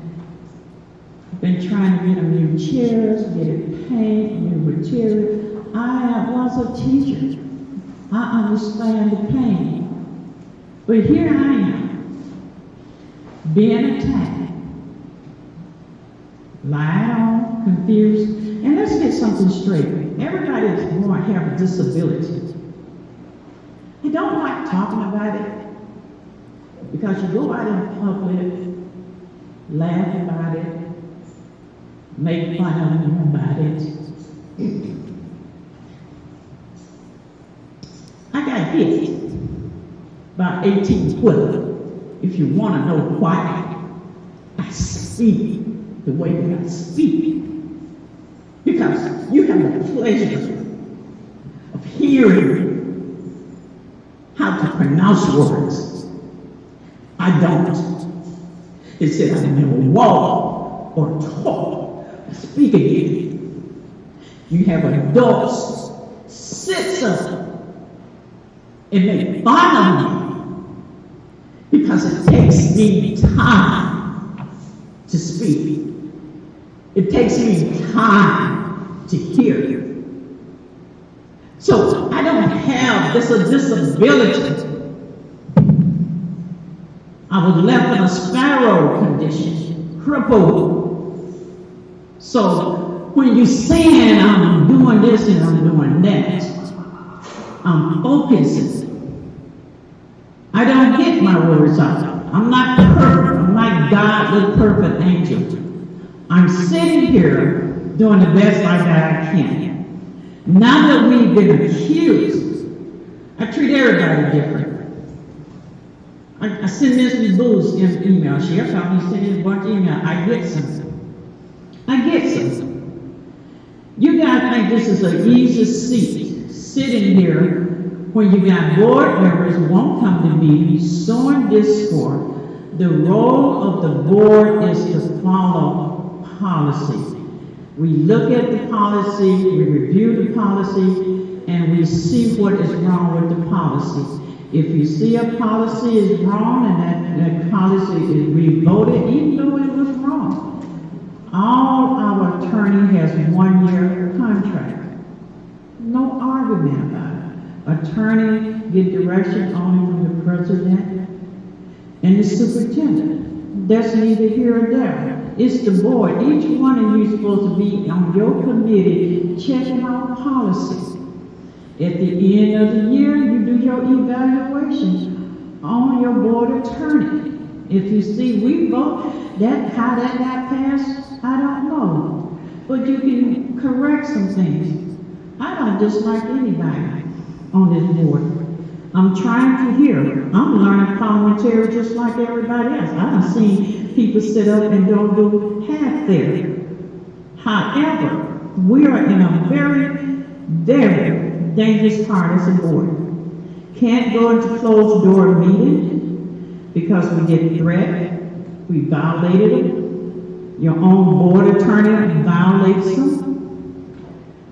There's very strict codes about closed door meetings. Been threats about beating people. So since we're talking, yes, the board president gets a call. We, the board that sits over policy, is charged with hostile work environment on both sides. Didn't know what do y'all do as a president? Can't get the vote from the board because the board is part of being accused. So you go out, they refer me to a outside attorney who does the facts finding, just does fact finding. They gets all the facts together. Whistleblowers, we got people we have to protect, and they do the facts finding. Then they come back and they will come before the board and they explain it. It couldn't be paid for by the board because it's biased. Even the attorney is accused in this investigation. So, Mr. Jones contacted me. He had the discretionary funds to pay that person. It was a complaint filed from administration, and you got complaints filed from the board. What are we going to do as a board when it comes to policy violations? That's all I am doing. And that report will come back out. It had came out. Once it came out, I explained to you over and over. We're in a very no board. They said, MASB said we are unprecedented. I mean, we're doing so much there ain't no policy on it. We as a board has no business talking about this. We need to be talking about hanging the building, moving forward. I did not get on this board to handle wrong folks' business. You do something wrong, that's what the court is for. You take it to court. As it relates to policy, the Attorney General put these policies together. Hey, we're scared to go into a closed door because somebody's always acting up. Today was out of hand. Both sides were wrong. Everybody was wrong. And so now that is the end of first round one. Laura McIntyre is the only person who hasn't spoken. I think I had the floor. No, what we did, Chris, I think went over 3 minutes, if I'm not mistaken. Well, it wasn't time, and I know you spoke much longer than I did. Chris, go ahead. All I was asking is that we have on the agenda every month old business, unfinished business, approval of previous minutes. That's all I was asking for. I mean, if it's not on the agenda, when would we talk about approving the previous month's minutes? I mean, Chris, when we get the minutes, that's what we was having this meeting. Everything fell behind. You even had your payroll person. They quit in the midst of payroll. So people have got to get trained to get things done. We know we need the minutes because the auditor called me about it. Because they are behind from the last time the person went on to FMLA. We got, and I understand they was trying to get those done. So every month, you're telling me I have myself and 1 or 2 board members to try and get something placed on the agenda. I'm telling you, if you guys would go back and read the policy as it relates to agenda changing, don't listen to me because you're not. Read the policy, and then you come back and say, on page such and such, I looked at Neola, and I looked at even MASB don't even know how we use a board policy because it's so biased.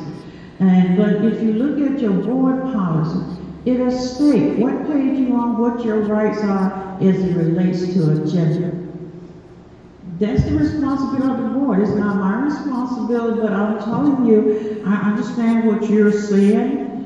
I hear you clearly. We don't explain it, nominate old business, new business, but we in the midst of trying to train, but we got to figure out how we're going to get this training because you're asking a very important question that we need to get trained on.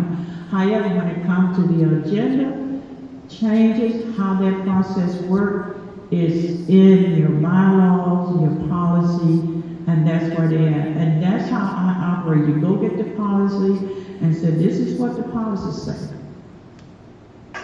The biggest problem that I'm having, I'm trying to get to my training to understand PolyNet, because that is where the enemy is going to use every weapon to destroy this seat, because I did not ask for it, but I'm in here and I'm going to do the best I can in parliamentary. I don't go to all the meetings, I don't know everything in parliamentary. That's where I'm at. I'm getting the training. They got a big training coming in August, 3 days.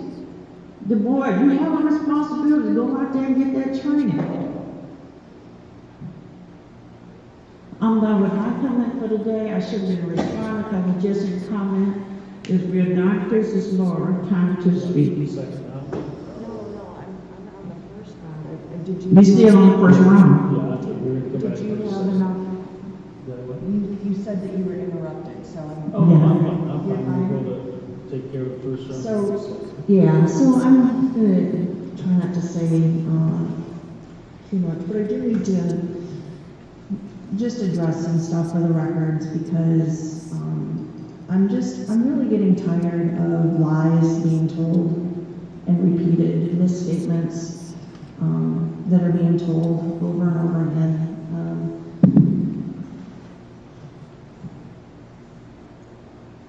And I'm just defending myself, and I want to apologize to the board for any times today that I got online out of frustration or emotion, because there were a few. But we had an individual board member who was out of order and who wouldn't stop, and who kept talking, saying misstatements about me personally. Point of information, you used the term he. Is that what you wanted to say? I didn't say he. Did I say he? You said a particular board member, he. No? Okay, No, a particular board member. No, a particular board member. So, I'm tired of being accused of being the one who's, making problems, harassing. I'm the one who was assaulted. I'm the one who was threatened to, quote unquote, have my ass beat in a closed door meeting in front of an attorney. These are things, I'm the one who's being called a heifer in the meetings and who's having the gavel banged against me. I'm not the one who's causing all of the problems in the dissent. We have a report about a hostile work environment, and we have some individuals assuming that the hostile work environment stems from actions that I've done or something that I've said, and the report shows that is not true, that the hostile work environment comes from something else. Hostile work environment has a very specific legal definition, and I did not create a hostile work environment. You also have an individual who assaulted me, who refuses to take responsibility for what they did, and there's not a PPO that is prohibiting her from coming to the meeting. You have a judge, as a condition of her bail, who has ordered that she not be around me in my presence. So it's not Judge Farah and the PPO order that prohibits this board member from attending meetings. It's Judge Marable and the conditions of bail and being released on her own recognizance. So let's make that very, very clear. I'm not stopping anybody from speaking. I think we have to reiterate that we need to follow policy. We need to follow the rules. And that's what I am trying to do. Sometimes I make missteps. I'm human, I make errors, and I try to, admit to when I am wrong. I have never called anyone a clown. I have never said that anyone is stupid. I have said that some decisions have been ignorant. Ignorant, by definition, means that all the facts are not known, and so when someone makes a statement that is not factual because they don't know all of the information, that is ignorance. I never said any particular person was ignorant or stupid or a clown. All of these things are getting misspoken. That is not who I am and how I am. I'm very direct. Like Dr. McNeil was saying, it's not a comfortable thing to talk about having mental illness or a different ability. I have both. I'm very out in the open about it. I'm also very open about my gender and my sexuality, and all of those things have been used against me. I've been mocked and ridiculed. So really that harassment and the hostile work environment is, I'm the one being subjected to it, because those are legally protected categories that I'm being mocked and abused for. So I just wanted to put that out there, because a lot of things are being said, and they're not accurate, and they're not true. And just because somebody repeats them over and over again doesn't make them true. A certain individual's PPO wasn't thrown out, it just expired. The judge did grant a PPO against this individual, and it was upheld 2 times because this individual did threaten me and my children. Now, he may not like that, he may not agree with that, he may think that he was joking around or just talking or whatever, but a judge found the opposite. We're also going to have a case that is going to trial, to preliminary trial. And I welcome that, because I welcome the information and the facts to get out. I have nothing to hide. I also do not have anything to hide when it comes to the Mott Foundation. I am still highly critical of the Mott Foundation and the nonprofit industrial complex. I'm highly critical. I am a public sociologist. I criticize these things. Now, criticize can be positive or negative. It doesn't necessarily have to be negative. But I examine things systemically. So while I say I'm welcome to a conversation, that doesn't mean that I'm a Mott cheerleader or that I've changed my opinion or my critical assessment of that institution. What it means is exactly that. I am open to dialogue, and I wanted to state that because I can't win either way. If I say I'm open to dialogue, I'm accused of taking bribes. If I'm critical of the Mott Foundation, then I'm accused of not wanting schools for our children. And then let's clear up one last point of information. My children. I have 3 children. One has already graduated from high school. I have 2 who are seniors. No, they do not attend Flint Public Schools. Did they? All 3 of my children attended Flint Public Schools at one time. And I can have this discussion with you. If you want to have this discussion with me, I can explain why I pulled my children out of Flint Public Schools. I've been to school board meetings and made comments, my 3 minutes public comments, where I have stated and testified and bared witness over and over again as to why I live in the district and do not send my children to public schools. I ran for the board seat because I wanted to make the public schools, because I wholeheartedly support public education. And I fear its demise. We might even be too late. And my whole intent of running for school board was to make Flint schools the place where I would want to send my children. And I have stated that over and over again. I was not about to send my children to a high school that eliminated the very program that I was involved in teaching, the DEEP program, the dual enrollment program. Every other district in this county, including out of county, was involved in the University of Michigan DEEP program, and Flint schools were eliminated. I asked why. I still to this day have not gotten an answer. And that is just one of the things. One of my other children played high-level soccer that Flint schools did not offer. I have been working to get soccer back in. I welcome the gentleman who came. I think we should support him.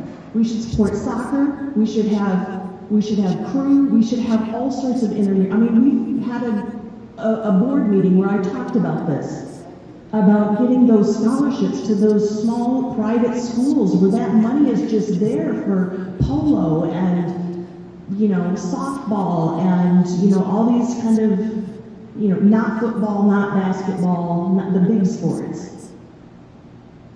So I have a lot more that I could say. And I will be saying a lot more. I've gone kind of radio silent because of the court case. But trust and believe, I am not silenced and I have not given up my voice. And I will be, when I am legally able to say more, I will be saying a lot more. So a lot of the things that are out in public, a lot of the gossip, the rumor mongering, the false statements, it's just all noise. And the truth will come out, and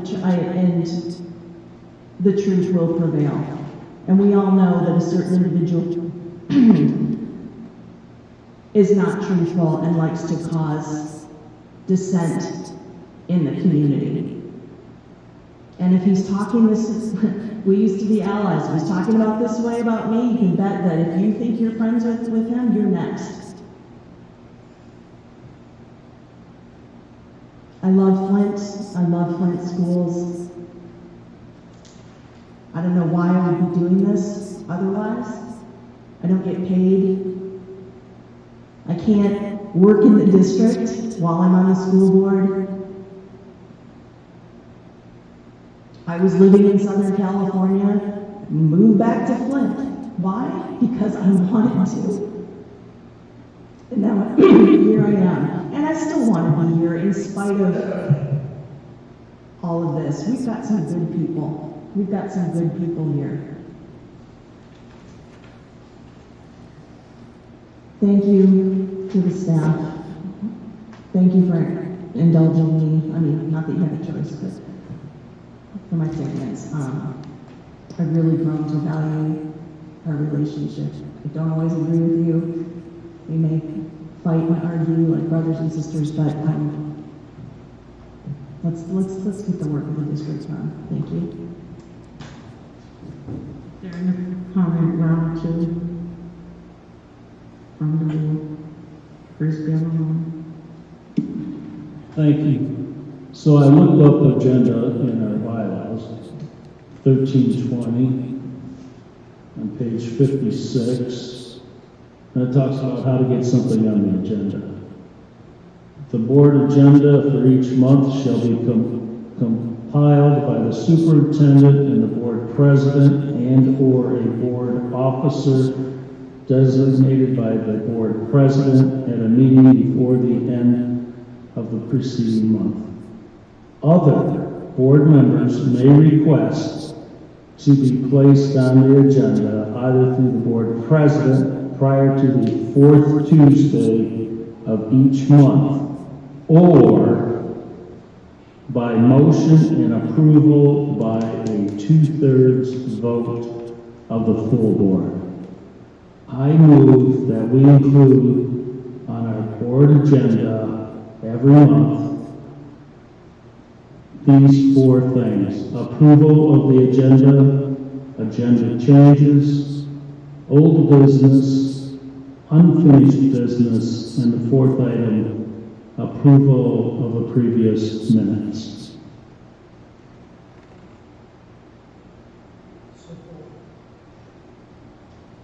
Been properly moved and supported. If there's a second, So that was the second. is there any discussion?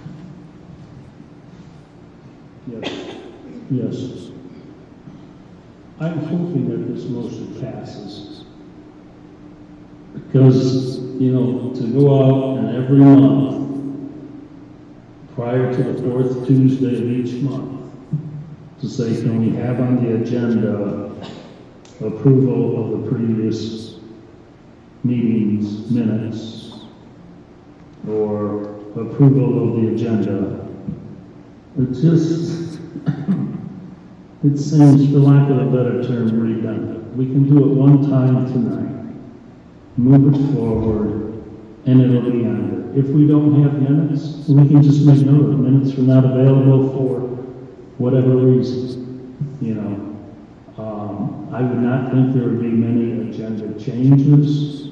I mean, it could be, possibly, but somehow we need to, at some point, when we get minutes, or we don't have them, or whatever, to approve them. And as this agenda is right now, there's nowhere to really do it unless we do it maybe under announcements where we are now.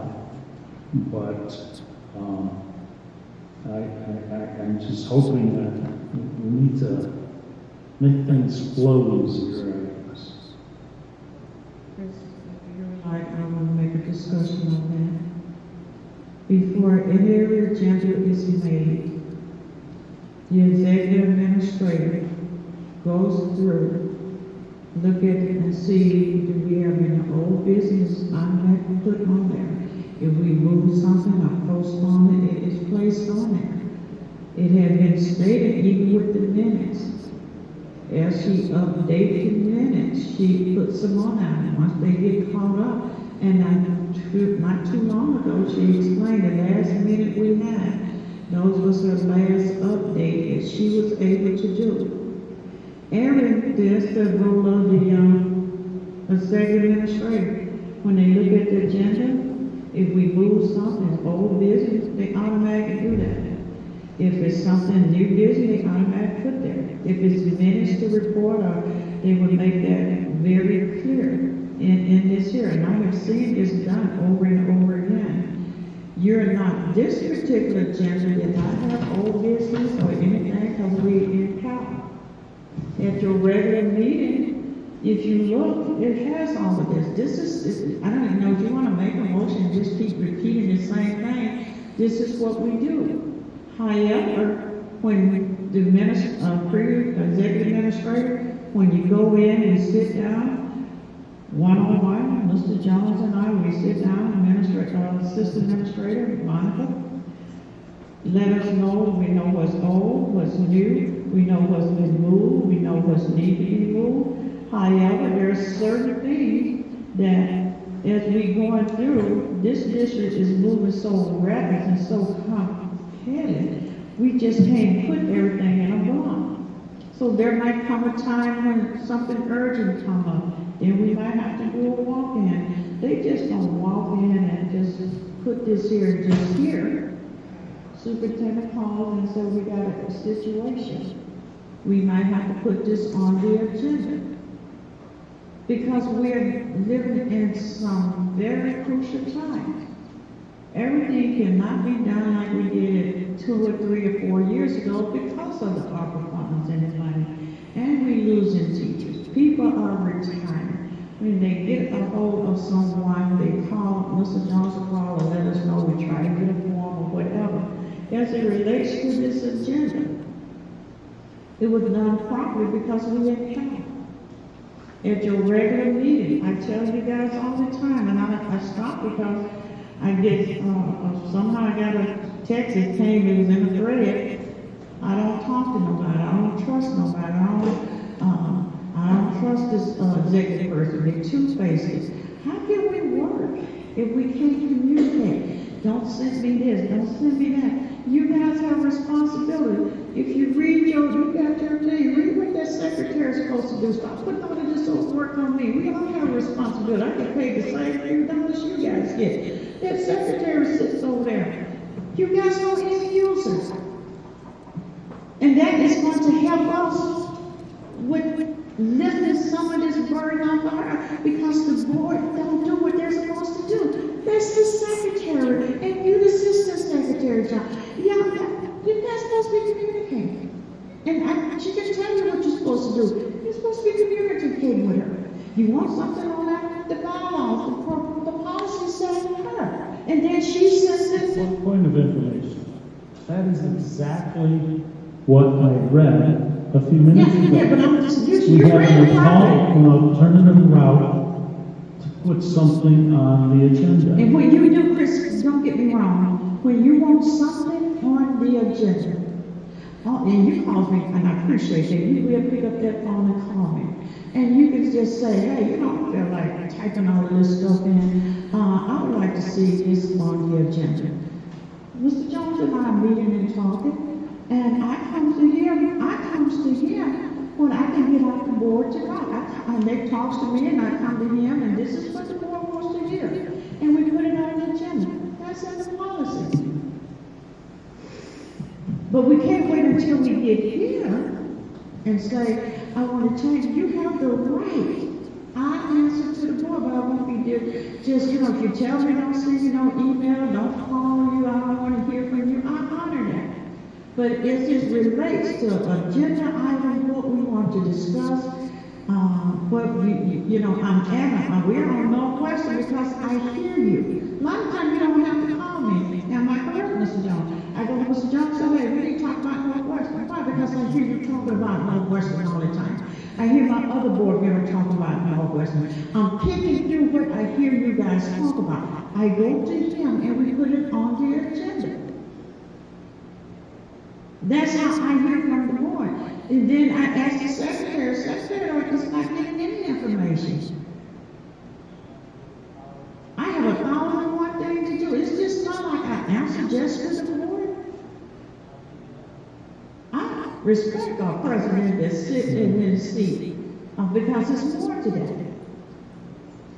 But I really understand what you're saying. We're working on that agenda. We put it out there, but you got to pay close attention to that agenda. This is the count.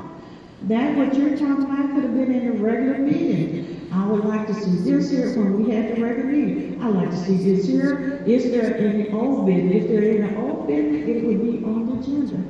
But if I'm hearing you correctly.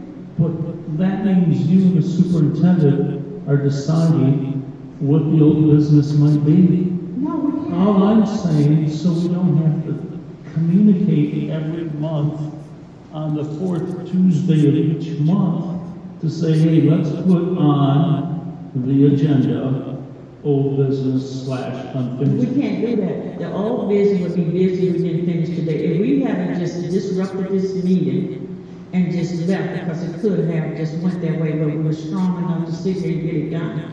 If we had got up and left and not finished that business, it would have been old business on your next agenda. We cannot move forward until we address every item on here. That is the old business that we're talking about.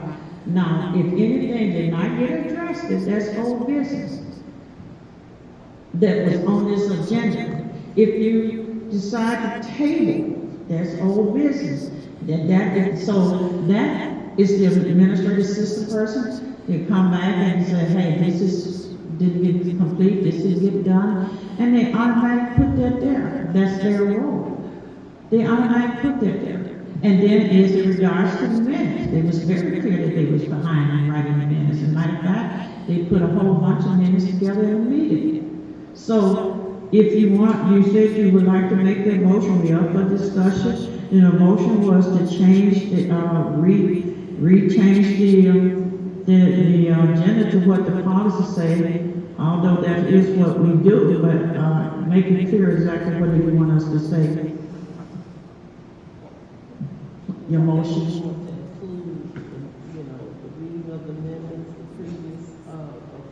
Point of information.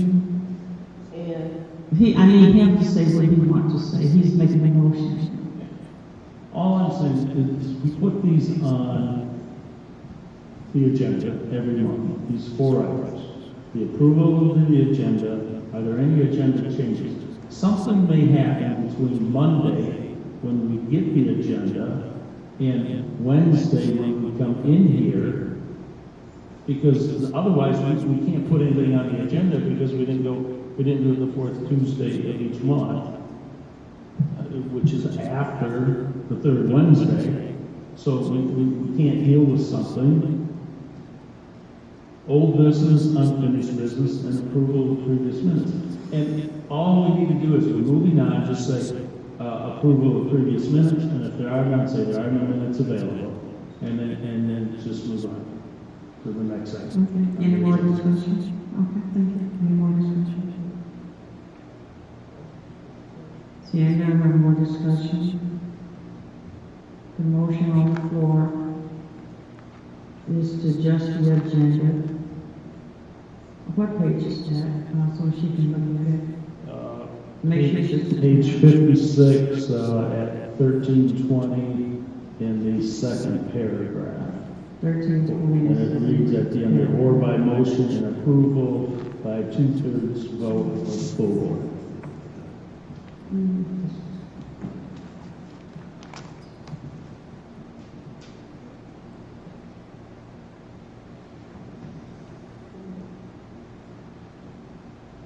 Seeing there's no discussion, the motion is to refer to the page and the chapter that we just, who was the 11? The motion is to put these 4 items on the agenda. Well, it's those 4 items on the agenda. I just want her to be able to go back to that page and find it. And he gave you the page. And you'll find out in your template, those things already there, he just wants to see them. I think Point of information, is it possible, Madam Chair, to Trustee Delveron, you can put in the policy number along with that, please? I think it did. I think it was 1132. What was the policy number, Chris? That he made reference to. 1320. Policy 1320. When you look at your template, you make sure she's here with you. You don't mind me helping a little bit. I know they don't want that. But when you look at your template, 1320, that template should address those issues. That's all there. When you're doing your agenda, if that makes sense. And he wants to see that. And so that is what we're making a motion at, that policy 1320. I don't know if we can show it up on every agenda because it's all depending on what the agenda is, but he would like to see that. I just want to make sure the new assistant understands. So this will be conducted, our roll call this. I call your name, say yes or no. Are you ready to take the votes? You okay? Chris Delmon? Yes. Linda Booth? Yes. Laura Martin? No. Trying to get Trustee Gilbert? Yes. And myself, it's a no. 3 yes, 2 no's.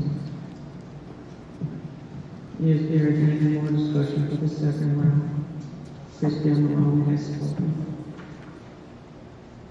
May I? We're on the second round, we want to give everybody else a chance to speak. It's 3-2. 3-2.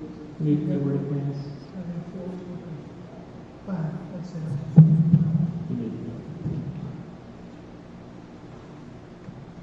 Any more questions on the second round for whoever has spoken?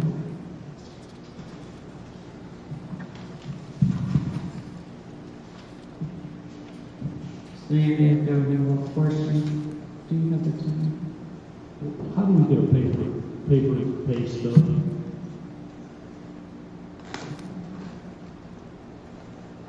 For yourself?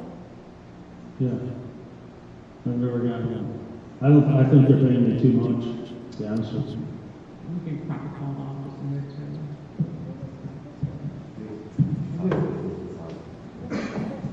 You need a pay stub for that, money that, the money that. Well, since I've been on, I haven't received a pay stub since. I have no idea what I'm getting paid for, what deductions are coming out. I heard we had to pay to the pension fund, but when they collect my pension, I understand that, when I didn't collect one. I thought it was a stipend. She probably looked that up when you get you that information. Sure. Stand up for the board, business of the board, I declare the regular meeting adjourned. It's 11:45.